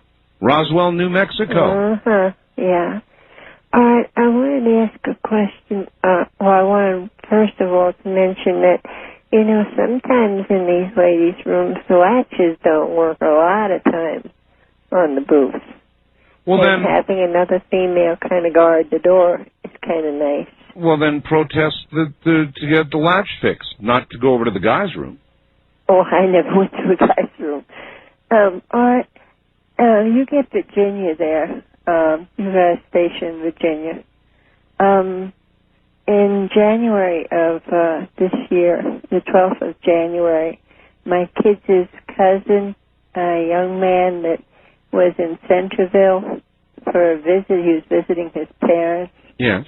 And he was not familiar with the area at all. Yes. So he kind of stayed at home. And after about a week of this, he decided to go to a movie. Right. And it was about a block away. Yes. And he went to the movie, and halfway through the movie, he didn't like the movie. So he got up and he left. And he got outside of the movie house, and he got shot in the face. Oh, boy. And he died. And it's my kid's cousin, my ex's brother, and he's a retired major. And why was he shot? Was this nobody just a knows. random shooting? Yeah, he came out, and I've been wondering if anybody was caught or anything on this, and yeah, I don't know how to find out. I don't know. I couldn't tell you either, other than to call the town in question and inquire about the investigation. But I do know this: in modern America, it is said it is now more likely. At one time, if you were going to be murdered, the great likelihood was that the murderer would be somebody that you know. It would be a passion murder. It would be somebody in your family, one of your so-called friends, somebody you know. In modern America, not only is your likelihood of being murdered greater, but there's a much greater likelihood that it will be somebody you don't know, a complete stranger, for possibly no apparent reason at all, other than you were in the wrong place at the wrong time, and somebody who just didn't give a damn about life took your life. That is the more likely of the eventualities in modern America. So there is a lot of that kind of thing going on, absolutely random shootings. And it's Saturday morning, so here's Maria from the high desert to you. You're listening to Art Bell, Somewhere in Time. Tonight featuring a replay of Coast to Coast AM from July 21st, 1995. Shadows painting our faces, traces, the romance in our head.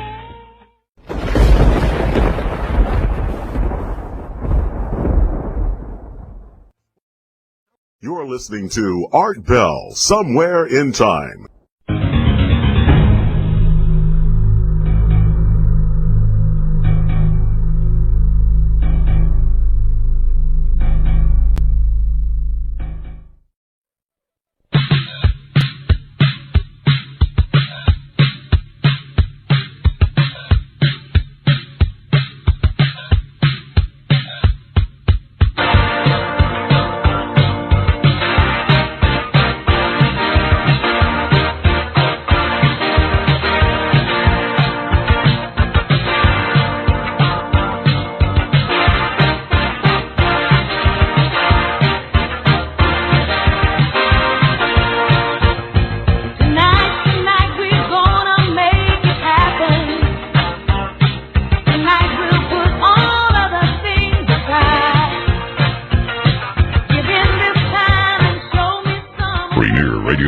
Presents Art Bell, Somewhere in Time. Tonight's program originally aired July 21st, 1995. From the high desert, good morning, everybody, and welcome back.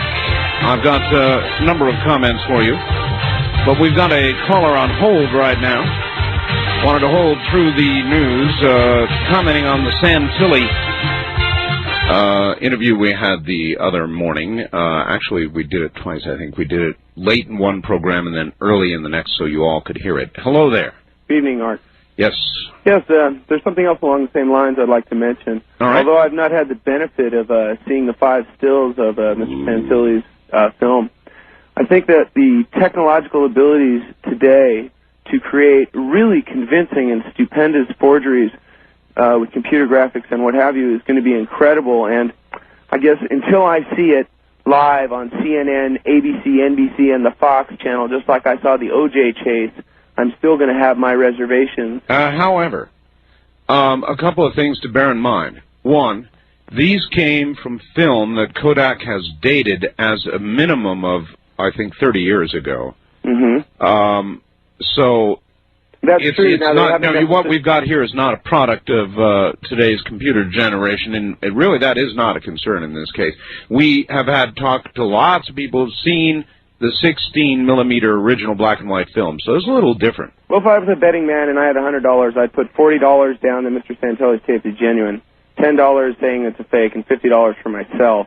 And I think, and again, I'm giving him the benefit of the doubt. I haven't seen his stills, and although the film may actually be from 47, we can't prove the date of the exposure. Yeah. And like I said, the ability to create incredible forgeries with technology will get better and better, so we're going to need more convincing proof to convince the general populace. But again, I try to keep an open mind. All right, sir, thank you. I would say, and I'm being honest with you, 90% of the faxes that I've received from people that have seen these photographs of the alleged alien abduction believe that it's real. And I'm going to stick my neck out, too, and it's been chopped off before, so who cares? I tend to think it's real myself. I guess that's why I've been paying so much attention to this. I think it's real.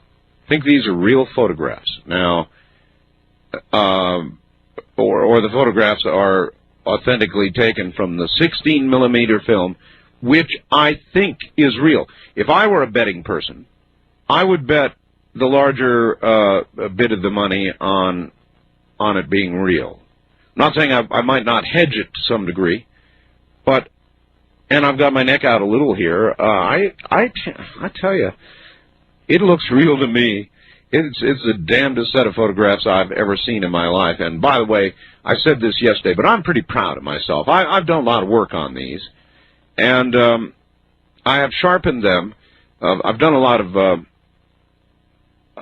enhancement work, not changing the nature of the photographs, but getting more detail out of them than was originally in them. I've done a lot of work, and so we've got a wonderful set of 5 photographs that we have been given nearly exclusive permission by Ray Santilli to publish.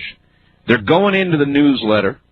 The newsletter is going to be going out and will hit your house fully 2 or 3 weeks before the national release. So we've got some pretty hot stuff here. Art, I can't believe it. Racist cops on dope. Oh, he's referring to the story that the ATF racist picnic, allegations now of rape, and drug use. Anyway, he says, Art, I can't believe it. Racist cops on dope. In America? I've had my suspicions, but now it's on TV, so it must be true. I think I'll go shoot myself. Signed, Stu. And this from Kathy. Dear Art, women have long been viewed as objects to be used by society.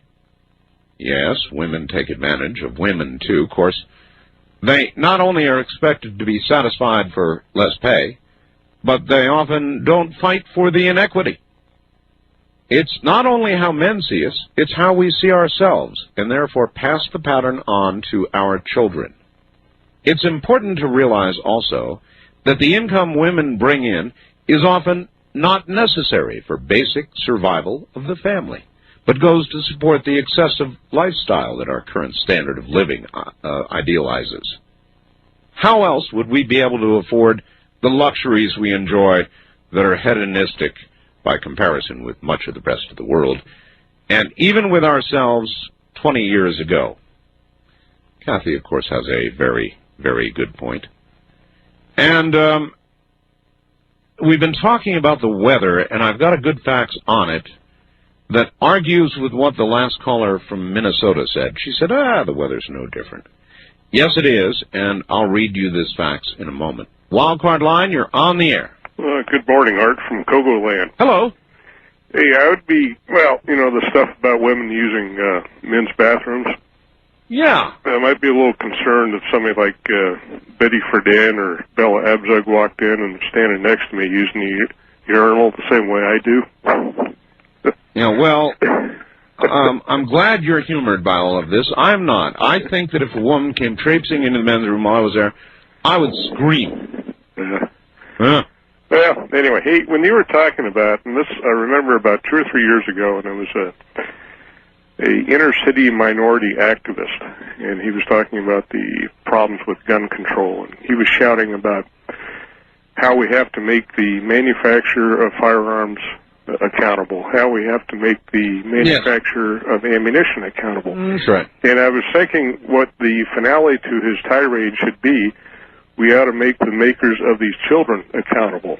And, what I mean by that is that these people are parents of these kids who are doing this killing and this violence, and there should be responsibility and accountability on the part. To what degree is the question? Thank you. And the story is, to briefly repeat, these two young thugs, black, walked into a gun store with robbery in their little heads.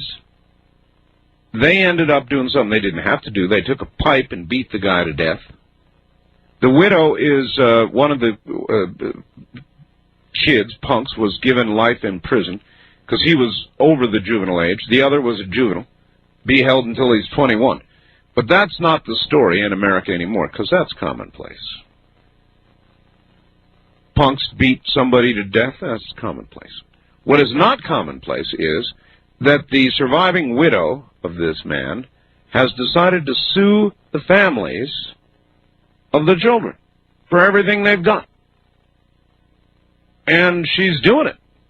And there is a bill that would allow it to be done in California on the governor's desk right now, even going beyond allowing a civil suit, almost mandating that it occur.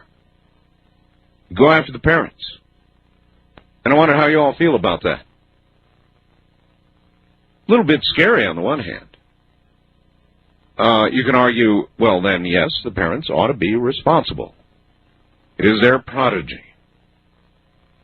They created this child. They shaped and molded this child. Or you might argue, despite the best efforts of some parents, the children will go out and commit crimes. And therefore the parents ought not be responsible for the sins of their offspring. I don't know. What do you think? Wildcard line, you're on the air. Hello, Art. Hello. Yes, are you familiar with Revelations in the Bible? The Bible. Let's see, I've heard of that. Revelations. Yes, I've heard of that. Okay. Did it ever occur to anybody that the quickening happens to have a lot to do with Revelation? Oh, I guess it's brushed our minds. Okay. Well, with this quickening, there's a lot of things going on across the earth. The weather's just one of them. It is, but listen to this, and here is a fact. Dear Art, I have never been able to say this word. Weather stats don't lie. Meteorological. That's how it should be said. I have been working on a presentation, which I'll be putting blah, blah, blah, blah, on somebody else's show. Well, who cares? As I've mentioned to you before, a book called The Survival of Civilization warned that as this interglacial cycle closed, it would be heralded by over 300 years' time of increased wind speeds, increased tornado activity, downbursts, severe cold, intense heat, hail, torrential rains, and flooding. He's tried to call me, he says, many times, but without success. So You know, I had a caller or a faxer from Wisconsin who said, basically, Art, we live in Eau Claire, Wisconsin, 70 miles east of the Twin Cities. We're watching an hour-long weather special being broadcast on WCCO TV, reporting unprecedented tornado and thunderstorm activity in the Twin Cities area. Began around 5:30 this evening, and the storms just continue to redevelop. They have interviewed pilots on the air who say they've never seen anything like it before this far north. And on and on and on. And apparently they're in the middle of them right now. And it is my observation the weather is changing. Or we're just having a very bad year, but I think arguably it is changing. It is becoming more severe. The weather, along with everything else, is going through a bit of a quickening.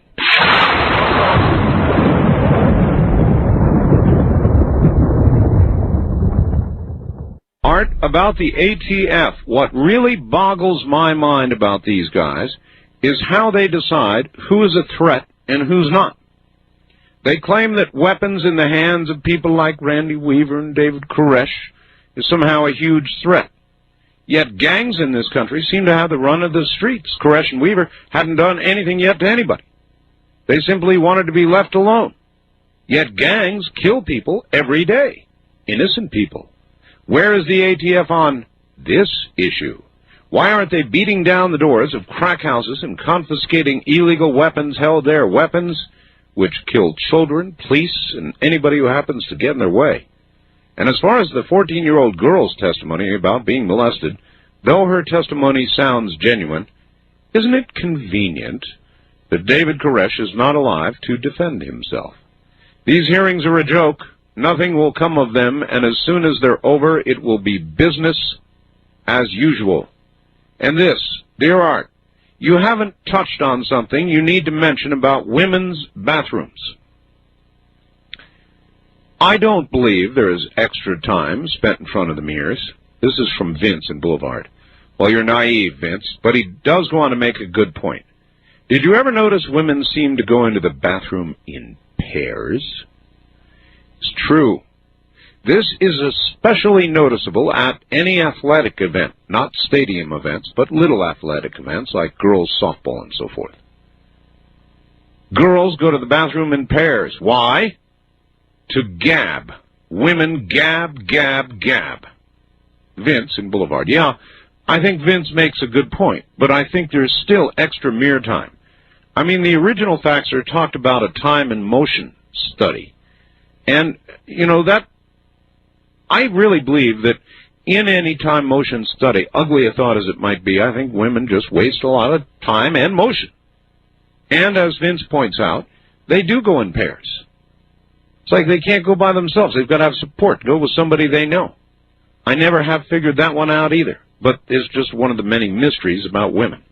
Maybe some woman would like to call and explain, or even try to explain, why women use the restroom in pairs. Why it's important for one, in fact, they'll ask each other, you ready to go? Well, yeah, let's go. And up together they go, and they go. And we all know it takes time. So, you know, I don't know that their complaints are all that valid. I mean, last night's program showed women in very long lines trying to get into the bathroom. Some of them looking very fidgety and nervous and anxious. And the men's room available.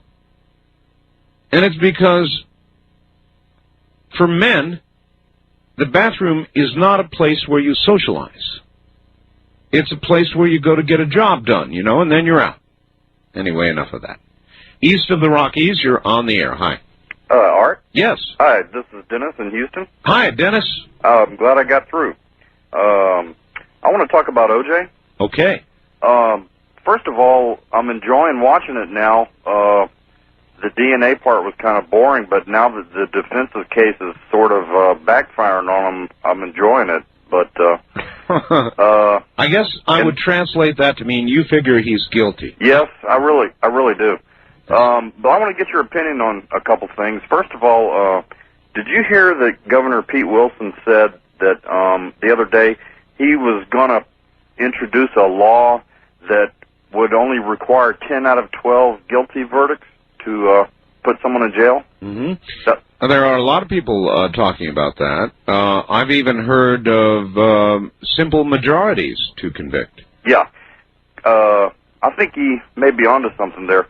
But I just wanted to get your opinion. First of all, I want to say this about Pete Wilson. I don't much care for Pete Wilson. I find that while a lot of what he says I agree with, I see him as a big bandwagon jumper.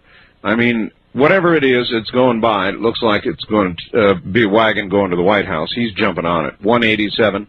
Yeah. Affirmative action. Yeah. Well, I don't think he's going to get the nomination. I think it's going to be Clinton and Dole. Look, there is no way that a Republican convention is going to nominate somebody like Pete Wilson. Yeah. Anti-gun, broke promises left and right, raised taxes, did all the things, got George Bush knocked out of office, is pro-life. Yeah. No way. Yeah. Hey, if they have to retry O.J., do you think that new law would take effect by then so that they only had to have 10 out of 12? I think that Governor Wilson is anticipating a hung jury. Yeah. And positioning himself to go that route? Accordingly, yes, sir. Yeah. Did you hear that former juror, Michael Knox? He was on Tom Snyder the other night, and he said that he thinks this jury is going to reach a verdict.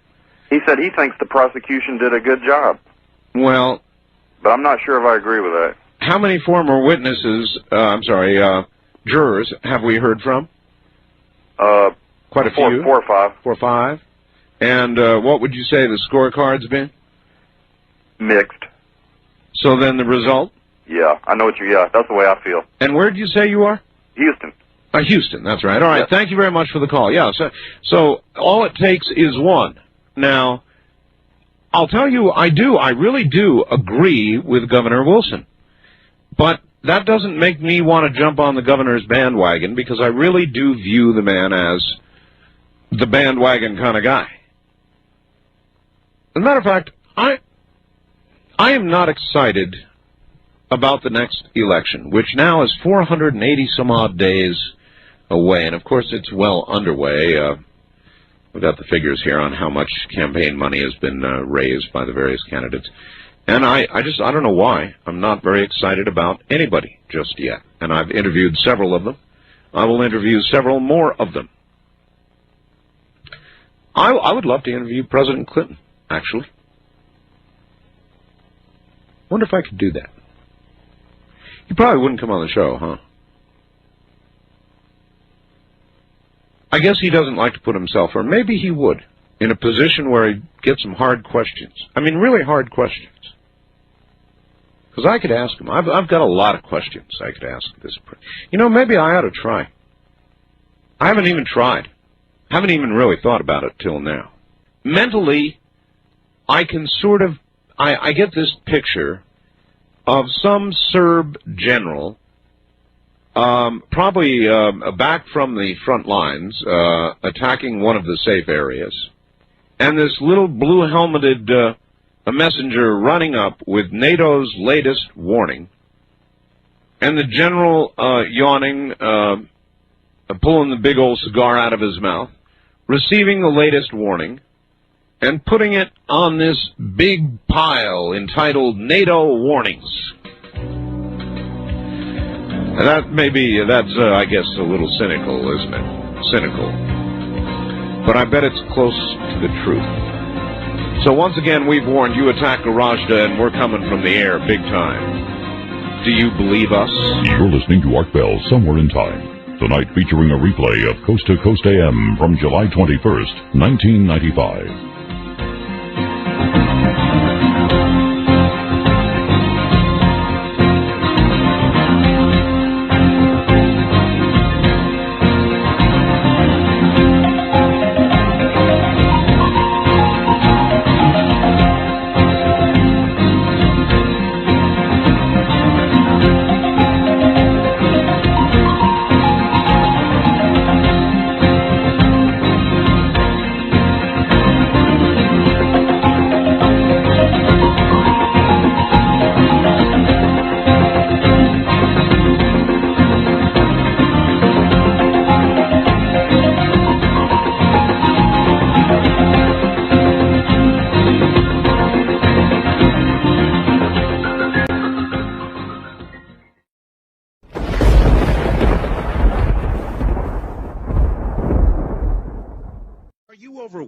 Would you like to lose an average 8 to 10 pounds in the next month?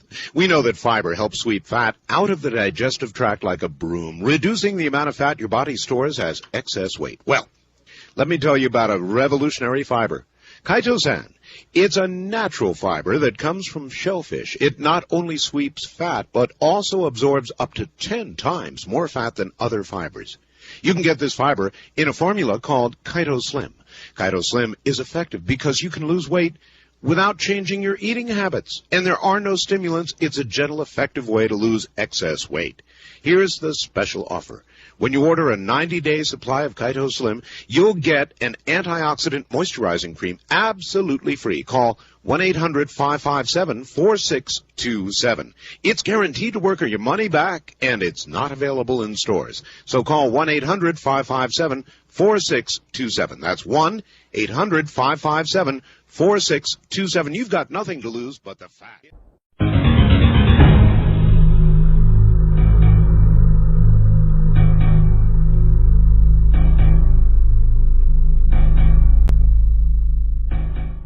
AM 720 KDWN Las Vegas, KKLZ HD2 Las Vegas, a Beasley Media Group station. You're listening to Coast AM with Art Bell, live on the CBC Radio Network. To call the show toll-free from across the nation, dial 1-800-618-8255. The wild card direct lines are area code 702-727-1295.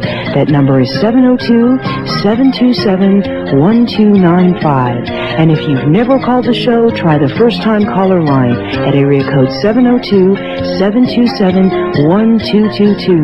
Anybody east of the Rocky Mountains can use the first-time caller line at area code 702-727-1222. When your call is answered, please turn down your radio. Each caller will be allowed up to 3 minutes, giving more listeners a chance to join in. And now, enjoy Coast to Coast AM with Art Bell.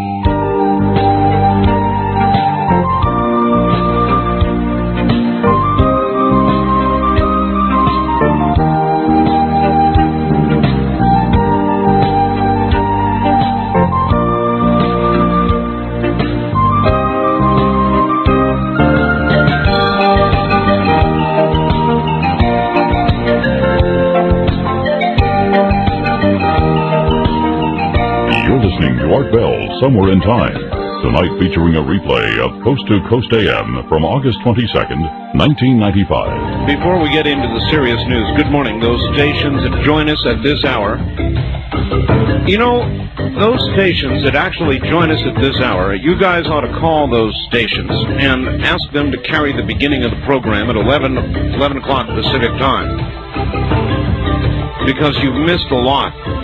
And I can only sort of recap. Before I get into the serious stuff, this is from Bryn Marie in San Francisco, who never fails me, listening to the mighty KSFO. And some guy called up and said that he thought there was another star system out there sending messages to Earth, and that the government was receiving them but not telling us. I said, well, what are they? And he said, well, I don't know. So then I started wondering, you know me. If you could, you know, interstellar messaging is very expensive. It's not like a pager or something. And so if you could only send one sentence, one message to Earth, what would it be? I already have a couple of answers, my facts. Here's Bryn's. If I were living in a parallel universe and had been observing Earth transmissions for years and could only send one message to this planet, it would have to be something considered after long hours of thought and observation. Here's what I'd send. If the minnow was only on a 3-hour tour, where did Ginger get all those dresses? And this, top secret, message from Sister Solar System, send more episodes of Dreamland. Signed, Gecko, Goleta, California. Well, by the way, to once again announce, the good people at WOAI, the Monster in San Antonio, are going to begin running Dreamland this Sunday, and we've got several other joins, and Dreamland now sits at 139 affiliates, maybe 140 by week's end or more. It's amazing. There are 4, maybe no less than 5 would-be hurricanes out in the Atlantic right now. Very serious ones, most of them in the process of strengthening. And you attribute that to whatever you want. Maybe this. It began in Detroit with a traffic accident, ended with a young woman, terrified, jumping off the bridge to her death, while dozens of people, as many as 40, stood by and cheered and watched and chanted for her to jump. About 3 a.m. Saturday. Witnesses say they saw 33-year-old Aletha Word drive her car into another car. It was an accident. That car containing 3 young men. Angry, one of them jumped out of the car, took a tire iron, smashed her windows, dragged her from the car, ripped her clothing off. During this, the crowd is loving it, right? 30 or 40 people watched, cheered, and finally she did it out of absolute fear, jumped off the bridge. She's dead. To their everlasting credit, at least 2 people did try to save her after the fact. The driver of the car 20 has been charged with second-degree murder. The mother of the dead girl said, "I wouldn't treat a dog that way." Even NBC yesterday, mystified at the story, said it really stands more. I mean, there's 500 murders in Detroit every year, but they said it stands as a comment on society.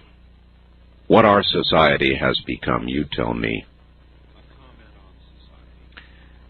I was wondering if the people involved in that should be charged with something. You know, the ones that were chanting for her to jump off the bridge. There's really nothing to charge them with legally, but I got a fax here. Is that Art? How about conduct unbecoming a human? I'd really like to know what those 40 people are feeling right now. 82% of the American people say they want their children to go to a college, but 30% think, only 30% rather, think they can afford to send their children to college. Then there is the death in Texas story, not taxes, Texas. The young model and the old billionaire. This is an 89-year-old guy, dead now, J. Howard Marshall, an oil tycoon down in Texas, worth, they said, about $1 billion. 89 years old.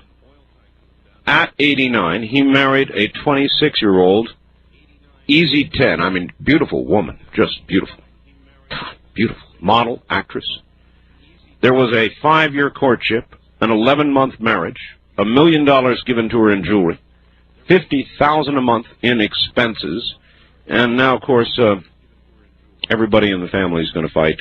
I guess his son, by previous marriage, got power of attorneys, cut her off, and there'll be a big fight and probably a settlement. But, you know, when I think about this story, I think the 89-year-old guy with $1 billion, you know, maybe in his 88th year he decided, what the hell? Let's have some fun. I've got $1 billion. I want a 26-year-old. And maybe it was true love, and maybe it was for the money, and, you know, I don't know that I care.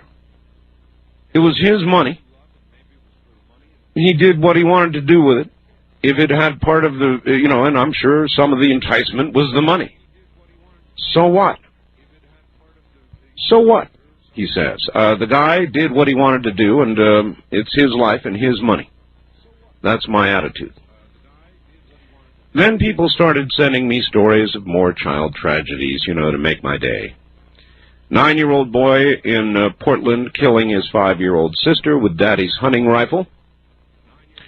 First they thought it was accidental. Now police have charged the boy with murder. Another case in southern Washington about the same time where two young children got their parents' Magnum out, a .357 playing Nintendo, a fight. One shot the other with the .357. And I've got more, but I don't want to read them. It's like I've had it. If this is not the quickening, the one we had the other day, the 5-year-old little girl who had her eyes glued shut by daddy with super glue, that was nice. The mother who threw her baby out of the window in Chicago. The woman in Detroit that I just told you about, the mother in South Carolina. And so, somebody sent me this, which I will now reread on the Internet. It's very cynical, but here's how it reads. Comes from Missoula, Montana, by the way. Entitled 40 Ways, and I'm not reading all 40, you can help to destroy the earth and hurry the quickening. People these days are constantly harping about the upcoming Armageddon. But when is the world finally going to end? Most people don't realize it can't happen without their help. Below are a few things that you can do to help end the world. Use motor oil to fertilize your lawn. Feed lead to pigeons. Vacation by your local polluted river. Serve chlorofluorocarbons as appetizers at your next party. Find the remaining woodland in your town and use it for kindling. Leave your car running all day. Drive to the bathroom. Spray your yard with DDT and not those other wimpy pesticides. Pour Agent Orange into local reservoirs to enhance flavor. Wear only polyester, never more than once. Become a megalomaniac and gain control of vast nuclear stockpiles. Use them. Dump your food leftovers into the recycling bin.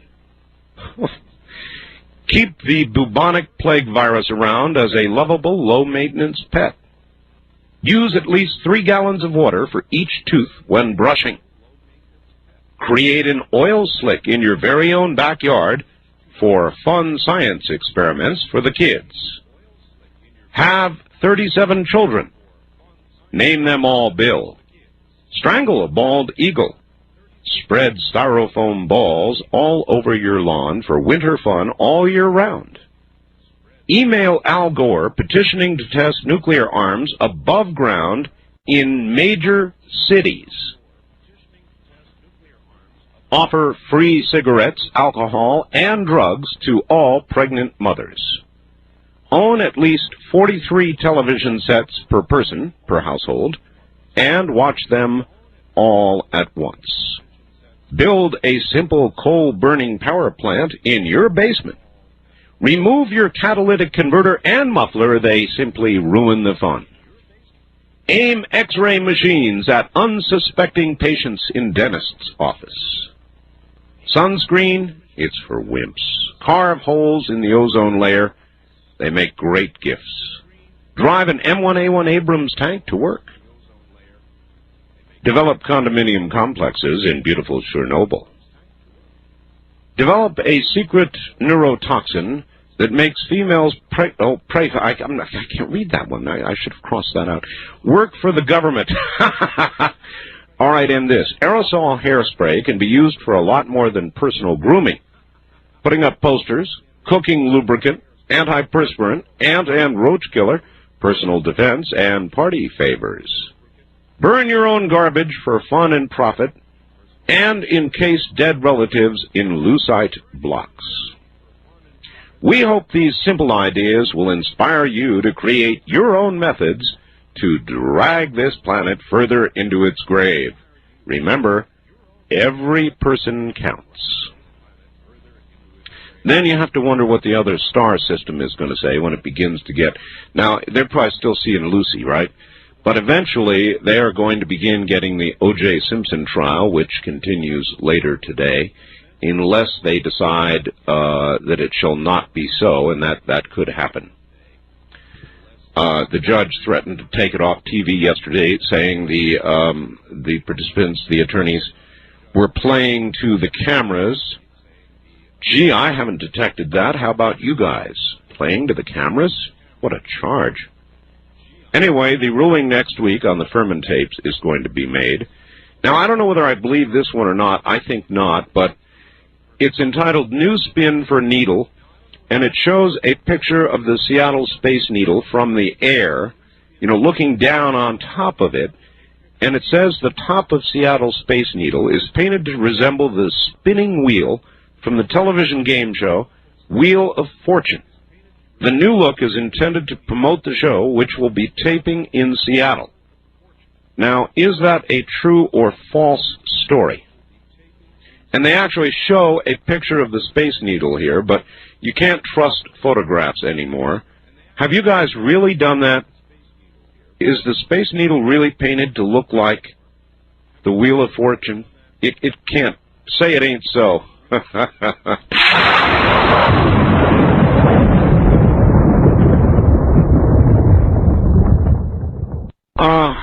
And I'm getting all kinds of faxes like this. Dear Art, having been a citizen of this planet for a sizable length of time, it amazes me how a species could be so intelligent yet so narrow-minded with regard to visitors from other planets. Most Earthlings, including yourself, assume that for interstellar travel, the aliens must be of superior intelligence. It is not possible that although more advanced in travel techniques, they might be far behind in other areas of knowledge. For instance, you are by far the best late-night talk show host, but might not have the intelligence to become a great politician or a psychiatrist. Just a little late-night snack to ponder on. Keep up the good work. Well, number one, I'm smart enough to know that. I don't want to be a psychiatrist, and I certainly don't want to be a politician, and I'm very pleased doing what I'm doing. There is the Peter Principle, and I do not want to ascend to it. And that is that somebody will eventually be promoted beyond their level of competence to a job for which they are not suited, fitted, nor competent. I have no illusions about wanting some greater position. I enjoy doing precisely what I'm doing and wouldn't change it for the world, and have fought not to, as a matter of fact. West of the Rockies, you're on the air. Hello, Art Bell. That's true. Okay, you're probably not going to like what I have to say to you. Well, this happens all the time. Okay, so and I hope you don't hang up. I hope you don't hang up on me. Well, I might. Okay. Let's hear it. Okay. I think you're copping out. On what? On the UFO thing. UFOs. Really? See, now here it was. Somebody called and said, do you believe or not believe? Right. And am I correct? That's true. And my answer was, I don't know. And that remains my answer. And it's not a cop-out. It's the truth. Do I believe that they're here? I have no idea. Did you not see a UFO yourself? Yes. Then what's the big deal? What's going on? Well, I don't know where it came from. You have listeners Wait, out there. Just uno momento. Okay. I saw it, and I described it in very precise detail. Right. But for all I know, it came from Area 51 over the hill here. I have no way of knowing that it came from another star system or dimension, or I don't know. But you tried to explain it. Now, how would you like it if everybody just said to you, I don't believe it? How would you like that? Well, you have people out a lot of there people have said that. What, huh? A lot of people have said that to me. Yeah, but you're really cutting people down all of a sudden. No, I'm not. Yes, you are. No, I'm not. You're No, sir. I was asked a question, and I gave an honest answer. I'd say the last couple of weeks you have really copped out on the people. Okay, what about the Roswell incident? You were so up on those pictures. It was unbelievable. Wait a minute. Okay, go ahead. No, that's not true now. I said now, I will say now what I said then, and that is, it is either the real thing or it is the most elaborate, best-done hoax ever. Mm-hmm. And that's still what I think today. Do I know for sure it's real? No. Have I ever said during this whole thing that I know for sure it's real? No. But you cut people down. No, I don't. Yes, you do. No, okay. Let's ask your audience out there. How does that cut people down? Let's give them an honest answer. No, you have a way about you to where you put bad feelings to people. They want to explain something to you, and you're really negative about it. In fact, like what? You're just negative. Trust me. Like what? If it is negative, thanks for the call, brother. But if it is negative to give you an honest answer, then by all means, you go right on ahead and regard me as negative. And I don't give absolute affirmative answers, you will learn as you listen, to things that I cannot lay my hand on or scientifically prove. I have a hell of a lot of interests in areas like UFOs, life after death, mysteries that we cannot answer. I will continue to investigate them avidly. But the question was, do I believe, as an article of faith, that we are being visited? And my honest answer is, I don't know. And if you regard that as negative, then I don't care. I don't care. It's an honest answer. There are a lot of things in this life that I do not know and will not accept as an article of faith. It's kind of like religion.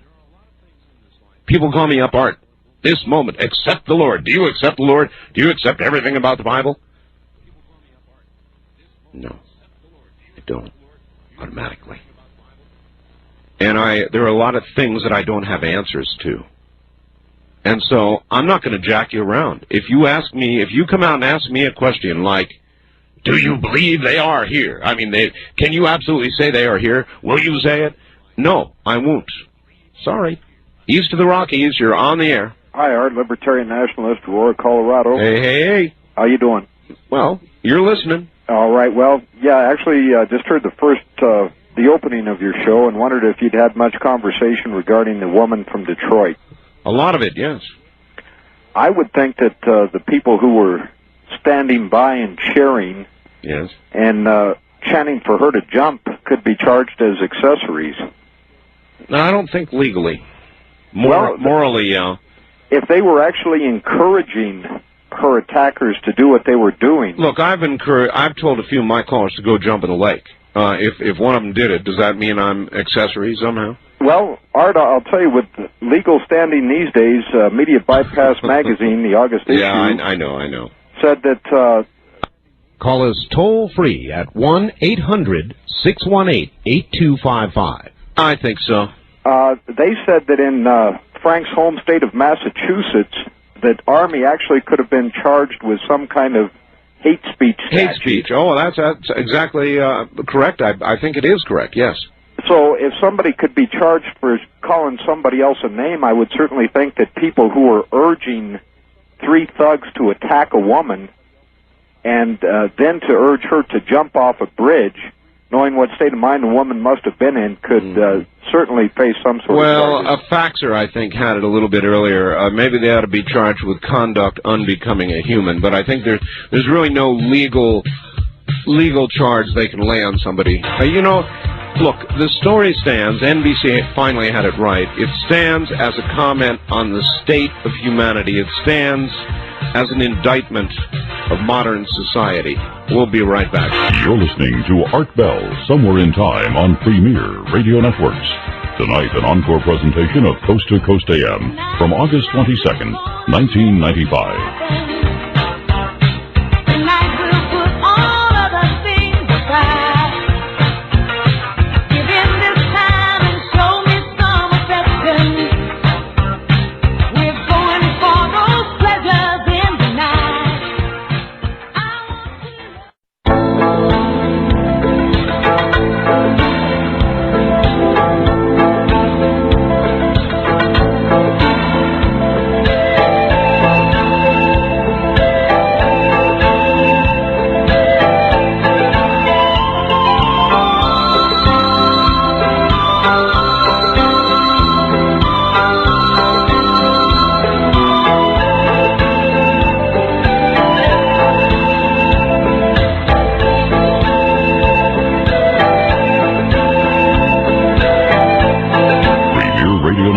Presents Art Bell, Somewhere in Time.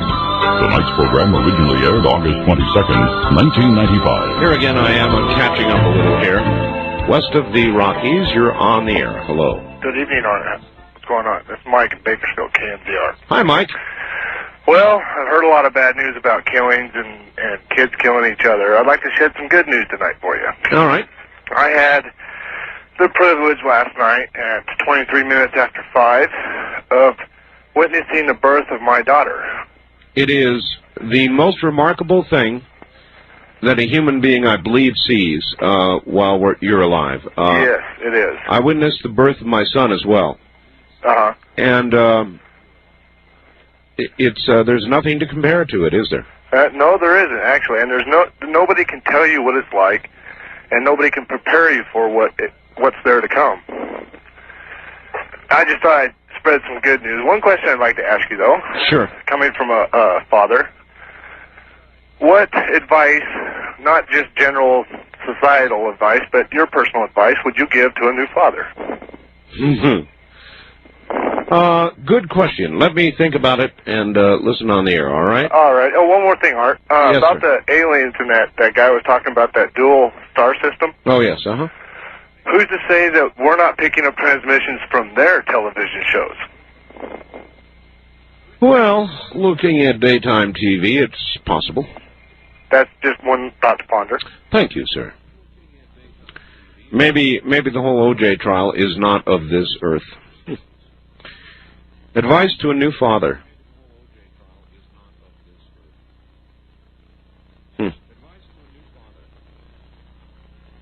No, I don't have any. I really don't have any. I'm no Dr. Spock. Maybe closer to the one with the pointed ears than the one that used to tell you how to raise children. I don't have any advice. Except follow your heart. That's all you can do. So I'm sorry, I hope that doesn't disappoint you. I really don't have any advice. Somebody writes to me here and says, I live with this Seattle Space Needle only a half mile from my front window.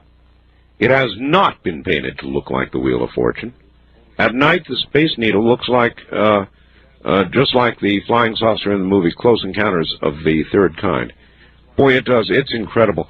But how would you know, unless your house is higher than the Space Needle, how could you see what's on top? Now, I don't know who sent this to me. I think it was just a joke. I'm hoping that's true. But it's actually painted just like the Wheel of Fortune. They wouldn't do that, though. They just wouldn't do that. The Space Needle is too sacred. East of the Rockies, you're on the air. Hello. Well, he's playing me back to me. I don't want to hear that. Hi, Wildcard Line, you're on the air. Charlie, liberal in California. 2 points. The first being is that, what happened to this lady on the bridge, certainly if people were laughing at her and egging these guys on, that's one thing. But, I've listened to several talk shows, and there have been people calling in saying they would have intervened. There's a line between being a hero and being a stupid idiot.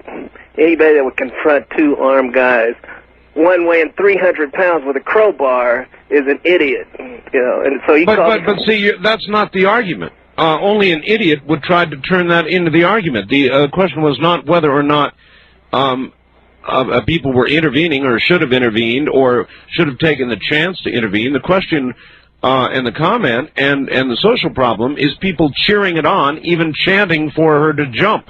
Well, I understand the problem there. But as far as intervening... You understand the problem there? Well, okay, that is a problem. So what is your comment on that? Well, we've had that problem for... let me tell you something. This is my second comment. I honestly think that people who think society's going downhill, yeah, there's problems, but these people who say there's a quickening... Yeah? They're all wet, huh? Well, let's put it this way. Society is not in any... There are two things that could take society out.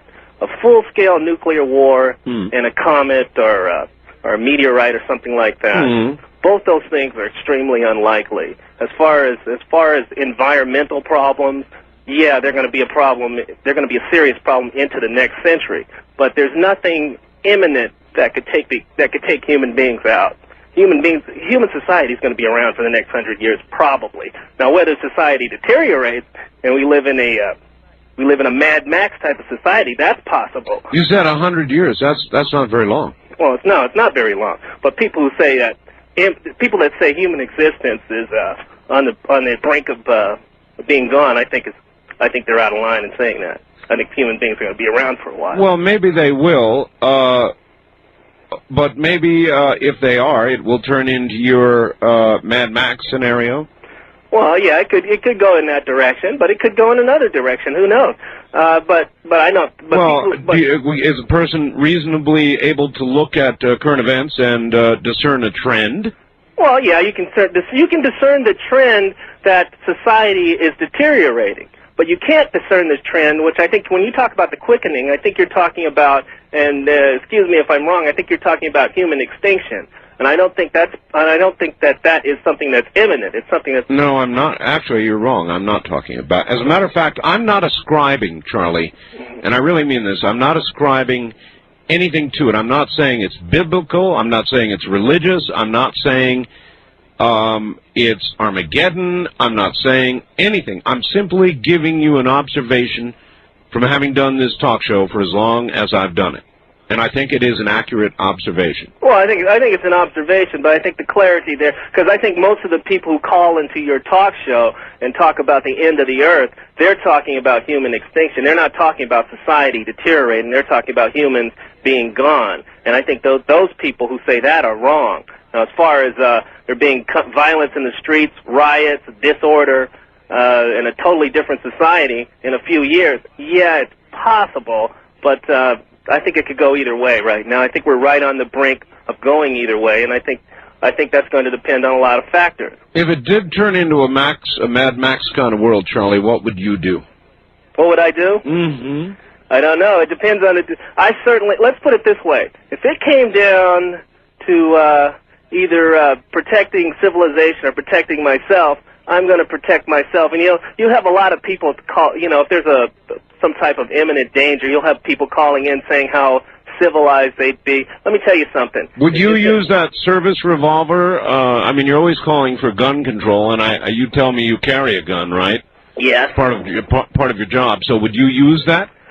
Yeah, and actually, if society completely deteriorated, I'd have no problem with everybody having weapons. Unfortunately, that hasn't happened. I mean, not unfortunately, but that hasn't happened yet. So I don't think there's no need to. But no, I'd have no problem with everybody carrying a weapon if we lived in a Mad Max society. But according to your world, you're trying to get the guns away from people. So if it did turn into that, they wouldn't have guns. Yeah, but I think people like you would be the Mad Maxes. Yeah, that's something to think about, isn't it? Yes, it is. Good morning. East of the Rockies, you're on the air. Yes, sir. Turn your radio off, please. Yes, I got it up. On those alleged autopsy photos? Yes.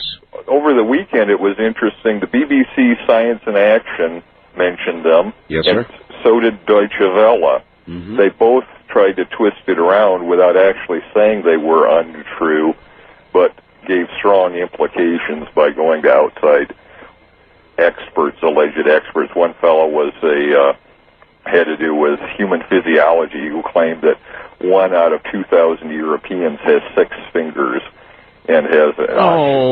They do not. Well, that's what the Deutsche Welle had. Now the BBC went in. Well, okay, then end of the credibility on that one. Next one. Well, the BBC interviewed taxi cab drivers and got their reactions, and then a psychiatrist who said that people who had great interest in these things ought to see. Well, my God, there's another one. Now, taxi cab drivers in London, was it, survey? Yeah, the BBC Science in Action. It was interesting. Within an hour, switching the station, it was quarter to midnight on Saturday night Central Time. Their show, they ended that up with that, and then on Deutsche Welle they had it as part of their world news. Well, it beats the hell out of gardening shows, and they spend a lot of time on gardening on the BBC. All right, sir, thank you very much for the call. Interview. Well, there's a meaningful scientific survey. The Roswell autopsy film, real or fake? The following report, compiled from a survey of London taxi cab drivers. Real hard evidence.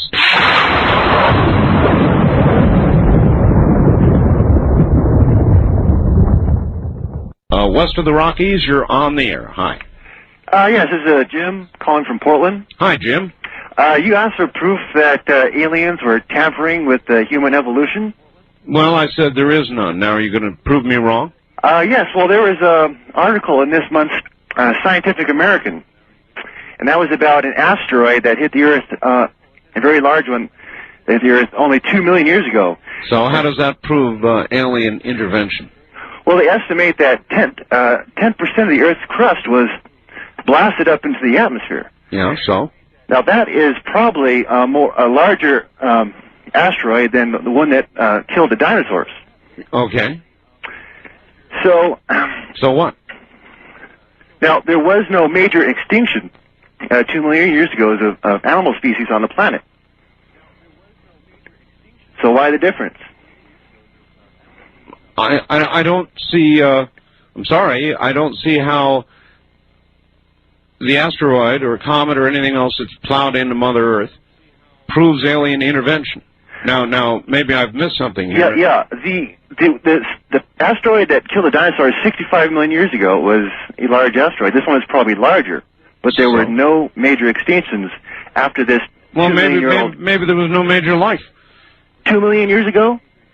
Well, you know, they say there was, but I mean, who knows? Sir, I don't see, you started out the conversation by saying you don't believe, and so here's the proof. What's it proof of?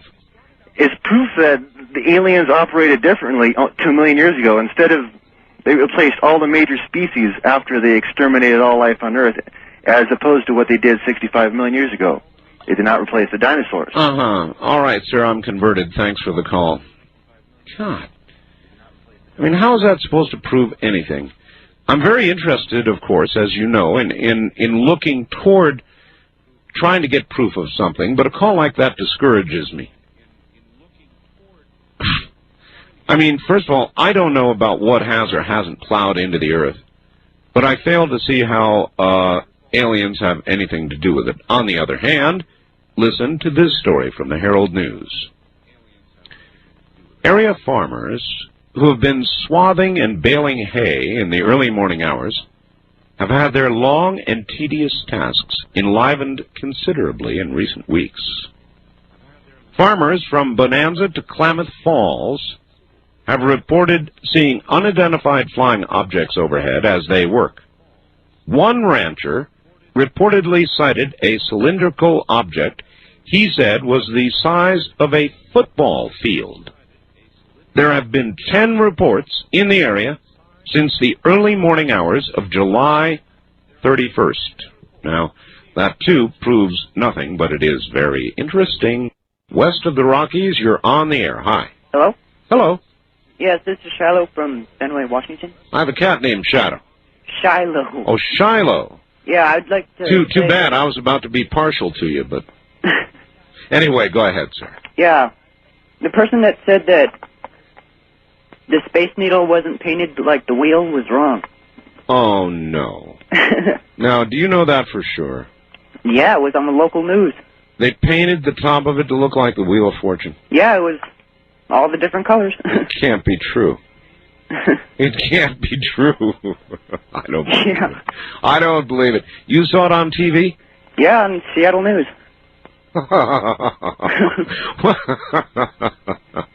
How do you think the people of Seattle feel about that? I have no idea, but I would think well, it would be... I'm going to find out. Are you sure it's true? Do you swear on your TV guide it's true? I saw it on the news, not the TV guide. Well, I know, but you swear on your TV guide with your hand on the guide? Yeah, but I would think it'd be easier just to put this tarp over it than to paint it. Now, another question. Yes? Like, see the comet? The comet, yes. Say it was a spaceship. Say it was.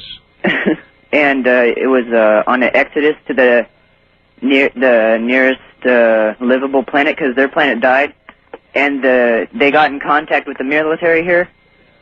Would you think they would shoot it out or let them come on the planet? Well, let me put it to this. Do you remember the Star Trek with the probe? Star Trek 4? Yeah. Yeah. The one with the probe? Mm-hmm. If it is not a big rock, a snowball rock comet, then it's a probe. Just like the one in Star Trek. Okay. All right? Mm-hmm. Feed the whales. Yeah. See you later, sir. Wildcard line, you're on the air. Good morning. Yeah, I got a question first. Your first-time caller line? Yes. How do you know someone's a first-time caller when they call on it? Well, because I have a really cool memory for voices. Now, occasionally somebody might fool me, but if I catch them fooling me, I bar them for life. Okay. And, you know, I do. They might get me once or twice, and then I nail them, and then that's it. Okay. Let's see, I'm calling through Kogo. Yes? KOGO. Right. And you're talking about the person that was jumping off the bridge. They had a couple incidents here where that happened. Yes, sir. And the main head fellow who's on the radio every day, who hires at the station, he was very in favor of the person jumping to ease the traffic. He was very cold about it. He called himself insensitive. And but that's what he was doing. He was saying he wants the person to jump just to clear the traffic. So they don't have the right to do it. And I disagree with that, but anyway. I find that hard to believe. No, that's what he said. And, yeah, he was very in favor of it, in favor of the person jumping just to clear the traffic. He said they had no right to back up. I refuse to believe somebody would seriously say that. Oh, he's serious. He is, and he also criticizes you for your belief in UFOs, etc. Well, that's cool. I'm used to that. But, if I was a doll and, you know, people were sticking pins in me, you wouldn't be able to see my face for all the pins. So that's all right. Yeah, and then earlier you were talking about religious people who are always they're always pushing their morals or even standing on street corners preaching. No, those are not the people I was criticizing. What I said was, I referred, of course, to the evangelical scandals that we had, but then I referred to people in my own life, people that I know that are just preachy as hell, and I mean really preachy, about morality, little tiny sticky points of morality, preaching to me about my doing this or my doing that. And these people turned out to be thieves, cheaters, the very worst sorts of people you can imagine. And even after all of that was revealed, they still go on preaching. Yeah. Yeah. I myself personally like to pray to Jesus if I want to, but I have a T-shirt that I wear that says, "Jesus, protect me from your followers." Well, I wouldn't go that far. And it hit home. But also, let's see, I have a UFO Investigations T-shirt, too, that I got at a conference where I met Bob Exler. Yes. And I received some discrimination on that because I was in a gay rights parade marching with some friends and families, a straight contingent in the parade, and one of the fathers who was with the church there, I said, "Would you welcome gay aliens into it?" And he said, "No, we'll stick with humans." All right, thank you very much. Yeah, what happens, you know, if we find out that there are aliens here, only they are, as a norm, homosexual. That is to say, they are of one gender and reproduce in that manner. I mean, it's entirely possible.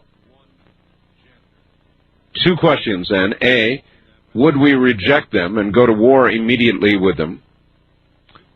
And would we allow them to march in Earth parades?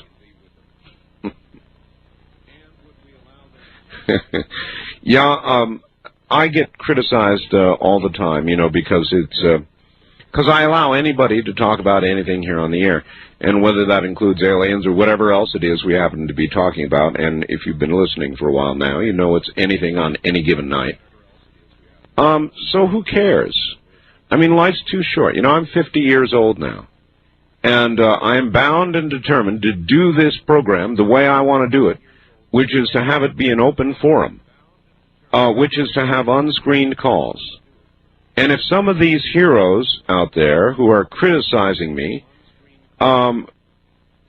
would like perhaps to try for a few hours to do what it is that I do and take unscreened calls, then after that experience, after they have tasted the unexpected, the unexplained, sometimes the nearly intolerable. After they've tasted that, then they could bitch at me with some basis. But they don't. They hide behind their little screener TV screens. We'll be right back. You're listening to Art Bell, Somewhere in Time. Tonight featuring a replay of Coast to Coast AM from August 22nd, 1995.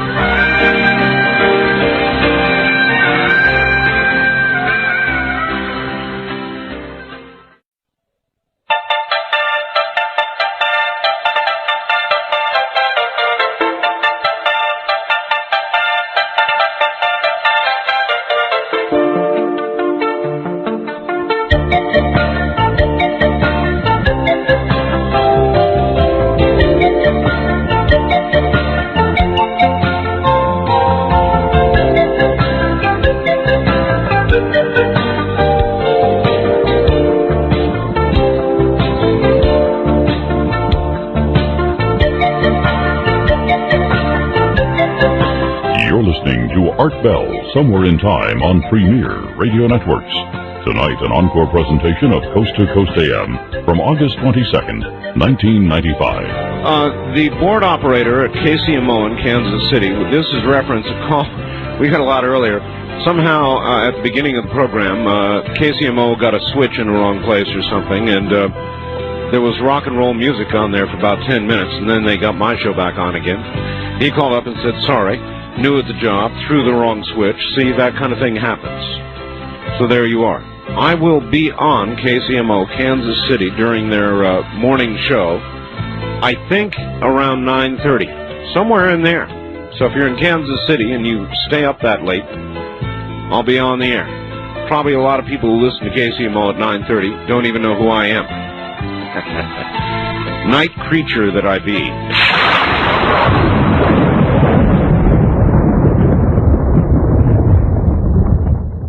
All right, to the telephones west of the Rockies. You're on the air. Hello. Hello, Art. This is Kogo and also L.A. Yes, sir. In L.A. That situation in Detroit, I don't think is an indictment of society. It's an indictment of this growing urban criminal subculture in every large city. And the story kind of reminds me of a man who was killed during the L.A. riots here in 1992. His name was Mr. Epstein, and he was actually lynched by a mob. Reminds me of the story in New York where the woman was stabbed while everybody watched. Yeah, that was back in the 60s. Yeah. You know, many people were killed during the April 1992 riots, according to the L.A. Times, but no one was ever brought to justice. And the Times says it's because members of the community, the black community, are protecting these criminals. And I would like to see somebody stir up this pot because people like Mr. Epstein deserve justice. Well, I absolutely agree with you, and you might even say, how many times now has Rodney King been arrested, but not jailed? He has an unlimited get-out-of-jail-free card. Yeah. And so it's sort of the same thing, isn't it? Yeah, I mean, I know the L.A. Times won't even send reporters into many parts of that city now. And it's just like that lady who called in earlier said that there's just this huge population that wants what the other half has. And the only thing between them and the other half is the dwindling number of LAPD and sheriff's deputies.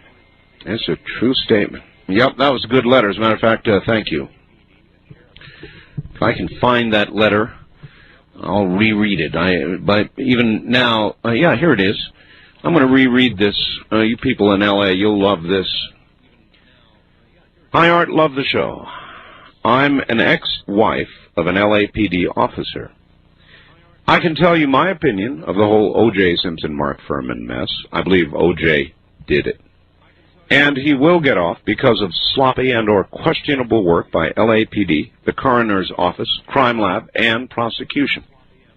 As for Mark Furman, I know his racism was not only tolerated by LAPD, but sponsored, fostered, and supported by it. Any officer who bucks the status quo won't be able to wear enough bulletproof vests. He or she will pay, most likely with his or her life. Now, I can't hate or outright condemn my ex-husband or his fellow officers. because I've seen how each one goes to war every day for as long as they last. Imagine fighting in Vietnam or Kuwait for 20 years. Those who do make it to retirement have totally altered outlooks than those of us who have led civilian lives. And let us civilians not forget, there's a vast population out there that feels no compunction to abide by the same laws we automatically obey. We are perceived as the holders of the goods they want, and the police are perceived as the enemy. I'm a civil servant too, but I'm not expected to put my life on the line every day for anybody or everybody else. These officers are expected to do just that. Even their most vocal critics expect total sacrifice on the part of the police with just one 911 phone call, no matter what circumstances led to the call. What is the solution? I have no idea. I find it a pity, though, that Nicole Brown and Ronald Goldman had to die like they did to bring the mess to light. Now, I bet you O.J. gets his kids back.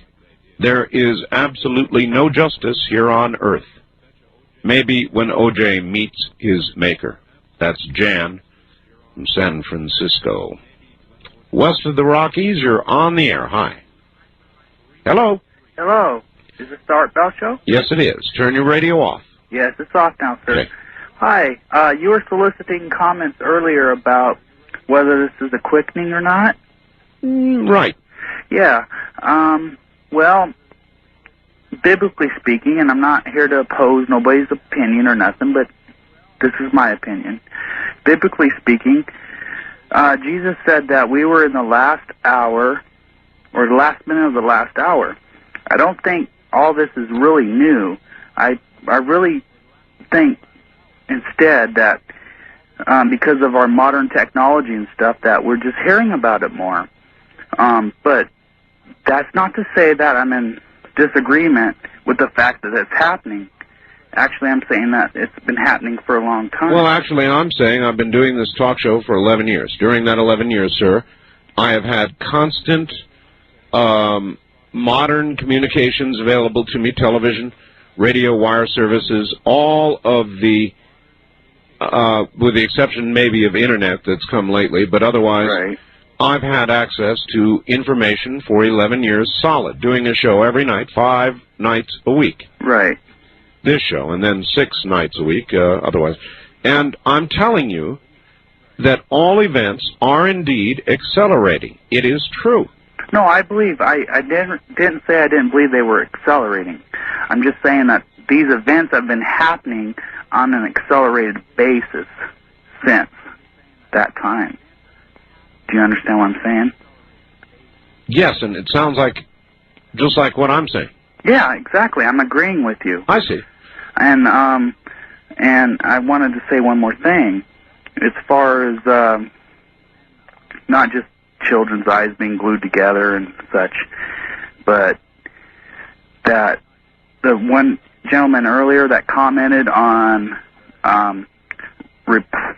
Democrats and Republicans, and he made it synonymous with socialism, I don't agree.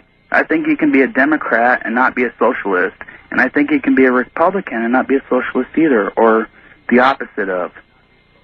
Well, I happen to agree with that. It's called the Great Middle, and I do agree with that.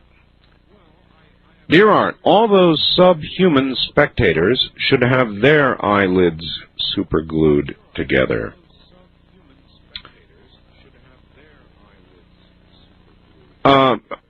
Dear Art, what a bunch of BS. Answer this. Did you or did you not say to Mr. Morningstar that I too believe the earth is alive? Yes, I did say that. What proof do you have? What can you hold in your hands? Silence from Mr. Missouri, Mr. Nuts and Bolts, as I suspect. Not likely, Steve in Santa Barbara. Oh, I know who you are. I said, exactly as you quoted me, I too believe the earth is alive, and I do. Now, that is not saying that I said, the Earth is alive. I know this to be a fact. Steve, read your own sentence. I, too, believe the Earth is alive. I have a lot of beliefs, but a belief is very different than my stating something as a fact. Do you see that distinction, Steve? I'm not saying something is a fact. I'm not saying it is a scientifically verifiable fact. Believing something, that's a different story. I believe O.J. Simpson is guilty. I don't know it for sure, but I believe it. I generally believe there is a very good chance we are being visited from elsewhere. I believe there is a creator. I don't know any of those things to be absolutely true. Steve, west of the Rockies, you're on the air. Hi, I'm calling from Lemoore, California. Okay. KMJ Country. KMJ, yes. Yes. At the first of your program, you had a list of 40 ways to destroy the Earth. That's right. I have one more to add to that list. What would that be? Okay. Increase the speed limit from 55 to 85. 85 miles per hour? Right. This would help deplete the ozone, use up more gas, kill more people, more trees, kill more people, take care of the population explosion. It would also help the employment. More police, more ambulances, more hospital bills. Right, more coroners. We would have to build more hospitals to contain all of the amputees. Great idea, huh? We could insist that every person who drives a car have a gun in their glove compartment.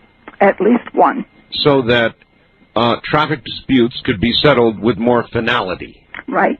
All right, well, that's good, ma'am. You're on track. Thank you.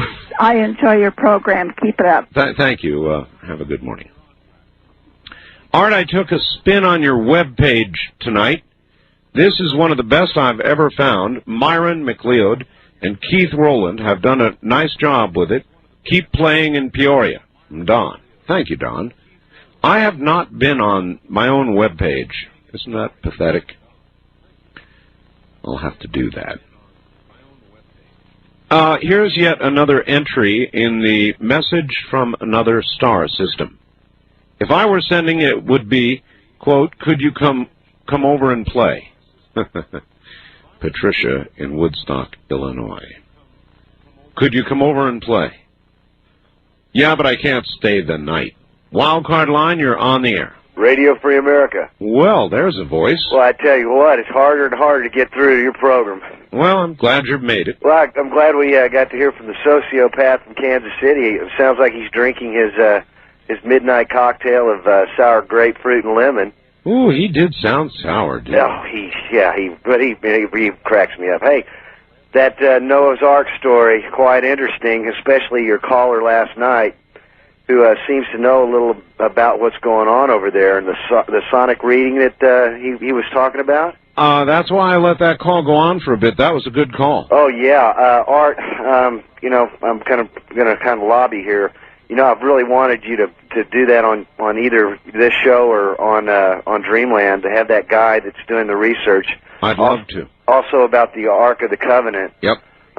That's really fascinating because what do you think would happen if they had literal proof that Genesis, that far back, that it all happened as described? Well, I think first of all, there would be a certain percentage of the population that absolutely would not accept it, no matter what. No matter what. Mm-hmm. I don't care what kind of scientific proof there would be. They would not accept it because it would spoil everything they believe. Mm-hmm. I think that a lot of other people would turn to religion. That a lot of people, percentage-wise, maybe even the majority, would turn to religion. Don't you think it would be a huge threat for the powers that be, so to speak, to make that apparent? Yes. Yeah, I do too. I'll talk to you later. See ya.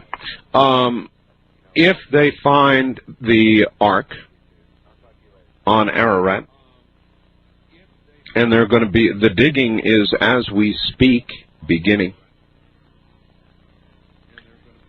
You tell me what else it could be high up on Ararat. Something, I saw the photographs. It's clearly in the shape of a ship, a very large ship, larger than the Queen Mary. How would that get up on a mountain?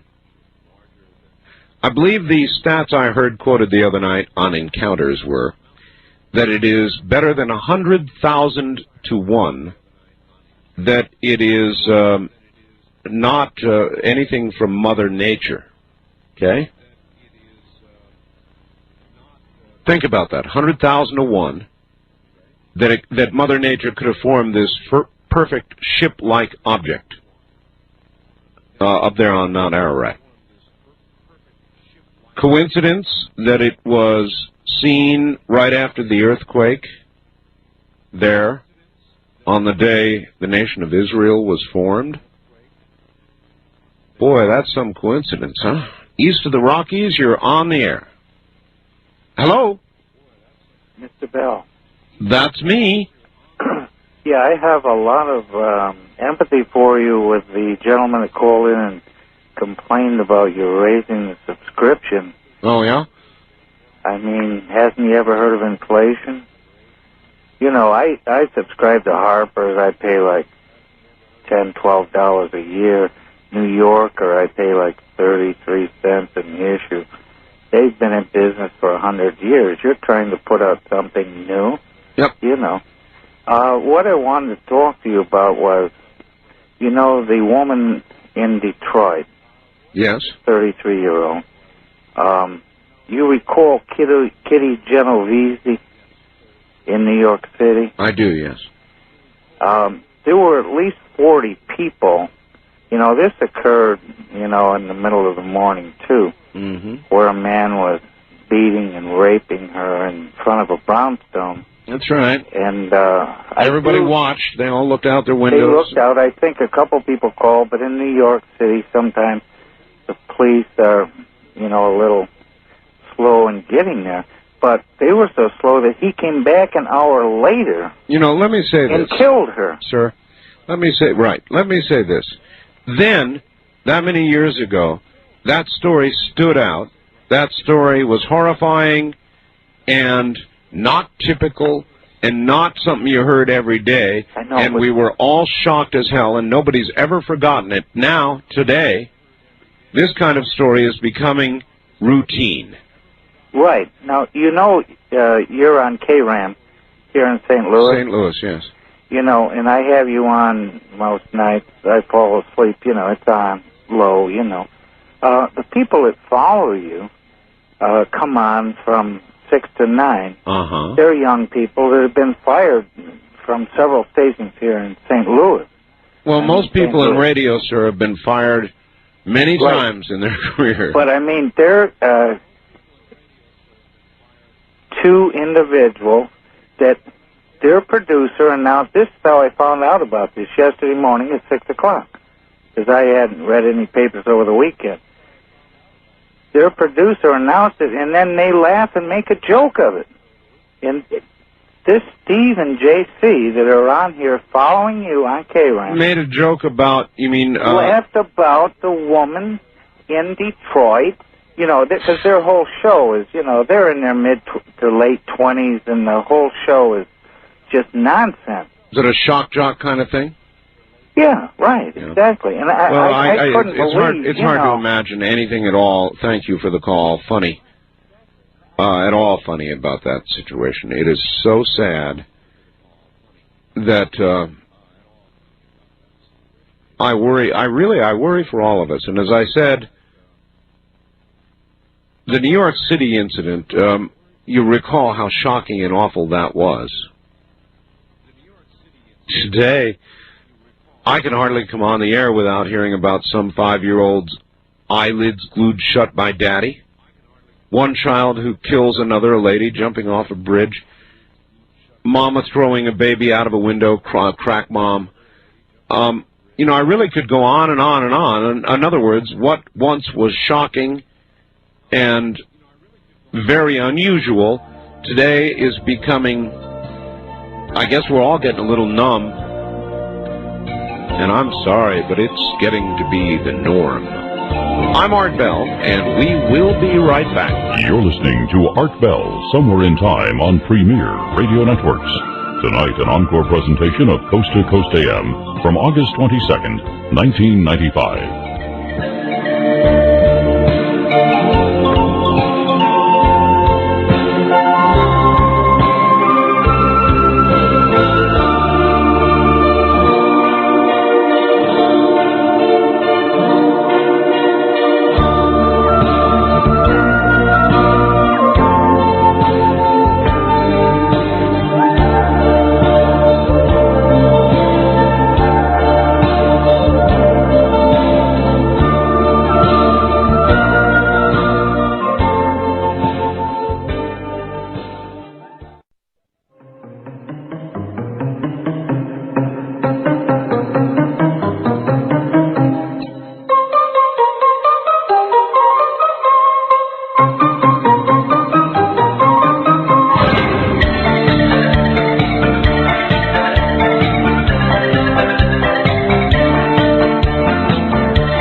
Somewhere in Time, tonight featuring a replay of Coast to Coast AM from August 22nd, 1995. From John in Escondido. Dear Art, you're so negative. I wonder why. Today's current programming has a tendency to be that way. Heck, it's hip. It's what we do. We focus on negative because we like to know things are worse for others than for ourselves. It keeps the responsibility other people's, in quotes. We are selfish and spoiled. Art, to actually be responsible in this day and age is being made criminal. Therefore, more and more people are becoming criminal. They're caring less and less. It's really too bad. John. Thank you, John. Art. That's got to be one of the funniest things I've heard in a long time. What if the aliens that came here, or are here, are all gay? How absolutely hysterical. I'm not gay, but I don't really give a... I can't read that word, sir. I don't give a... You know what? If somebody or anyone is, everyone freaks out too much about the whole subject, including the gay community. Well, I don't know. It's just one of those dumb things to consider. I mean, it's eminently possible, isn't it? If there are aliens, who's to say their reproductive systems mimic ours? Who's to say they even have different sexes? So, what if it was just one sex? We couldn't handle that, could we? We'd probably be at war, shooting them down.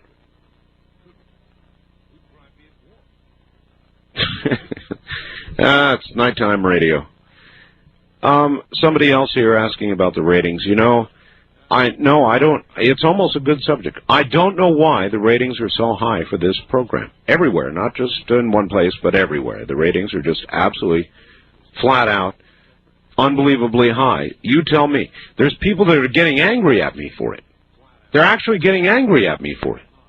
And I think it's because they don't understand it either. To them, they listen to the program and they go, you know, what is it? Why? How come? And this is, you know, these are some other broadcasters, and I wouldn't begin to know to tell them, or even you or myself. I don't know why fully. I don't understand fully why. It has to do with the format of the program. There's no magic here. It's just open radio. As far as I can see, that's what seems to be doing it. It's just open line, blah, blah, blah, whatever comes up, radio. Maybe they're angry about it because their formula is not achieving the same thing. And I guess I would only say, look, anytime you follow somebody's formula is like marching behind Rush Limbaugh, in lockstep. We all do our shows that way. Then pretty soon they're too much the same.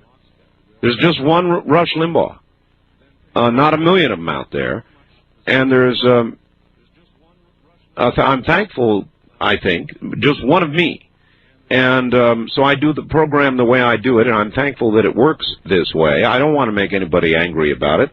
I don't even like feeling that anger. So I don't know what to say about it. I've got a couple of faxes about that here. West of the Rockies, you're on the air. Hello. Yes, Mr. Art Bell. That's me. Your friend Charlie, Mr. Illiberal in California, certainly shows his mentality or lack thereof by his comments. What he shows is his hypocrisy. Now, you notice he wants to take everybody's gun away, but he says if it turns into a Mad Max world, he's going to take his and, be part of the Mad Max syndrome. That is for sure. Any gentleman on the scene there would have certainly defended not only her life, but her honor. I think if it turned into a Mad Max society, he would be roadkill. Maybe it is turning into a Mad Max society. It sounds to me what just occurred up in Detroit is a big step in that direction. Well, I think people take this whole quickening thing a little bit too far, but I do agree with you. Do you believe or not believe that they have painted the entire top of the Space Needle as the Wheel of Fortune? Well, as you know, Art, I am in Bellingham, Washington, so I'm very close, and I doubt that very much so. So you don't believe that? No, I do not. Would it be, in your estimation, a travesty if it was true? If it was true, it would certainly be shine a negative light on our society. All right, yes. Thank you. All right, the west of the Rockies line is now open for Seattle, Washington only. We're going to settle this right now. Have they done this or not? Is this true or not? I almost refuse to believe it. Now, I know, don't send me any more photographs. 2 people now have sent me photographs showing the top of the Space Needle painted as the Wheel of Fortune. I kid you not. It is the wheel. Now, I was there. I tried to broadcast from the Space Needle. That's a long story. But I refuse. I don't believe it. So the west of the Rockies line is open for Seattle residents who will tell us the truth about the Space Needle. It just can't be. Tell us it ain't so. Are you in Seattle? Yes, I am. You are? All right. What is your first name? Dusty. Dusty, are you on a speaker phone? No, I'm not. All right. Dusty, what do you know about this? Well, I just picked up today's issue of the Tacoma News Tribune. Yes, sir. And the front page of the local section. Yes, sir. Has a giant color picture. No. From above the Space Needle. No. And true to life, there's the Wheel of Fortune. No. Yeah, believe it or don't. What a travesty. I guess they're coming to town to film, so they painted the top of the needle to look like the wheel.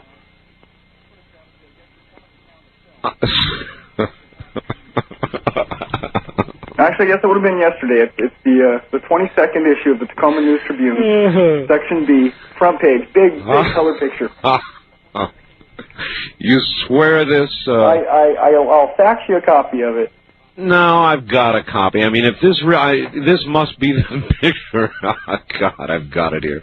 It shows I would say the closest, let's see if I'm right. There's the $500 and the $350 and a blank spot in between. And off to the left-hand side, you can see the bankrupt square. Bankrupt, yeah, that's right. Yep. Oh, God, it's true. Yeah. I don't know. You just can't tell with some of these people. It's nearing the end, sir. I'm telling you. Have a good morning. Hey, one comment for you. Yeah, sure. What happened to the Gold Rose Company? Oh, they'll be back. The Gold Rose Company, as a matter of fact, I think they're already booked back, so they'll be on shortly. Well, good, because I wanted to get one and didn't have a chance to ever write the number down. And well, 'tis the season soon. You know, we'll head toward Christmas, and you'll hear them back on. Okay, great. All right, thanks. Have a good night. Yep, you too. No. How did this happen? The Space Needle is the symbol of Seattle. the symbol of Seattle. I mean, when you think of Seattle, other than the movie Sleepless in Seattle, you think of the Space Needle. How can this be? On my Seattle line, you're on the air. Are you in Seattle? Hello? Hello. Yeah, I'm calling Art Bell. First-time callers, area 702-727-1222. Oh, no, Joseph, you're not allowed to give your last name on the air? Oh. So give us only your first name, Joseph, right? Right. Where are you calling from, Joseph? Arroyo Grande, California. Oh, well, but I'm holding this open for Seattle. Well, I guess I'll have to try again. All right, thank you. Couple more Seattles. I mean,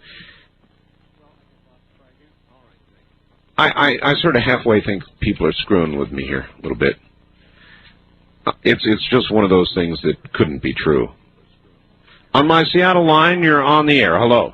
Yes, this is Bill from Ventura. No, sir, I'm holding this line for Seattle. Oh, you're still holding it. I'm sorry. Yeah, I am, Bill. Thank you. I want at least a couple of more calls. I mean, I don't want to just depend on one or two calls. This is the kind of thing you need confirmation of. On my Seattle line, you're on the air. Hi, Art. Yes. I'm from Seattle. You're from Seattle. All right. Turn your radio off. I just did. All right. Off now. What do you know? Saw it yesterday. It's big, multicolored on the side. On the top, it's got the Wheel of Fortune. The Wheel of Fortune. So now the Seattle symbol is a little bit more colorful. All right, let's try this angle with you. How do you feel about that? How do you think Seattle feels about that? I mean, wait a minute. Let me even back up further. Am I right? Is the Space Needle the Seattle symbol? I mean, for not only the nation, but the world. When you think about Seattle, you think about the Space Needle? Pretty much. I really don't think about it that way, but I guess it could be to other states. I don't know.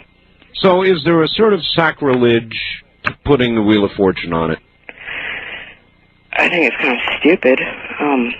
It, makes it kind of colorful, but that's about it.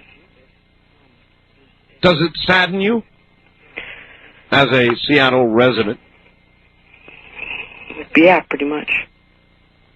All they're missing is a statue of Vanna White on top, you know? Picture of Pat on the elevator. You know how you, this is really going to seem irreverent, but, I believe it's down near Buenos Aires or in, somewhere in, where is it anyway? It's in, I think, maybe Brazil, where they have this very dramatic statue that they'll zoom in on with a helicopter. You've seen it, haven't you? I might have, if you describe it. Somehow I see that except Vanna White on top of the Space Needle. I mean, it's a logical follow-up to what they... So this really is real, huh? Yeah, I first I didn't know it was a Wheel of Fortune. I just found out tonight that it was. All I could see from the side was, red, yellow, and, other colors. Oh, all right, sir, thank you. All right, I'll open the line for everybody now. It's true. I guess it's true. It's the quickening. First-time caller line, you're on the air. Hello. Art, hi. This is Jane in Seattle. Well, good. Can you hear me clearly? Very clearly, yes. Oh, good. It's true. They painted the Space Needle. My folks celebrated their 52nd wedding anniversary on top of the needle tonight. Really? Yes, really. How is this? I mean, this must be, or is about to be, a big topic of talk radio in Seattle. I mean, I would like to know what Seattle people generally feel about this change. Well, I've decided not to worry about it too much because other topics that you cover on the air are much more brain-grappling than the painting of the Space Needle, and I'm just going to trust that eventually they'll repaint the Space Needle to its original pretty hues.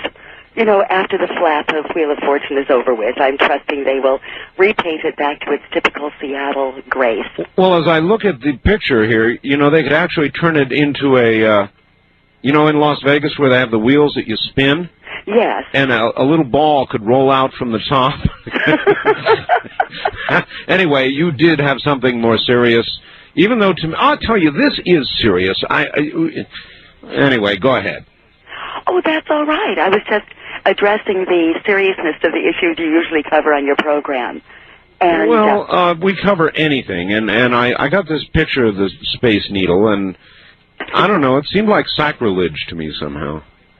Well, since we're down usually at the bottom and not flying over the needle, Yeah. I guess we don't have to look at it quite in the same perspective as what you experience looking at it in the newspaper from the top.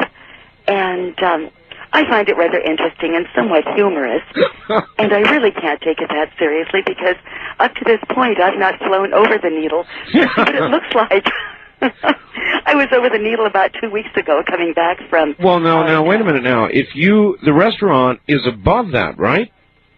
I believe the great painting is above the restaurant part. Oh, it is. Visible from the air, is my understanding. Well, okay. That's right. The restaurant is literally in the round area. Yes, it is. So even the people in the restaurant don't have to look at it, really. That's true. All they have to look at, really, are the gorgeous Olympics and the gorgeous Cascades and the sunsets and the sunrises and the rainbows we have around here. That's what... Now, would you feel that it would be going too far to have a giant statue of Vanna White on top? That's going way too far. I prefer a replica of the Statue of Liberty to a statue of Vanna White. Then I would object. With the state of America today, my dear lady, a lot of people would not be able to tell the difference. Isn't that the truth? Thank you very much for the call. Thank you. And you talking with you. Take care. You must continue to laugh occasionally. Even at things that don't seem like they should be laughed at, so as not to cry.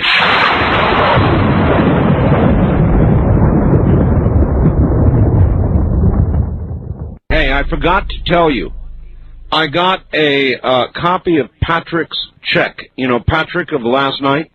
Patrick of the $95,000? I've got a copy of his check as a GIF picture on our computer system. And so if you would like to see the check that Patrick deposited to get his $95,000, call our bulletin board service. It is called simply check.gif. And you know what I want now? I want a GIF picture of the Space Needle.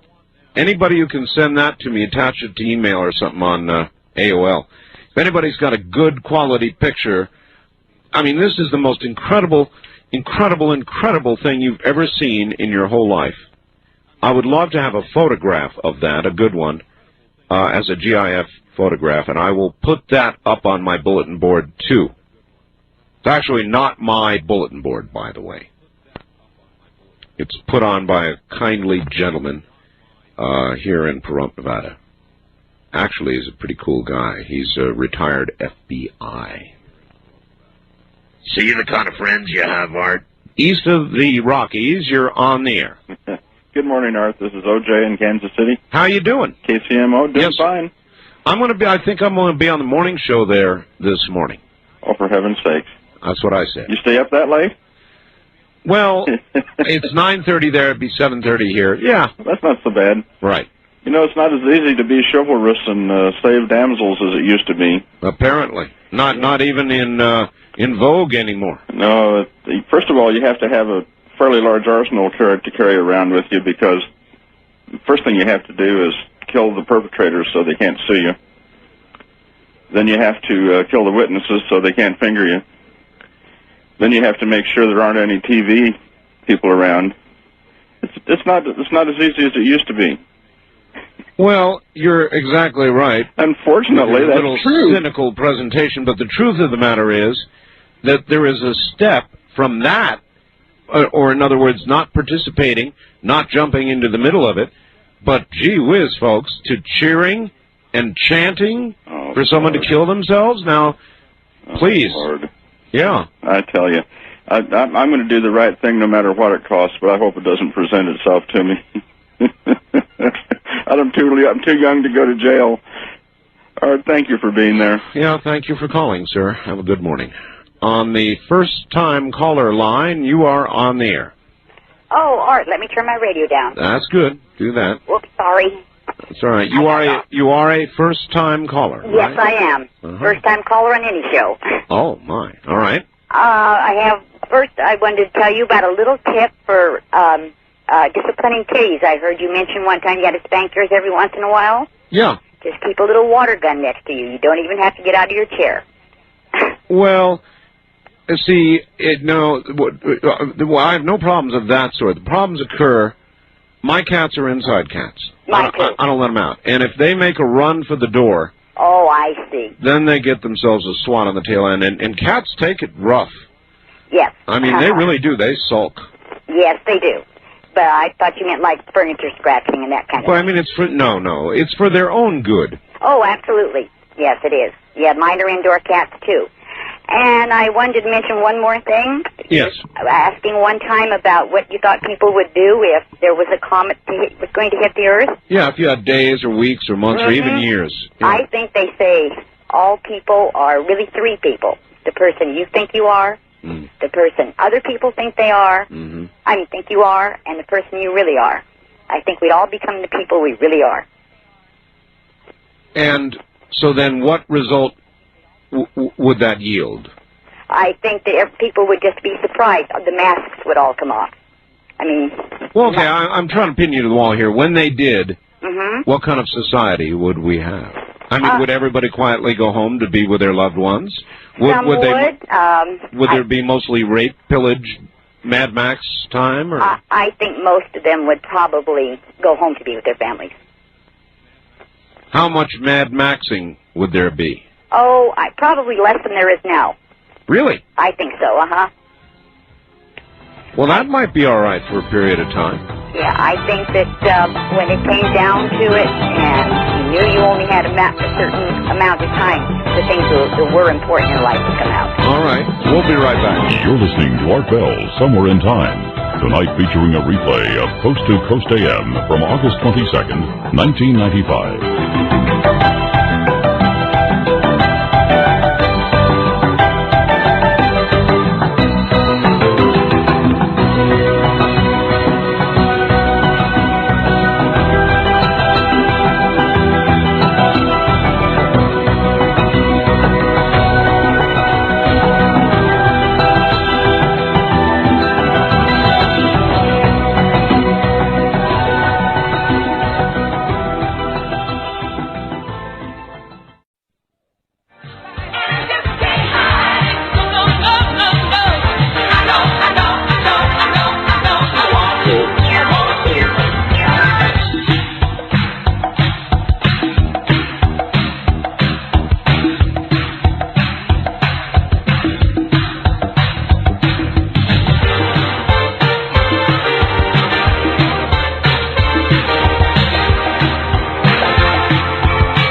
Radio Networks presents Art Bell, Somewhere in Time. Tonight's program originally aired August 22nd, 1995. I'm wondering how our society is going to absorb this whole Roswell autopsy film. It's a very interesting question. It will depend, of course, on how they present it. If it's with a wink and nod and a chuckle, maybe it'll just roll over everybody. If it is presented seriously, there may be an impact on society. Art, the horrendous things that are taking place in our current world makes one wonder if somehow as a species we are thinning out our own overpopulation problems. Well, maybe. Perhaps there is a kind of species consciousness that works within the balance of nature, and this is simply man's way of keeping that balance in check. Sort of a lemming kind of deal, right? Or perhaps our world is but a mere image of Sodom and Gomorrah, oh boy.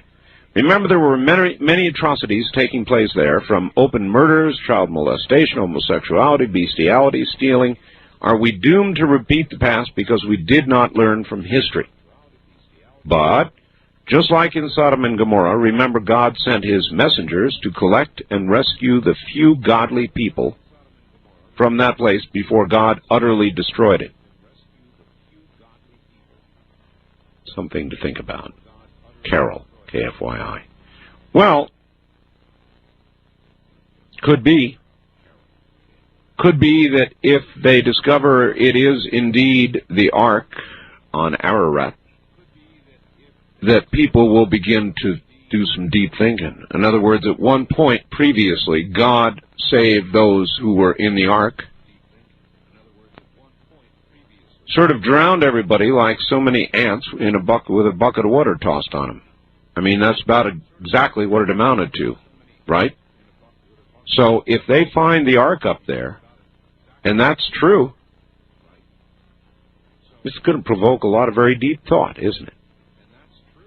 Because what was done once certainly could be done again. History and Sodom and Gomorrah. Well, anyway. East of the Rockies, you're on the air. Good morning. Yeah, hey, Art. Hello. Yeah, Where are you? Pleasantdale, Nebraska. Okay. Glad to have you. Yeah, hey, first of all, aliens of one gender would be asexual, not homosexual. Well, I know. I said that, asexual, but I mean, to a heterosexual, mainly a heterosexual people, they would seem homosexual. Yeah, I guess, but then brothers and sisters may be arguing over who gets to date one. Well, there would be some of that. Really, though, which do you prefer, Dogs and Cats Revisited, or How the Earth is a Living Being? Let's go with the latter. Okay, well, you know, the theory on global warming, the depletion of the ozone, first of all. Yes. You notice all the thunderstorms we have? Yeah. Lightning creates what? Ozone. Right. Earth's fixing itself. Think so? Yeah, I think so. Thank you. You bet. See you later. You guys have got to see the Space Needle. I would not have believed it, actually. Even seeing the photograph, I did not believe it. And it shows you how you can be in doubt about things. They sent me the photograph. I saw it. It's a Wheel of Fortune, for real. Painted on the entire top of the Space Needle. And it's one of those things you would expect to see, you know, a doctored photograph. Ha, ha, ha. Isn't this funny, Art? It's real. I bet there's going to be a controversy in Seattle. Maybe we ought to have one here. I could do that. I wonder if I could find somebody in favor of doing this and get somebody over on the other side. That'd make great debate, wouldn't it? West of the Rockies, you're on the air.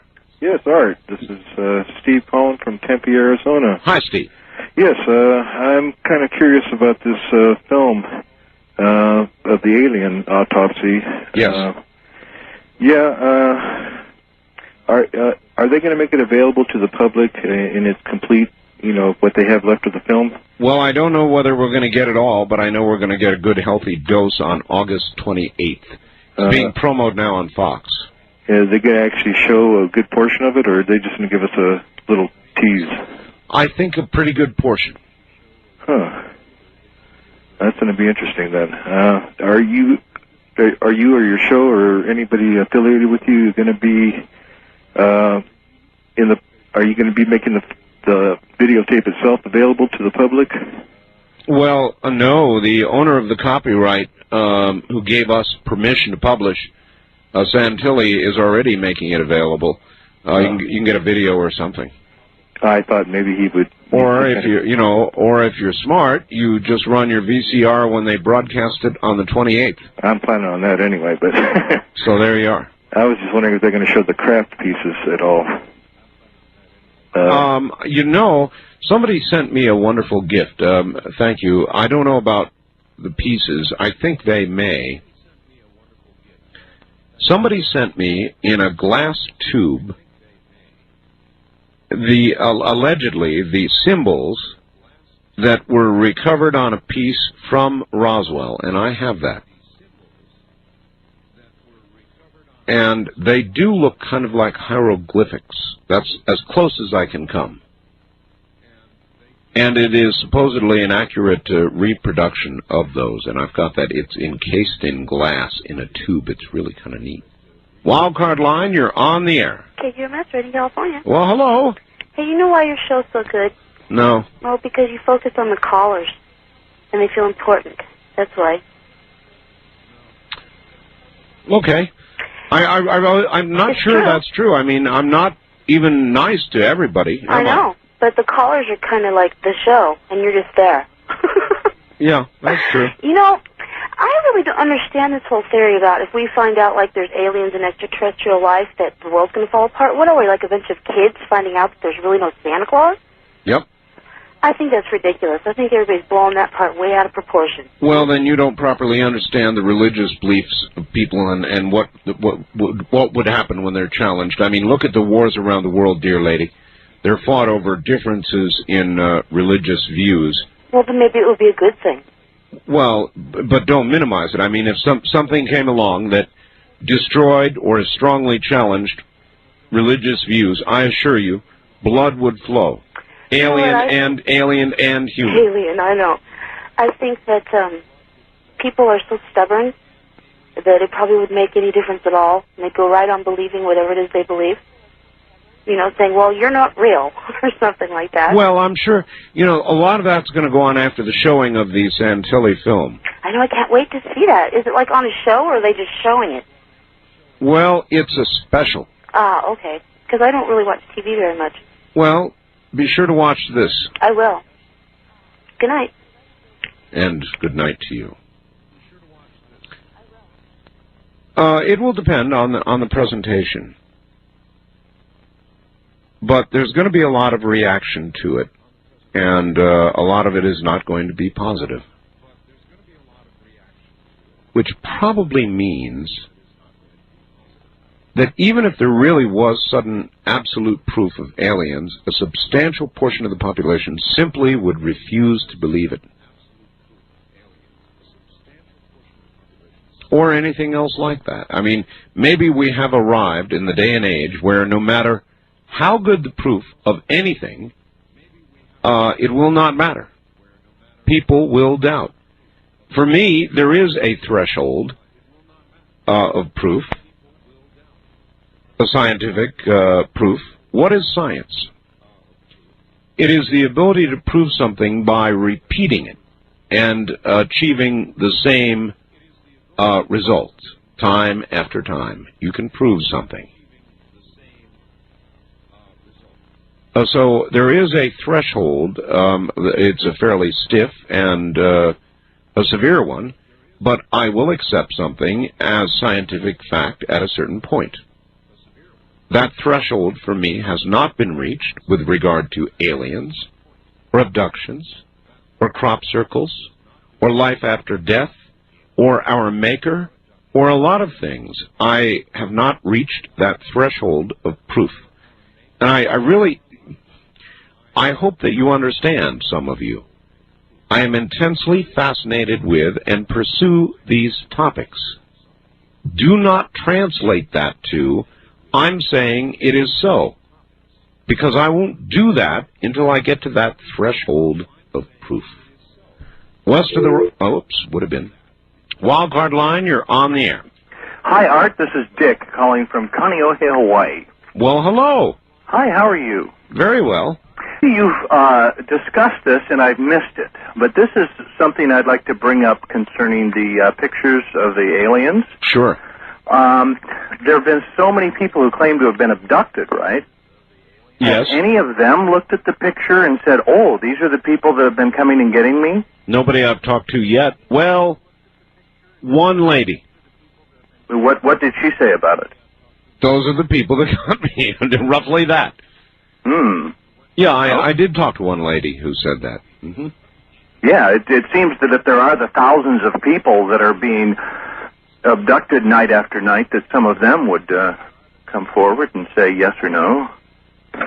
It's a very, very interesting thing. You've got to remember, other than, say, my newsletter, which, got permission to publish these photos, and some other various leaks on Internet and so forth, the general public has not yet seen these. Well, you're right there. I mean, I'm a net head, so I'm on the World Wide Web all the time, and I've seen it for weeks. So, yeah, I guess that they haven't been widely distributed. How do you think the American public will absorb this information? It's a hell of a question. I mean, when they show it, if they just show it, what do you think will be the result? Well, Art, I don't know, because I consider myself a reasonably intelligent human being, and for years the subject of UFOs was something that I never really thought about. I thought, well, yeah, there probably are aliens. I don't know if they're coming or not. I saw so much of the tabloid stuff, and one night driving home from work, I happened upon your show, Dreamland. Yes. You were interviewing John Mack, and I yes. thought, my goodness. And I went home and listened to it till late in the night, and I went, these guys aren't crazy. Oh, no. And so I started listening to your show, and I started reading the literature, and there is this wealth of information from credible sources. I know. That people don't know anything about. It just isn't out there. I know. I'm a reporter at a television station in Hawaii. And you are? Oh, yeah. Well, and this, if I tried to do a story on any of this, and I did, we had those sightings in Kaneohe last January with some lights in the sky. I recall. Yeah, and my news director said, "Well, we can't put this on the air. This is crazy. It's just too." There has been I believe, such a good job of discrediting this that the general public, it just goes right over their head. They just think it's tabloid stuff. Mm-hmm. So I don't know what's going to happen. Well, I really appreciate your comments. Thank you. I am past the point of letting it bother me. As I say, it's an open line talk show, and a lot of you have decided you've gathered here to talk about certain topics. I'm not going to stop you. I'm fascinated by them. I've been investigating them for years. I will continue to do so, always in the hope that we will together approach that threshold of proof. And so you just keep working toward that. In the meantime, these are all fascinating things, and I, for one, will continue to pursue them until they come and take me away. Ha ha. They're coming to take me away. Ha ha. Ho ho. Remember that one? Got to be old enough for that one, too.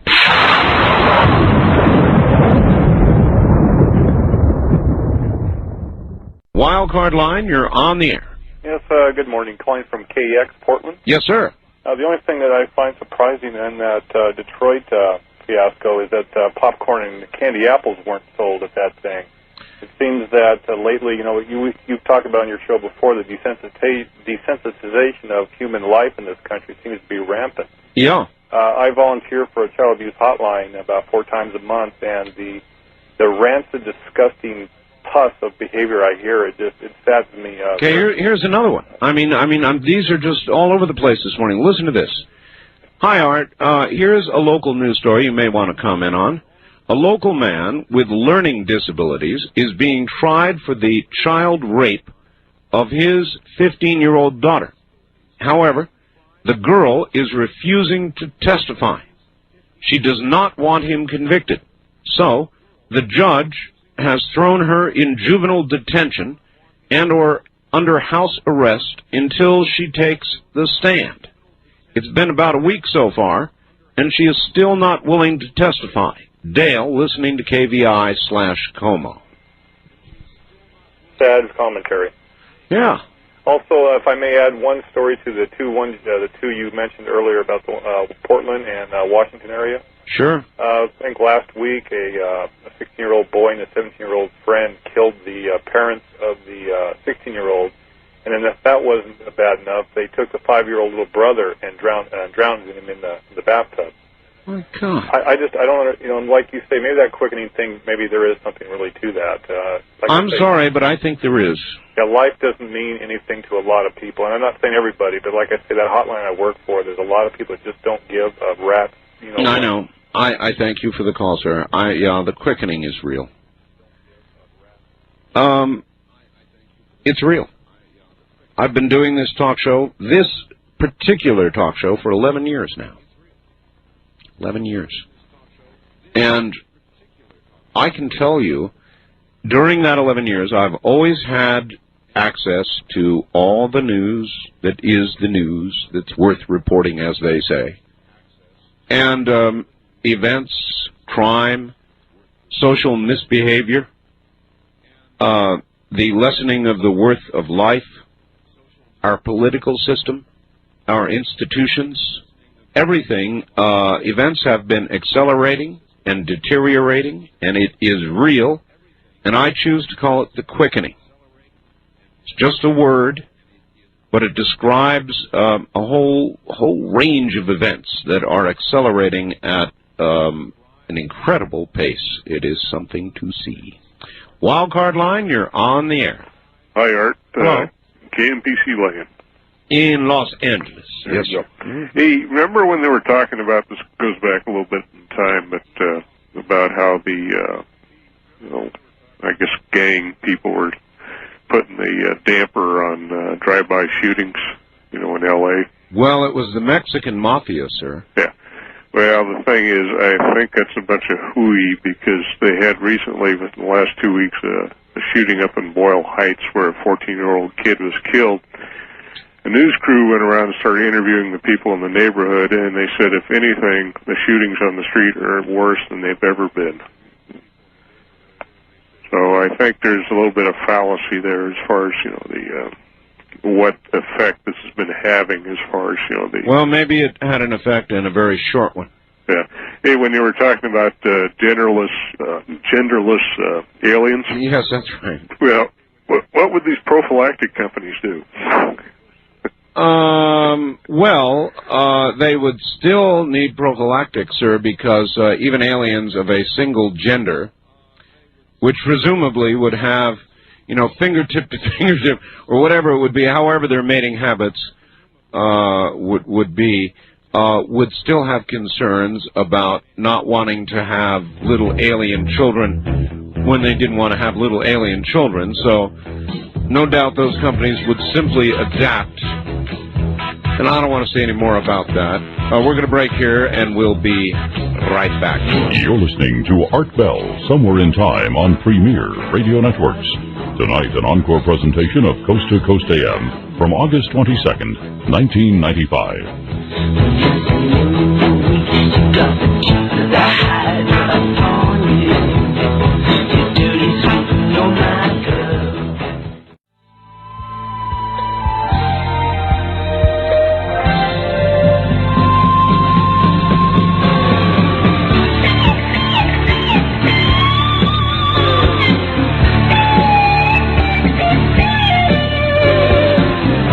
You're listening to Art Bell, Somewhere in Time on Premier Radio Networks. Tonight, an encore presentation of Coast to Coast AM from August 22nd, 1995. Well, this is just what I needed to top off my morning. It's from Martin. Up in Como country, KVI country, Wheel of Fortune country. Can't believe it. Hi, Art. I just heard on the 3 a.m. news that several teenagers are being held on charges of animal cruelty. Apparently, they hung 2 cats at a cemetery in the Queen Anne Hill area of Seattle. Maybe they're related to Stephen King of Pet Sematary fame. In any event, the quickening moves on. However, for these kids, it may be the slowing. Washington state laws makes deliberate acts of cruelty to animals a felony. And so it should be. You know, if I were to add up the stories I've had out throughout the night tonight and read them all at once as a 10-minute newscast, I would leave you in tears. I'm serious. The cruelty of human beings to human beings and to animals and to everything around them has grown to the point where you could take a night like tonight, combine the stories, put them all together, and probably take some of the strongest people out there to tears. They're saying now this girl didn't jump, she was pushed off the bridge. East of the Rockies, you're on the air. Mr. Bell? Hello? Yes. I was just listening to what you're talking about, cats and kittens. Where are you? I'm in St. Louis. Yes, sir. Turn your radio off, sir. I have my radio off. Okay. No, you don't. Thanks for the call. A wildcard line, you're on the air. Hey, good morning, Art. This is Bill from Portland, KEX. Hi, Bill. Hey, can I just run one quick thing about Absolutely Fresh Flowers? Sure. It's a great deal. I've done it myself. The one little teeny flaw that I found in it was that I sent them to my wife as a surprise, and I put on the card, "Guess who?" and they signed my name at the bottom. But that's just a minor flaw. The deal is astronomical. Wait a minute now. You send them to your wife, and it was supposed to just say, "Guess who?" Well, they asked. But they actually put your name when you didn't want them to. Is that correct? Well, I don't know if they asked who they were from, and I said... No, I just want to get straight what happened. You wanted just "Guess who" on the card without a name? Well, they asked me who it was from, and I said, well... no, sir, please answer my question first. You sent it, and your instructions were to just put "Guess who" on it? Yes. Not your name? No. Thank you. Maybe they figured they were doing you a favor. They did. They did all around, believe me. On this subject about that poor gal in that bridge incident, yes. I've been in towing for years, and I tell you, if you can put a ring and a curtain around an accident scene of whatever magnitude, you could get more money out of it than the Tyson fight. I tell you, the people out there are sick with this. And I've been to dozens and dozens of fatalities, and I've seen more accidents from the rubbernecks going the other way. Yeah. You know, the fender benders and the bumper bumping. But still, sir, it's a long way from that to chanting "jump, jump, jump" or whatever. I don't know, Art. I've been there at the fatalities and stuff, and seen the people robbed, their cars pillaged. I tell you, people don't have a conscience over any of this stuff anymore. And I might be wrong. It was my understanding that she had bumped a couple cars before this happened. Yeah. On a hit and run. Might have. Yeah. I tell you, the frustrations get so high anymore. It's just unbelievable how people act. And being around the accidents that I've been around and stuff, I was just in one the other morning, you know, at the scene of one. And it's a sad situation all around. But the people that are the gawkers. Yes. And the rubbernecks. And the comments, you know, in one turn the police get battered down with this Rodney King and this Tyson, the Simpson trial and all that, but they don't give them enough credit really out there from what they do on the sidelines. I know. Helping people out, they really do. And the firemen, I tell you, don't get any credit. These guys are outstanding people for it. I know, but the police particularly now probably have never in America been at a lower point with regard to respect and support. I don't think they've ever been at a lower point, have they? I don't believe so. They've been kind of shunned into their own little group, you know, and they're just kind of amongst themselves as friends and their own personal tight-knit family. All right, thanks for the call, sir.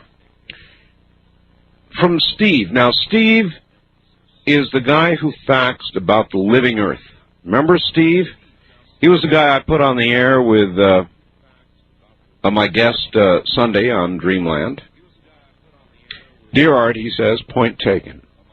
I suppose the difference between you and I is that I will not believe anything anyone tells me when speaking of the paranormal. Words don't do it for me. Now, I do understand that sometimes a theory can jive with one's own personal experiences. I'm not a bomb thrower. But when I was in college, I had many debates about the living Earth idea. As long as I've been arguing this subject, nobody has ever presented anything more than a feeling for evidence. I don't mean to insult your beliefs, sorry if I have.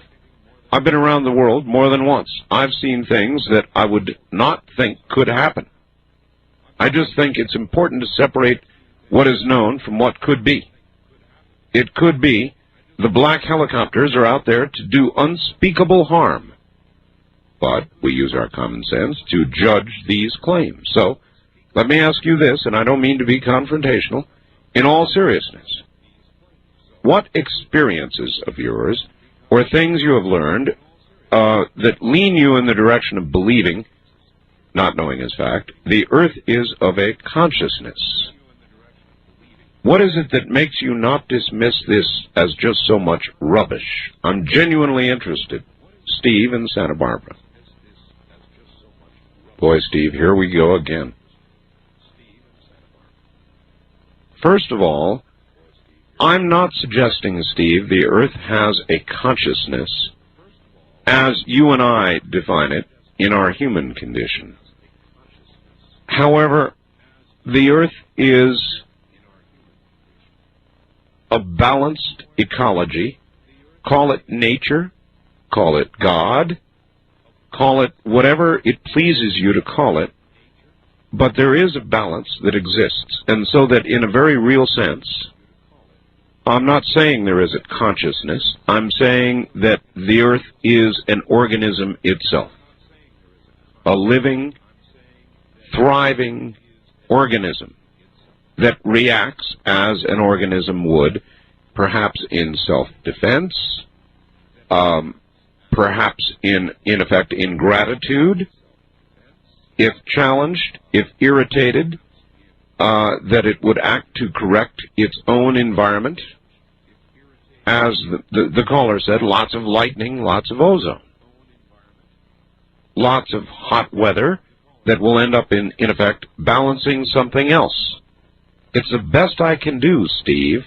I believe the Earth is, in that sense, a living entity. Not necessarily a conscious entity, as we define consciousness, though I don't rule out that possibility, but simply alive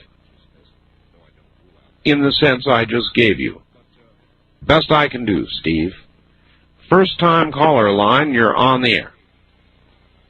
No, he gave up. West of the Rockies, you're on the air. Yes, this is Aaron, the atheist, calling from Fairhaven, Washington. Atheist, huh? Yeah. Okay. Not afraid to admit it. No God. Is that right? Never seen any evidence for any sort of supernatural being. Well, I guess I would have to say then, if that's the definition of an atheist, then I'm one too. But I'm not. In other words, even though I can't see it and put my hand on it, I don't declare it not to be any more than I declare it to be. I declare it possible, even probable, and I don't see, I have as much trouble with your position as I have trying to come to terms with my own. How can you know there is not something? I think you're laboring under an ill definition of what atheism is. Really? Not actually. I thought atheism was a belief system, much as belief in, absolute belief in a creator is. That you believe there is no such thing. Dead, gone, quiet, nothingness, the end. Philosophical atheism is not the belief that no God exists. It is the absence of any belief in any God. That's a pretty thin line there, sir. Well, you talk a lot about science, and my position is, strictly speaking, scientific. And according to your criterion, you also have to entertain the possibility of leprechauns and gnomes, trolls, and any other such supernatural... Well, I do. It could be. Why waste your time with such silliness and such superstition? Well, that's fine to say until you meet a leprechaun. I cannot disprove the existence of any God, but as Bertrand Russell once said, neither can I disprove the existence of Zeus or any of the other myriad of deities in ancient Greece or in ancient Rome. To me, that makes you from Missouri, not an atheist. When you move above and beyond the evidence, you can say whatever you want to because you've unfettered yourself from factuality. From factuality? I can't actually invalidate any claim that any believer makes because it isn't falsifiable in practice or even in principle. For instance, if you were to tell me that God exists... I wouldn't. I said for instance. Yes. If you said that for instance, then I would ask you, how could I attempt to... Prove it positively, how could I attempt to verify that? Where is this God? Yes. Where can I meet him face to face? And I might say a bit cynically, why is he such a hidden God? I'm here. Why does he let the babies die? Hey. If your God is good, why does he allow tragedy? Why does he allow people to be pushed off bridges for automobile accidents? You did have a caller on who was, you guys were talking about infants dying before baptism and thus I recall, yes. St. Augustine, very famous Christian philosopher of the early Middle Ages.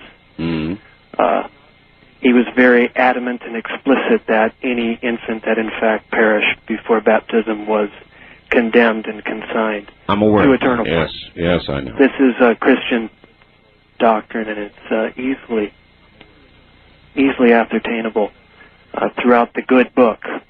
Well, I don't think you're an atheist. Well, you're an agnostic. The believers make me feel like an atheist. Well, I know, but go look it up. You're really an agnostic. No, agnosticism is dishonest atheism. If you have no belief in a God, you're an atheist. That's no, what an atheist, I believe, believes as an article of faith there is not a God. An atheist, strictly speaking, again, is somebody without a belief in a God. That's okay, what it so means. by then your own definition, you're not one. I said that I don't have a belief in a God. That makes me an atheist. If you, as an article of faith, believe there is it's not an article of faith. It's not. No. In other words, you can't prove it one way or the other? I don't have to prove anything. I'm not the one making the claim. You're an agnostic. Label me and negate me. I don't care. Okay. I can do that. I respect your position, though, that you're interested in the great mysteries of life. Well, should we not be? In other words, isn't investigation or continuing and striving to reach that threshold of proof that you and I would both like, isn't that important? Absolutely. I would even go so far as to call myself a God seeker. I just have not as yet found anything. All right, sir. Thank you. Believe me, as I understand the definition of atheist, you are not one. But if you want to call yourself that, sir, suits me. I'm not bothered by it. You call yourself anything you want. I just don't think you are. I don't think there are a lot of atheists out there, any more than... We'll be right back.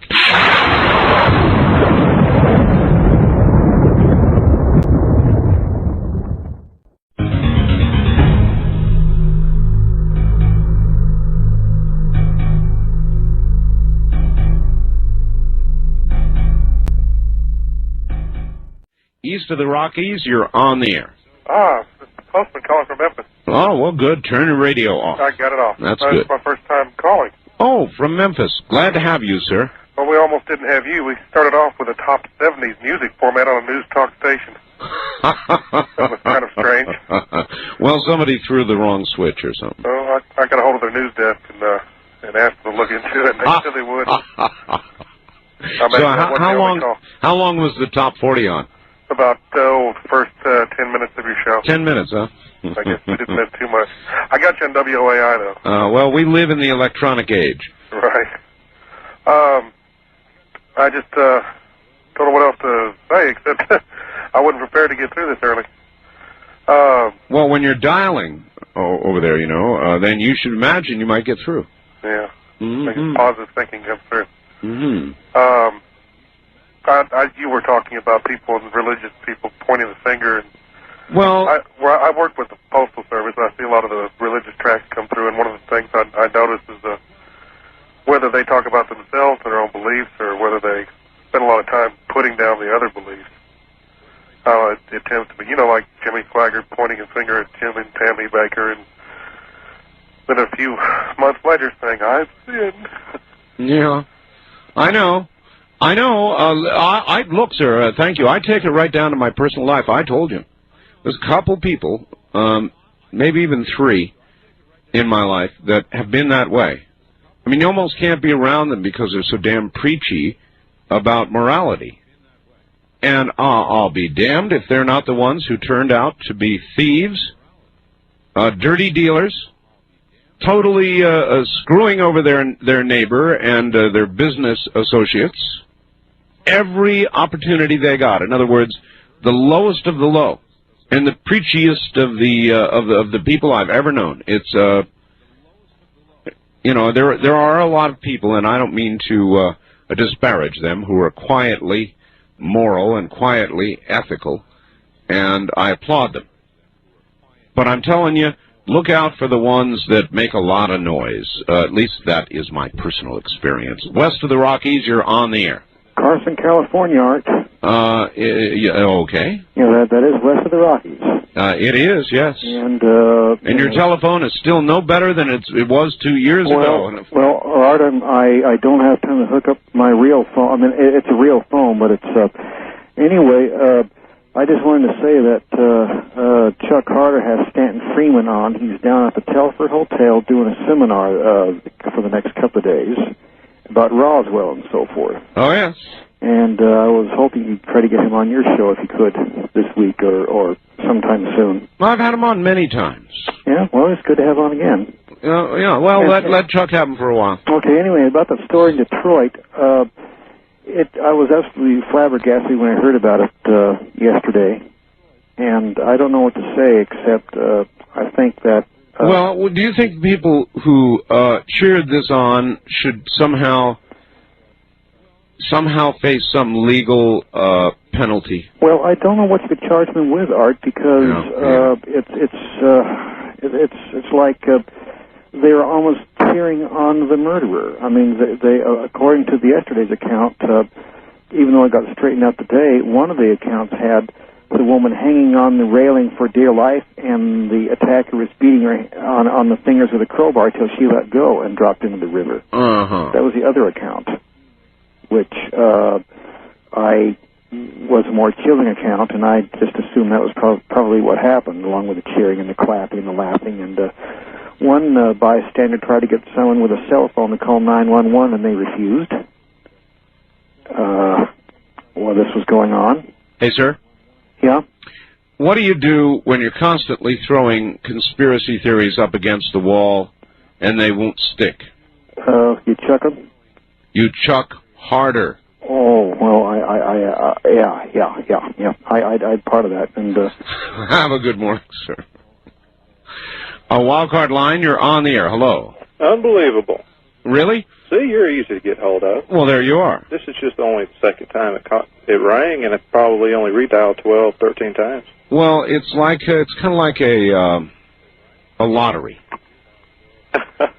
This is Mark in Albany, Georgia. Hi, Mark. You have talked a lot lately about child abuse. Uh-huh. And I think that's a very pertinent subject for today. One thing that I haven't heard mentioned on any talk show, and I listen to an awful lot of them during the day, is circumcision. And I'd like to know your feelings about that and hear some callers and what they think about the needless amputation of a body part on infant males, without their approval or what do you think about it? What do your callers think about it?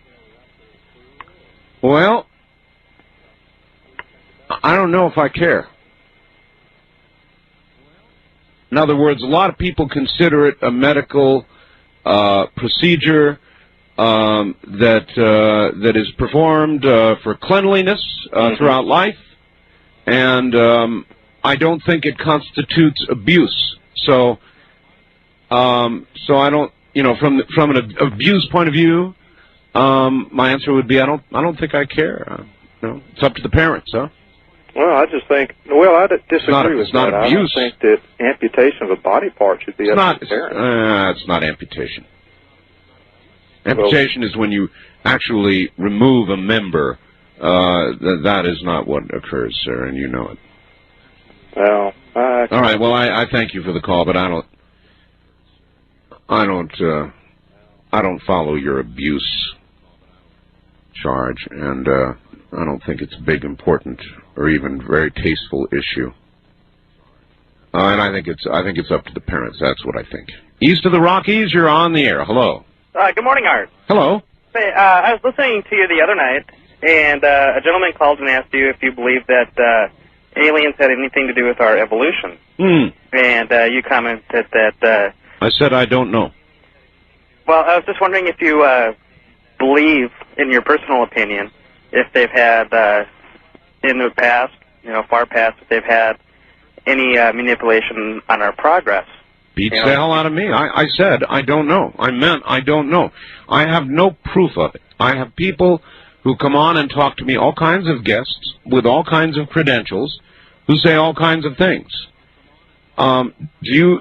Now, maybe you can help me out here, sir. Do you have proof?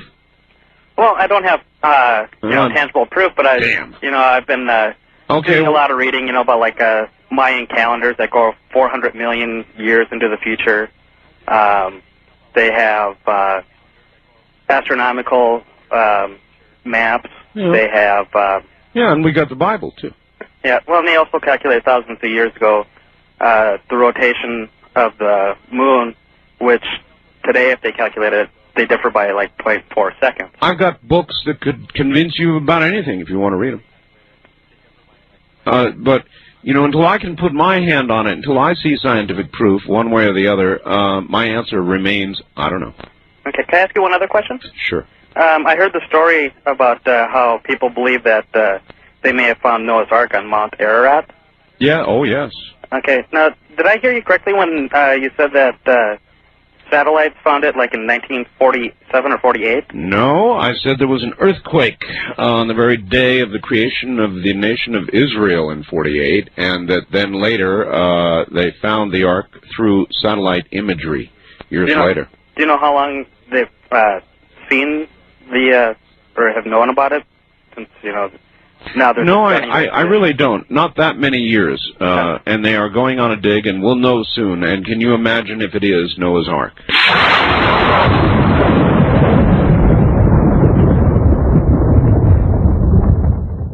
Wild card line, you're on the air. Hi. Oh, hi. Let me turn my radio Yes, down. off. How are you? It's I'm a wonderful program. I enjoy you so much. Thank you. I'm from Texas. I can almost tell. Oh, really? That much? Yeah. Okay. On the divorce in the state of Texas, it's a community property state. Right. But anything that he had before he married her, she's not entitled to. Only money's gained after they were married. Bearing in mind, he's a billionaire, was a billionaire. That could still be a lot You can of money. imagine the money that's been, that's just in interest in investments that he's gained Sure. since he's been married to her. So she is entitled to half of that. Where are you in Texas? I'm in San Antonio. San Antonio. Well, tell me something. I've got a big secret to tell the people in San Antonio coming up here shortly. Oh, goody. But listen, what do you say about what he did? I say that was his choice. He knew what he was doing. He was certainly not a slow man, or he wouldn't have been a billionaire. He knew what he wanted. That's right. And I'm sure that he got a lot of satisfaction out of just being with her. Well, that part we may never know about, but I mean... Well, I don't necessarily mean physically. I mean being around her. That's right. I mean, my attitude is more power to him, and frankly, at 89 with $1 billion, I might do it myself. Yes. On that note, I'm going to have to go. Listen for the surprise. We'll be right back. You're listening to Art Bell, Somewhere in Time. Tonight featuring a replay of Coast to Coast AM from August 22nd, 1995.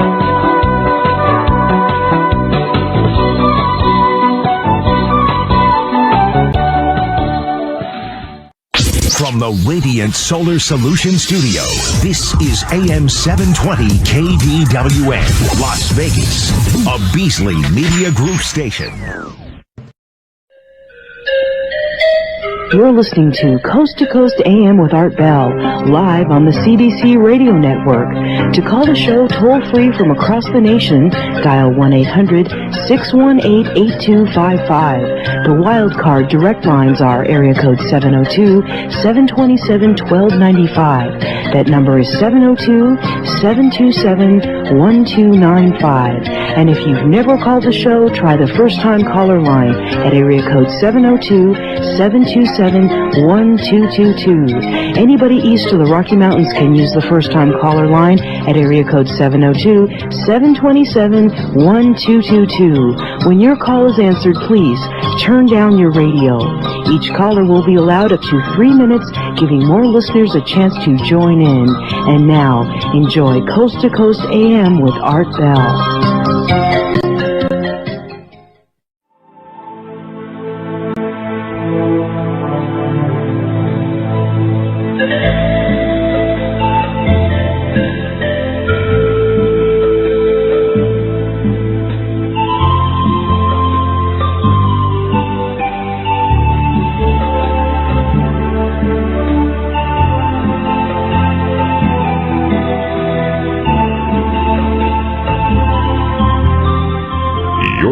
To Art Bell, Somewhere in Time on Premier Radio Networks. Tonight, an encore presentation of Coast to Coast AM from July 21st, 1995. Good morning, everybody. Good to be here. And what you're hearing here is Cusco, of course. I'm so in love with this particular record. It's about my new favorite, I would guess. Art, why women go to the bathroom in groups is a Darwinian issue. It's a vestigial pack instinct. Do not use my name. One other thing. One other thing. Is he afraid? He's probably afraid of an attack. One other thing. Do you believe that all liberals and all Democrats are as out of touch as Charlie, an interested liberal in Fairbanks, Alaska? Darn, I want to use his name. His address and phone number, too, if I had those. But I won't. Have you noticed there's a lot of fear on this issue, isn't there? Why are people afraid of this? It's because they're afraid of women. That's why. I think a lot of men are absolutely scared to death of women. And he pictures a wild, angry, frustrated mob of women at his door, ready to tear him to shreds. And I must say that fear is not entirely groundless.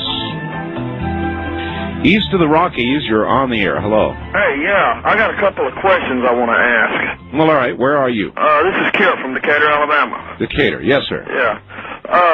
It's come up, in the Waco investigation about, the child molestation and stuff like that. Yes. When was it the ATF's job to, investigate child molestation and child abuse? Never. Okay. Another question I got. Well, that one didn't even really need an answer. I mean, you know the answer. I knew the answer. I was just wanting to make sure for myself. And another question. They said that there was a methamphetamine lab inside the... I never saw any evidence of that. I never did either. And that is the only thing that allowed the involvement of the military. And why isn't that a big issue? Well, these hearings are being orchestrated with the cooperation of the media, totally away from, headed toward the truth, which is really sad. And I thought, Doc Democrat did it up really well this morning. What a great PR move, he said. Yeah. It was. Well, I missed the first half of the show. Oh, I see. That's too bad. So, you would have really liked it. I wish I could hear that again. And another question that I have, well, I forgot what that one was. Really? But I'm really enjoying the show. Thank you for answering my questions and let me get it in the mind of everybody. All right, sir. Thank you. Decatur, Alabama. Decatur, Alabama. Wonder what it's like living in Decatur. It's It's one place I've never been, Decatur, Alabama. Wildcard line 2, you're on the air. Hi, Art. How's it going? This is Ryan in Woodside, California. All right. And I think I got the origin of where women got together and go to the bathroom. And I think it's all from when women used to, or men rather, used to stand up to let the women go to the bathroom. Yeah. And so I believe that in some sort of in other words, like when you're at a movie theater or something, you got to stand, and so that instead of inconveniencing the men twice, they do it all at once. Correct. I think it's some sort of politeness thing that has just been handed down through the generation. So it has become genetic. Oh, I don't know about that. More. Well, then more why? Like a learned response, I guess. Well, then. So then, when the women are at the end of the aisle, they're not going to disturb anybody, and they still go together. Right. So how do you account for that? Well, that's a good question. But I just always assumed, like in my mother's day, when women would get up during dinner, that all the men would stand, so that they wouldn't have to keep on getting up and down and up and down. You mean in the polite old days? Right. And so it's just become something that's just... It's true, these days, should that occur, why, it doesn't even interrupt the chewing. Right. All right, thank you very much for the attempt and the call, but I don't think it has yet successfully been, although that was a good stab at trying to explain it. And that somehow then it became genetically, from that point, ingrained in women. But nah, there's more to it. You know it, I know it.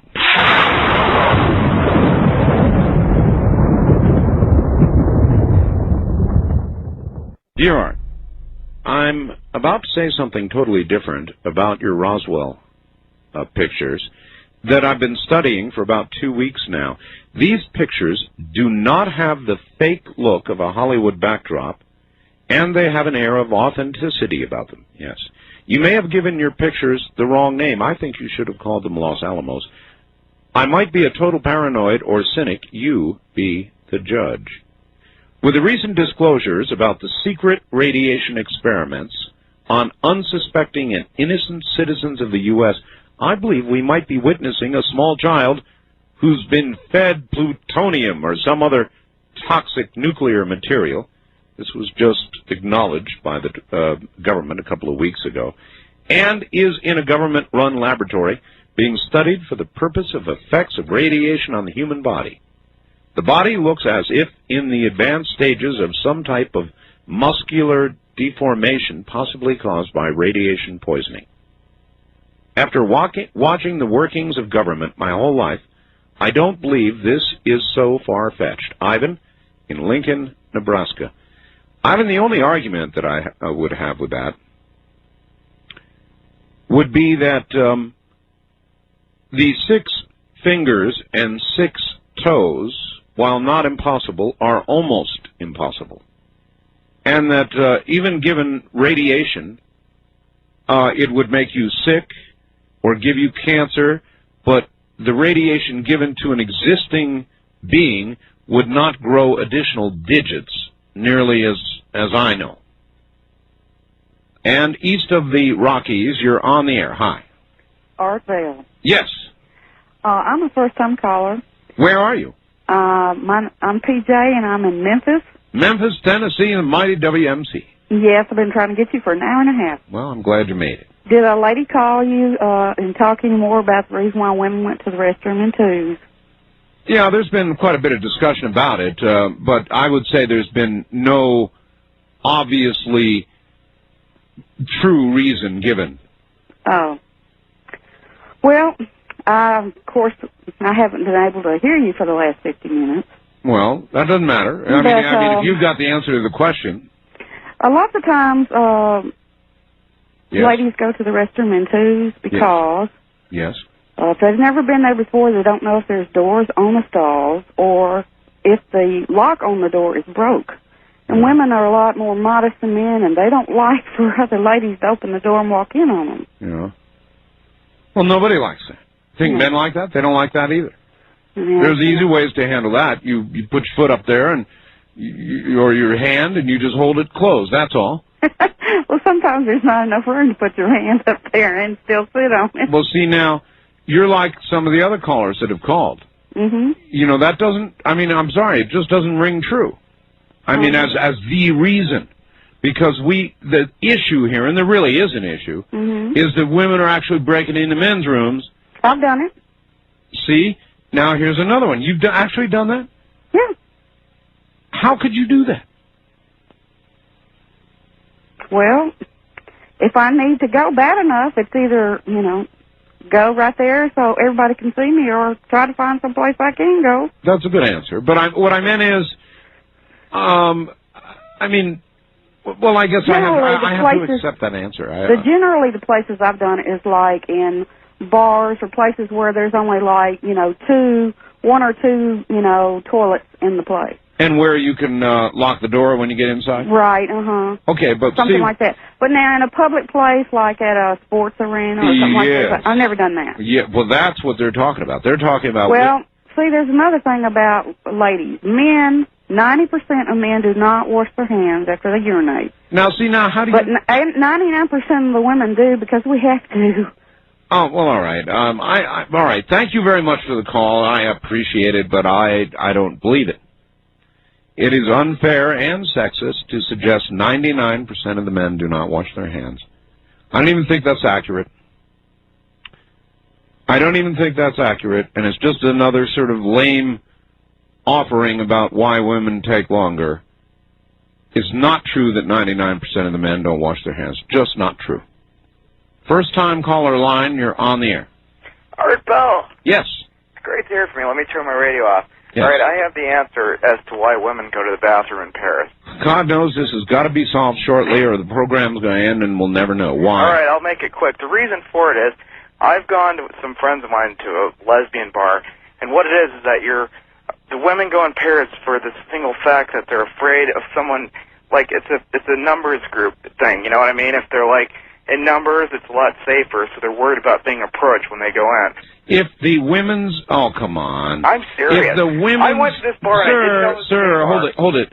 If the women's rooms are that crowded, as crowded as they're saying, so crowded they've got to break into men's rooms, Yeah. then there's a big crowd in there and they don't have to worry about being alone. Well, that's somewhat true. We're worried about being approached on the way to the bathroom. Think about it. I've been in a bar, and it was a gay bar, and I didn't know that.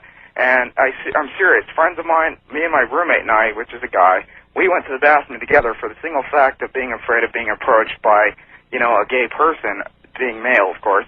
And that's what we were worried about. And I thought you said it was a lesbian bar. well, it was both. We thought it was, but we found out once we got in there that it was kind of a both type thing, and that's why we went in numbers like that. We were afraid to be approached Why by did some guy. why did you go there in the first place? Well, because we were some girls that I work with, and they talked us into going to it just to see what it was like. They want us to, you know, they wanted to show us their friends and whatnot. But we went there just to see what it was because they were asking us to go for weeks. So you two guys then, in that atmosphere, felt the need to protect each other. Well, not necessarily protect each other. It was just that we figured that, you know, if we would be safe. Once we got into the bar, we You'd be realized, looked at as a couple well, no, in that atmosphere. Oh, yes, you would. not necessarily. We had quite a few friends with us. I mean, they could usually tell what you were if you were gay or not. Oh, really? It was just a matter of being worried about it. Of course, we never got approached the whole time we were in there. But it was just a matter of being worried about it. So, I mean, I have never gone to the restroom with a guy in my life. All right, well, look, all right, sir. Thanks. Exactly. See, most guys haven't. So I give up on this issue. I give up. It's obvious to me that nobody has a good answer. Maybe nobody's ever talked about it before. Maybe nobody's even ever brought this up before. So there is no good answer. Nobody knows the answer. There would have to be a study by a battery of psychiatrists, psychologists, something funded by the government, perhaps, long-term, surveys done, women questioned, and even then we probably wouldn't know. West of the Rockies, you're on the air. Hello. Hello. Well, hello, how are you? Well, I'm okay. As soon as I turn my radio down, huh? Yes, thank you. This is Derek from Phoenix, Glock Glutton, and the guy who got carried away the other night and called Charlie a punk. I apologize for saying that on your Why? program. Why? He is. Well, it was true. I just got carried away, and I wanted to make a few more points, and I just started freaking out, because Charlie exudes that kind of response to people, He just kind of. He does, and he is a punk, so there's nothing to apologize for. Thank you kindly. I think women go to the restroom in groups to talk about men. So do I. I mean, talk about sex. So do I. They do all their, Well, I don't know. I don't know if it's sex, but maybe it is. It may be. We have no way of knowing. But yeah, they go there to talk. I'm sure of it. And a nice thing happened to me today. Before I forget to mention it, I was sitting here opening my mail that I hadn't gotten in a while, and guess what I found? What? A refund check for my Tropay 900DL telephone for $10. Oh, listen. There's nobody like the C. Crane Company. Oh, they're the best. Yes, they are. They are the best. Anyway, I just didn't have anything burning just to say. It just sure was nice finding a $10 check for a great telephone. Thanks, my friend. Bye-bye now. Take care. Yeah, they're really a good company. They're a very, very honorable company.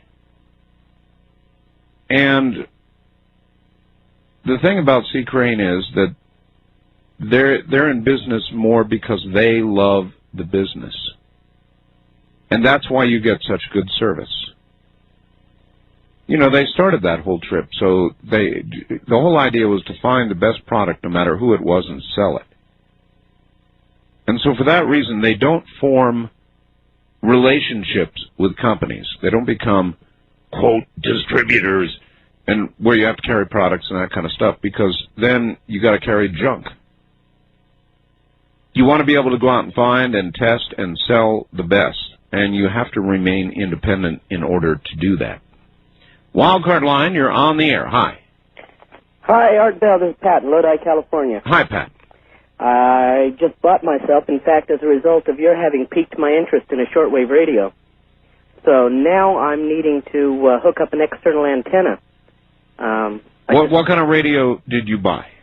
Well, needless to say, it was the radio you advertised that piqued my interest, but I ended up with the Grundig Satellite 700. Ooh, you got the big one, the good one. Yes, I did, and I found... All right, well, what do you want to know about an external antenna? Well, I bought one today, and I had to get a European coaxial adapter. That's correct. And then I ended up getting an inverted V multi-band shortwave antenna because I thought that might be the way to go. I would say it is. And I connected the connector to the coaxial improperly, or I find that the internal antenna, the whip antenna, is actually doing a better job. No, that would not be true. So you have done something wrong. Now there is a switch on the side of the Satellite 700 that switches between internal and external antenna. Do you know that? Yes, sir, and I go back and forth between the two, and invariably I find that my reception is better. Okay. Then what you have done is you've shorted it out at the connector. That can be the only answer. Okay. So, do you have a volt-ohm meter? No, I'm afraid I don't. All right. What I recommend is you redo your connector. Okay. What did you do? Did you solder it in? No, I didn't. I kind of jerry-rigged it in there. All right, well, there you go. So you've got the shield shorting to the center conductor is what you've got. I tried to separate the two as best I could, but I but all it takes is one tiny little strand from the coax braid, or whatever. What are you using as a feed line? In other words, what kind of cable's coming in? 52 ohm RF cable. Yep, okay, so you've got one little tiny strand of that braid still connected to the center conductor. That's what's wrong. And I suspected that was the case, and I played with it, and obviously I haven't done a job. Well, that's assuring. Then I'll go ahead and get a little more guidance on how to properly connect this connector to the coaxial. Believe me, when you get it connected, did you string it up properly outside? By properly, I did not string it up as an inverted V, but I did string it up to the eaves of the house. As best I could. The eaves of the house. Well, they are not an inverted V. Instead, now they're parallel to the ground. They're running along the underside of my roof. Well, do you have any trees in your yard? I'm afraid not. I rent a duplex, and I can't put anything permanent up. Still, all right. Well, it still will tremendously outperform, even under that circumstance, the rod antenna. So straighten it out, and everything will be okay. Okay. I'm going to have to make an observation here. You've expressed an interest in your love for cats. Oh, yes. You made mention one morning that you're a marksman, or that at least you enjoy shooting or handguns. I love shooting, both handguns and rifles. Mm-hmm. And I, too, also. But that's redundant. I, too, also, yes. Do you have an interest in photography? I do. I find now, and I've run into so many people that have these three interests: cats, photography, and marksmanship. And I'm not talking about the people that like to go out and shoot copious rounds of ammo downrange. I'm talking about people that enjoy shooting for marksmanship. And there always seems to be photography as part of their hobbies, and a love for cats as well. Just a passing observation. How many of these people also belong to the Council on Foreign Relations, or one of those organizations? More often than not, I find that most of us really don't like belonging to any organizations. I belong to the NRA simply because I compete, not a necessity. I have to. Generally non-joiners. As a rule, this is my observation. Listen, my friend, good luck with your antenna. Am I able to pick up your 3.885 on my shortwave, or is that simply well, where are you again? Lodi? Lodi, California. Absolutely. I'll come in like a ton of bricks, and I'll be there in about 10 minutes. Give me about 10 minutes. I'm looking forward to dialing it in then. All right, take care. 3885 lower sideband. In about 10 minutes, I'll crank up the big rig. Before I do that, I have to go around the house and turn off all the audio amps that I've got. Otherwise, my voice will be amplified objectionably throughout the house. East of the Rockies, you're on the air, but we don't have a lot of time. Hello. Hello, Art Bell. Where are you? I'm calling from Denver. Denver, Colorado. All right. Yes, I just wanted to talk about Newt Gingrich and his... Well, we have very little time, so what do you want to say about Newt? About his war on drugs. Yeah? I think, this has been debated for over 30 years, and I don't know why he's bringing it up now. Because he wants a consensus, sir. That's why. Listen, the program is over. We're out of time, so say goodnight, America. Hey, thanks a lot. Good night, America. That's it. From Denver, the final goodnight, America. 3885 bound on the 75-meter band in about 10 minutes. I'm Art Bell. Sunday here with Dreamland from the high desert. Good night.